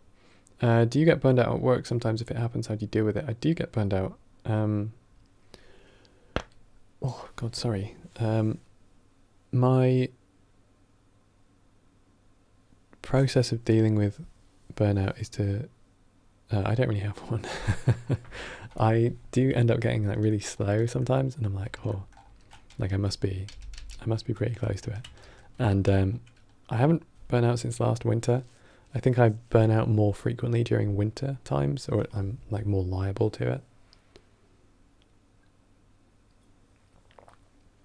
This sounds really weird, but actually these lights, so you can see me because I have like just a huge amount of light shining in my face, but they're kind of like seasonal lights. They're kind of like sunlights, so I get like a very neutral amount of light coming through my face. I think they're actually really helping, which is weird. Like it throws my circadian rhythm because I'm doing this quite late at night. Like it's 9:30 and I basically get blasted with sunlight. But yeah, so I think that what am I looking for? To deal with burnout is basically to find something else to do.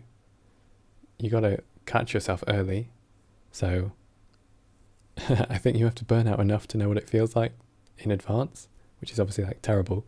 If you can see yourself starting to burn out before it happens, then great. Do something about it. Do something about it early, because it's such a pain when you're in the middle. When you're creative, and you have a burnout, and you just cannot. You hate your work, and you're uninspired, and it's like, oh, that's just the worst of both worlds. I think one thing that is really helpful is sharing your work. If you hate it and you're getting into this rut of hating your work, often it's because you haven't really seen anybody else's work. You haven't seen, or you haven't seen anybody else's in progress work. A lot of us are working online with no direct peers in our field, so it's really difficult for us to like see in progress stuff. I think that's why doing streams like this is quite nice, because people get to see that actually the processes are really ugly and it takes a really long time, rather than it just being like 110% your finished work all the time, like only the stuff that you've like edited really heavily for social media and that you're proud of, and nothing else. What is this tau trick? TAU? Oh, it just returns 2π. November reminds me of how many hours it takes until a project starts going to the right place. Exactly. You have to get past the ugly stage, and a lot of people, especially beginners, do not know this. Like, if your hand skill, and this extends to drawing and nodes, Like if your hand skill is better than your eye skill, you will perceive yourself to be better than you can like fault. That's when it's really exciting, because you're like, wow, what can I make today? But then at a certain point, your eye skill is going to get better, and you're going to be able to see the issues again. And there's always a bit of ebb and flow, right? So if your eye skill, if you can see more clearly than you can draw, then you're going to think you're worse than you are. And that's a real problem, because when you see a lot of stuff online, it drills your eye skill. You can look at stuff and be better at looking. And then when you're drawing again, and you spent the last 2 days on social media being like, wow, these people are amazing. And then you start drawing and you're like, wow, I am not amazing. And it's like, you're seeing your worst work and you are comparing it, or like your first sketch, and you're comparing it against somebody's like 200 hours of painting. That's just neither helpful nor sensible. So you gotta just chill. You gotta have a look at other people's work, and like as they're working, you've gotta, if you're gonna compare stuff, and you've also got to work through the ugly stage. If you're feeling like, this isn't working, I'm just gonna go and watch TV, that's not a good thing to do. Don't watch TV. If you think it's not working, keep going until it starts working, because it will eventually start working. So you just gotta push through. Go into a project with the expectation that you're going to spend at least 4 hours sat there, because at some point in that time, it might be after half an hour, it might be after 2 hours, you're going to get that moment when you're like, I like this. And I'm excited about seeing where it's going to go. But it's not like the first mark you make is exciting. You just have to have faith in your abilities to work your way through that kind of labyrinth. The flow theory of skill versus observation. Oh, is this a thing?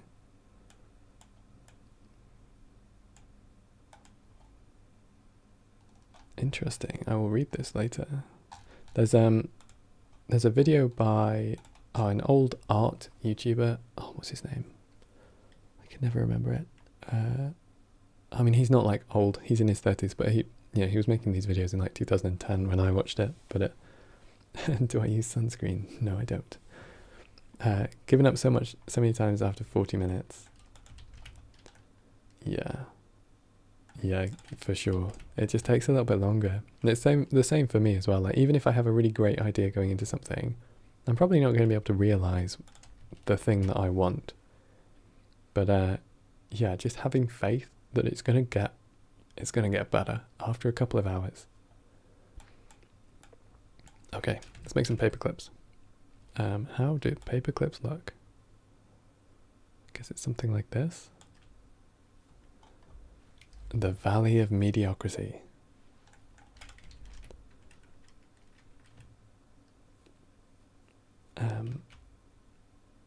Ryan Kingsland. No, it was I'm just thinking of Sanctus now. It's not. Their name begins with an S. Let me find them. I just went onto YouTube, and my stream is like the most recommended thing by YouTube for me. Thanks YouTube. What am I looking for here? Art block.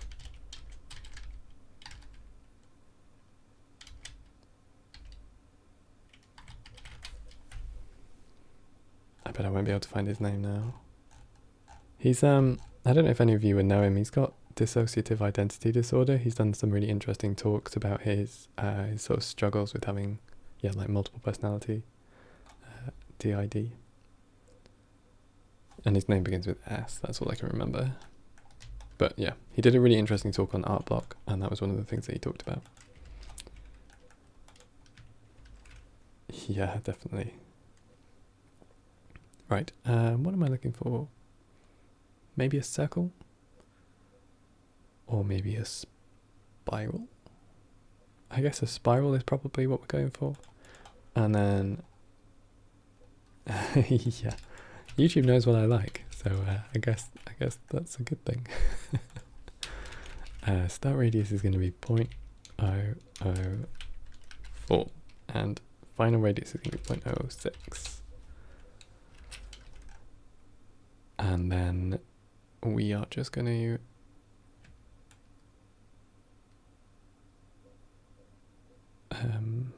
wait, what did we say it looked like? So it's like 1.5.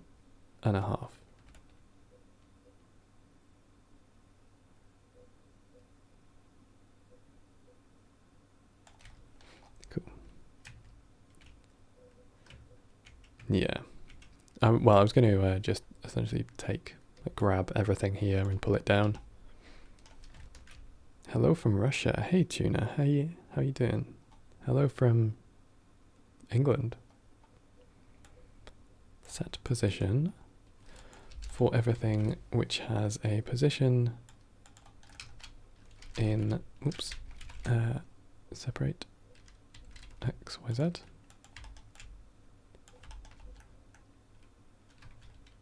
Compare floats, we're going for the Y-axis, less than 0. Oops, God, that's going somewhere. Oh, maybe I should scale this actually as well. Or separately, whatever. Vector math, multiply by like 5 in the Y direction. Oh, that's not good.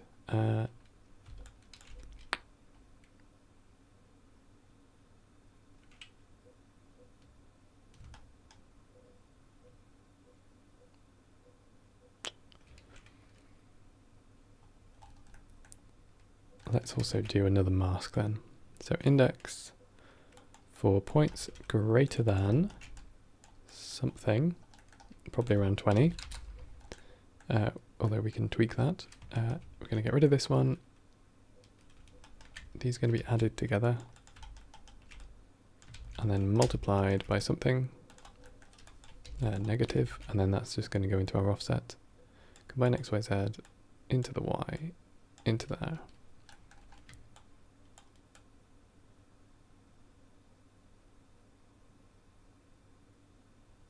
Well, it's not perfect.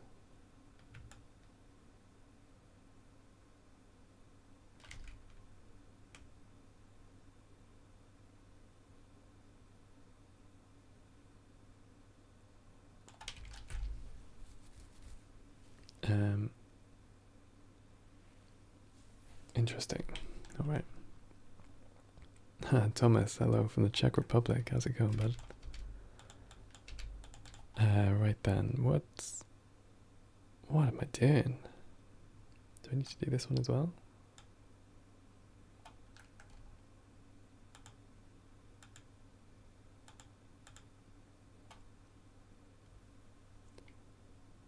Shouldn't that one be a greater than? Oh, this one. Hey, thank you so much. It's always the case, isn't it? It's so easy to get blind to your own mistakes.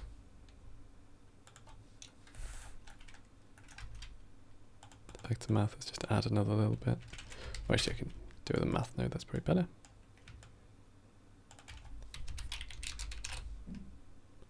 There we go. See you later, man. There'll be a time lapse of this one anyway, up at some point once I've finished it, so see you later. Toast, thank you.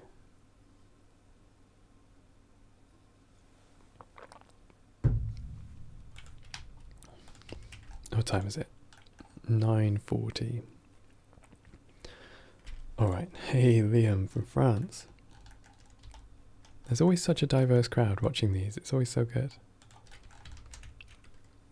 Let's get this skinned up. So curve to mesh. Wait, is this even a curve? Yes, it is. Curve circle, make it nice and low res.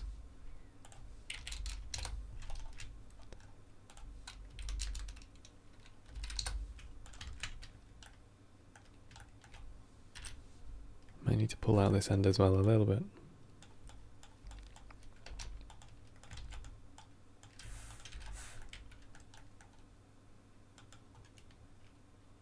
Hey Murray, I'm making a house for mice to live in.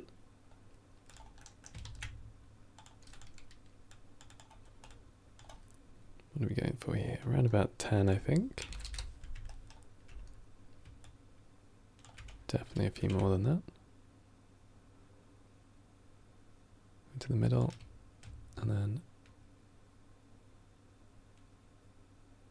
a little bit of plus on both sides. There we go. 0.01. There we go. That's a little bit more paper clippy.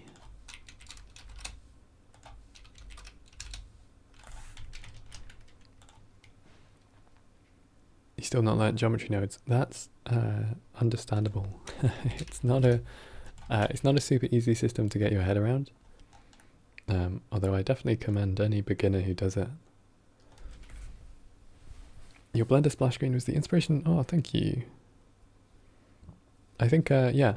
I think a lot of people don't realize that 3D isn't just for making representational stuff. Like you can make things that are a little bit more creative or curated with it.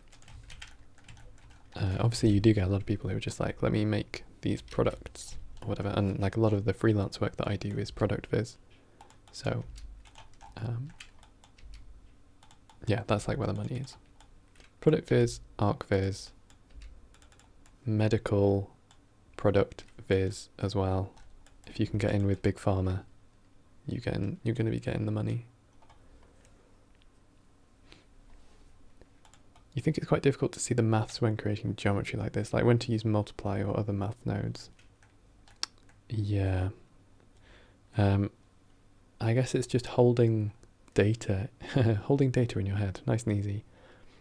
So, like in this case, I basically I'm making masks, right, which are going to be 0 or 1.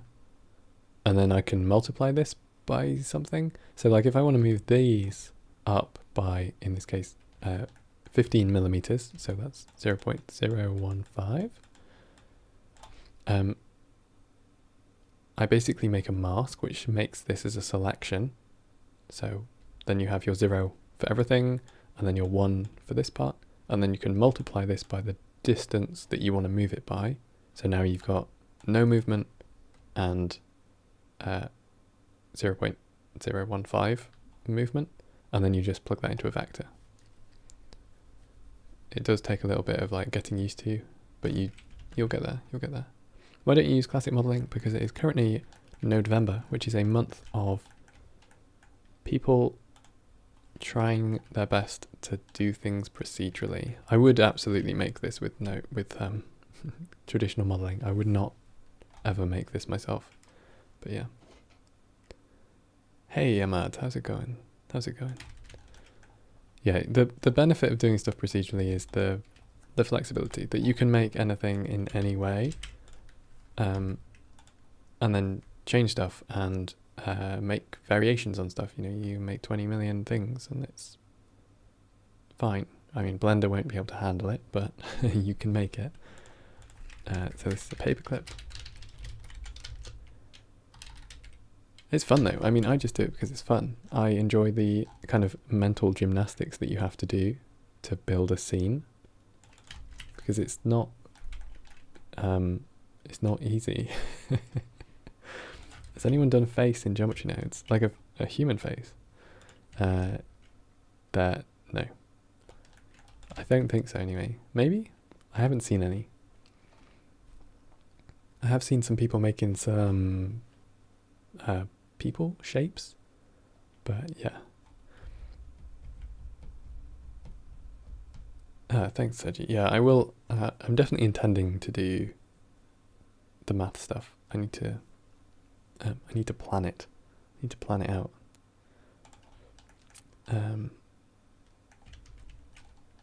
Yeah, it's like a puzzle. It's just good fun. Just good fun to like try and work out how you're doing stuff. Teacup bath. Alright, let's get this teacup on the go. It's gonna be something like this shape. I probably won't have a saucer. It's been done with shader nodes with displacement. Yeah, it has. Alright, so we're going to use a sphere, I guess. And we're going to take half of it and make it inside out. And then the bottom half we're going to pull down, and then we're just going to take a ring of it and enlarge it. And then we just need to make a handle, which will be something like this, right?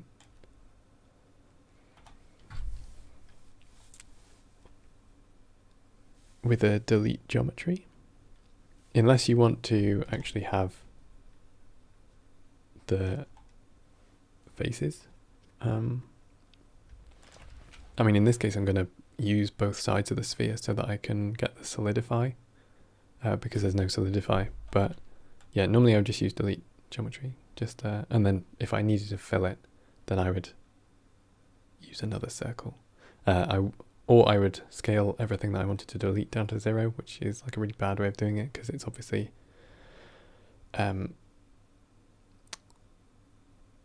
yeah, it's just going to overlap your geometry. But once we get like merged by distance, that stuff will be fine as well, in theory. So let's grab a UV sphere, make it a bit smaller. Hey Miro, how's it going? You finished your first November prompt. Congrats. Congrats. They're really fun once you get into them. Let's make this a bit smaller. And then we're going to grab a supposition. Yeah. I'm not really sure how the indexing works on these. We'll have a look in a moment. But yeah, I basically want to take all of this and scale it down inside. Yes, exactly. That's what I'm going to do. So geometry, input, sorry. Position where it is Z. So SX. Separate X, Y, Z. Where Z is greater than 0. We may need to just tweak that a little bit.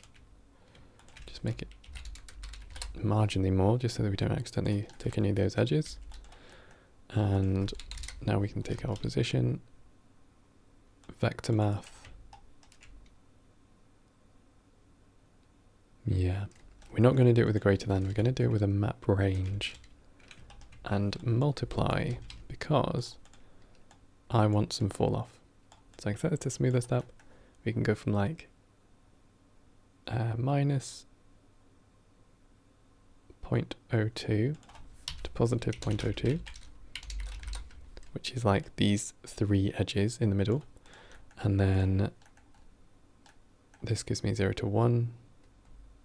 So 0 at the bottom, 1 at the top. We're going to be multiplying it by a vector, which we scale here. Right, so the vector by default would be like 1, 1 in X and Y, and then minus 1 in the Z. So 1, 1, minus 1. Right, so that's basically scaled everything. You can see my normals are messed up. Now if we go into our map range, then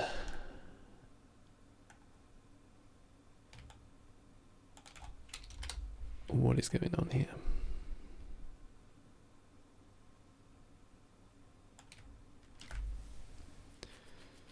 Oh, I see. We actually don't want to scale it. We want to do a mix RGB because we're actually lerping in between 2 vectors. So otherwise we end up multiplying by 0, right? So go into our mix, something like this, and there we go, 0. We can now grab just a couple of vector nodes, grab those in that, 1, 1, and 1, 1, minus 1, and now we have that scaling. And it looks like a UFO, it does. Maybe make these a little bit smaller on the inside here, and a little bit less dropped down. And there we go. Nice round edge, because we did that with the map range. That's basically the cup. I just want to take the bottom of it now, expand it out a little bit, give it a little bit of a base. So for this we can grab, I want to say by index. I hope we can do it by index.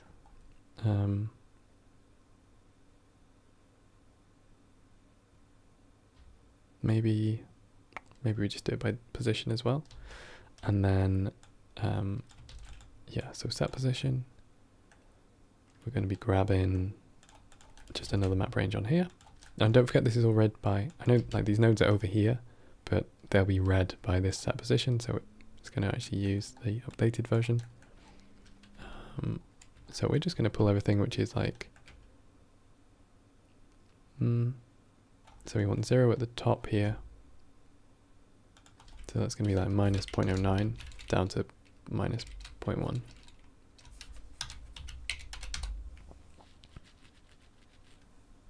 What is this, a bottle cap? It's way too dense for our needs, but I just can't help myself. Alright, I'm going to actually pass it through a float curve, because I think I want that control, and then I need to work out how to actually get this control. So I guess it needs to go into... Alright, so Z isn't changing, so that's staying as a 1. X and Y are going to be getting bigger. So I'm going to add 1 to this, just so that we're starting at 1. And then we're going to go to X and Y. And I'm going to use this to multiply by the original position. So input, position, join these two together with an add. So then the position, oh boy, oh sorry, multiply. Right then. So now, well, that's actually pretty good. We can do something like this. Maybe we need this a little bit higher, minus 0.085.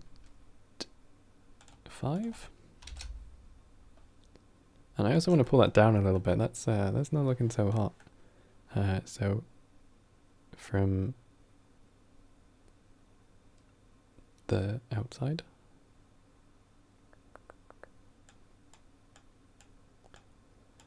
Yeah, see, this is what you don't see when you look at people's work on Instagram, is like how long we spend just like scratching our heads. That worked well, looks good. It's, well, to be fair, from the camera it's probably looking fine. I was thinking of flattening off this base, but you're right, I probably don't need to worry about that. Unless I just move it up with a position distance from like minus 0.1, and then I do some extra stuff. There's like always things that you can do, but yeah, absolutely a waste of time. This, you could just clip this through the floor and you'd be fine. So we're looking for like 0.05. Put it through a power curve, completely unnecessarily. No, let's not. Let's just go into the Z here, offset.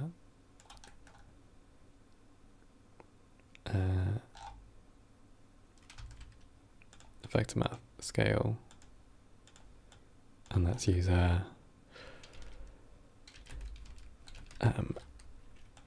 Z mask on here as well. Here we go. So compare float Z. You saw a croissant made from a cube. Damn. Is there a form of procedural editing with geometry nodes? Essentially what I'm doing, right? Set position. Easier if you're using like empties and stuff, you can use a geometry proximity. But yeah, It's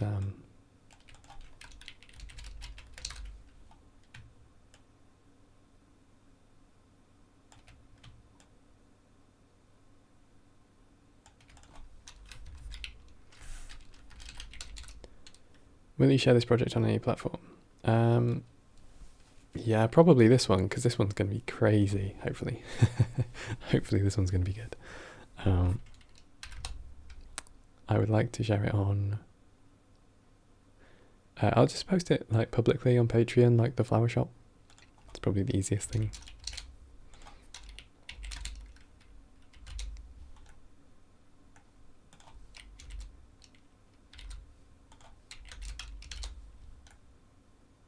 Well, that made all of no difference. Right. Let's get rid of that. Let's make a cup. Oh, shader displacement.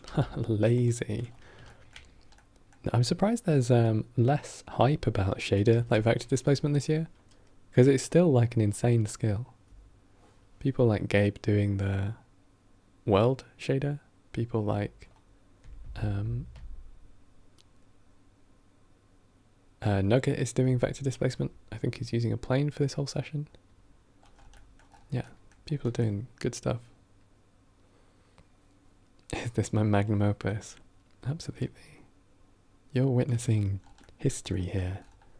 My true, unadulterated genius. What a word to forget. Right, let's grab a transform. Oh wait, no, I can just do it here. Good. 0.095. Nice. Now I need to make a handle.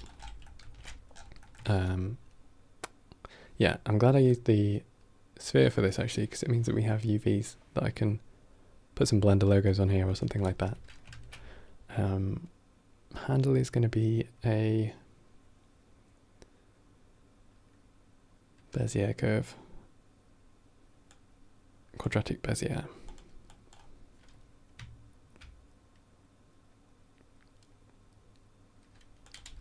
Or maybe not. Maybe it's going to be a Bezier segment. And I can just instance like a spiral at each end, just to make it extra. Just to make it extra. 0, 0, 0. Wait, let's just make them all 0.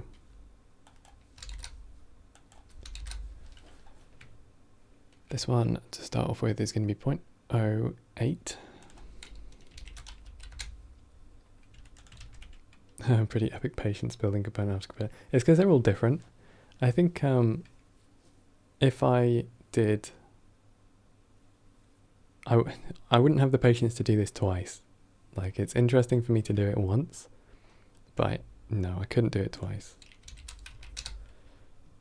That would just be too much for me. Right now, end is going to be like here. Where is that? That is 0.08. Would you do the placement layout without nodes as well? I would do a lot of the modeling manually, and I would do all of the placement manually. I would only use procedural systems for stuff it's good for, like scattering, positioning cable. If I had something that I had modeled, I might do procedural variations on it. So like if I had a cup and I wanted to make some of them have broken handles, then I would make like the handle procedurally appended to the cup, and then that would give me like the option to have different, if I scattered it, I could have like different variations on broken handles and things. But yeah, just, it's so much effort to do this. I'm not saying little reward, like it's good fun, but it would just be so much work. Oh, I did that in the wrong one. 0.078, 0.038.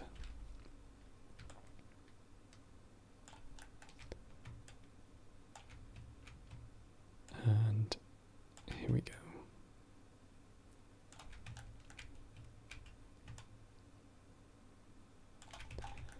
Teacup. There we go, nice, easy. So I just need to stick a curve down here, Go to mesh. Yeah, no. I was thinking whether or not I wanted to do spirals at the end, but I really don't. Let's grab a curved circle and we'll make this littler 0.01, and I might also squish it. Something like this.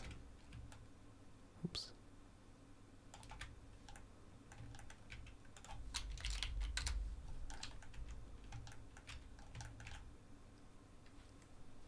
No, that's probably fine.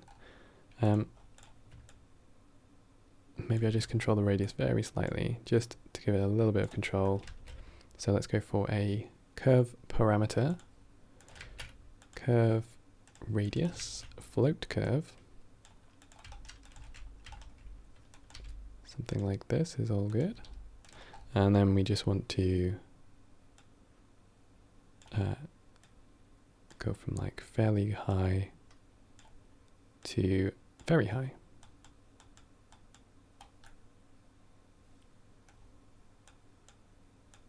Do we not have any points in the middle? What is going on?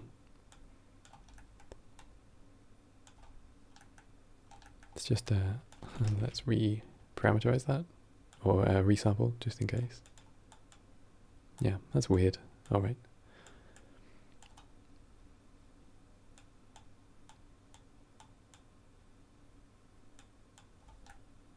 Okay, cool. That's looking pretty good.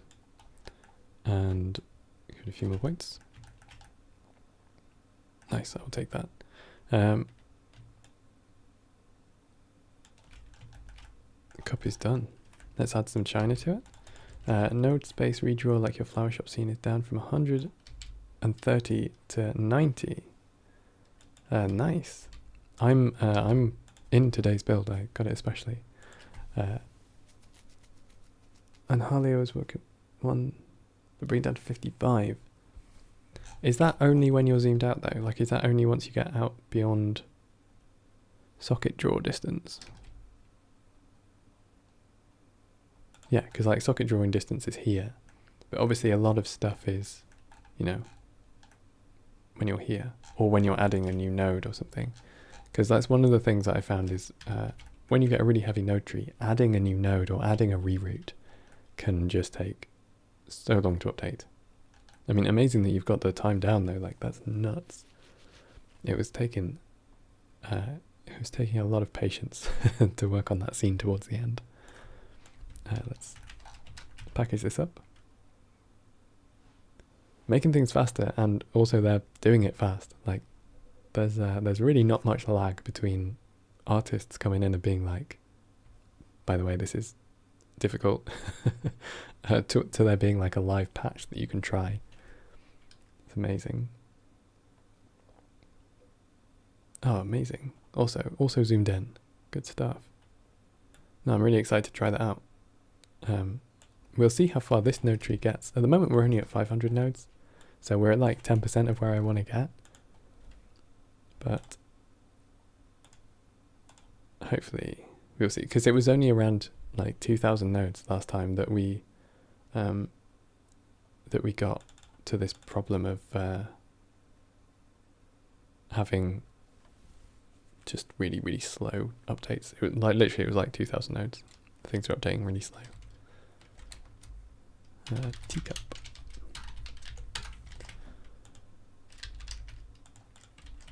Alright, what's the time now? It's just gone 10. Because I know this is going to be like a multi-day project, I might wrap it up here for today just so that I can actually get some dinner. Because I know everybody in my house is going to bed, so I do... I've basically every time I stream I miss dinner, so I want to go and grab some. So yeah, I'm going to wrap this one up for today, and thank you all for coming. Yeah, thanks also for your ideas. We came up with so many cool little extra things to add in. Like, I'm really looking forward to doing the earring light fixtures and like fairy lights and things like that. I think this is going to look so cool when we're done. So yeah, I'm gonna wrap it up for today, and then we will jump back in tomorrow and we'll take our time. We don't need to rush this. So thanks everybody, and yeah. yeah, have a good night. Have a good night, everyone.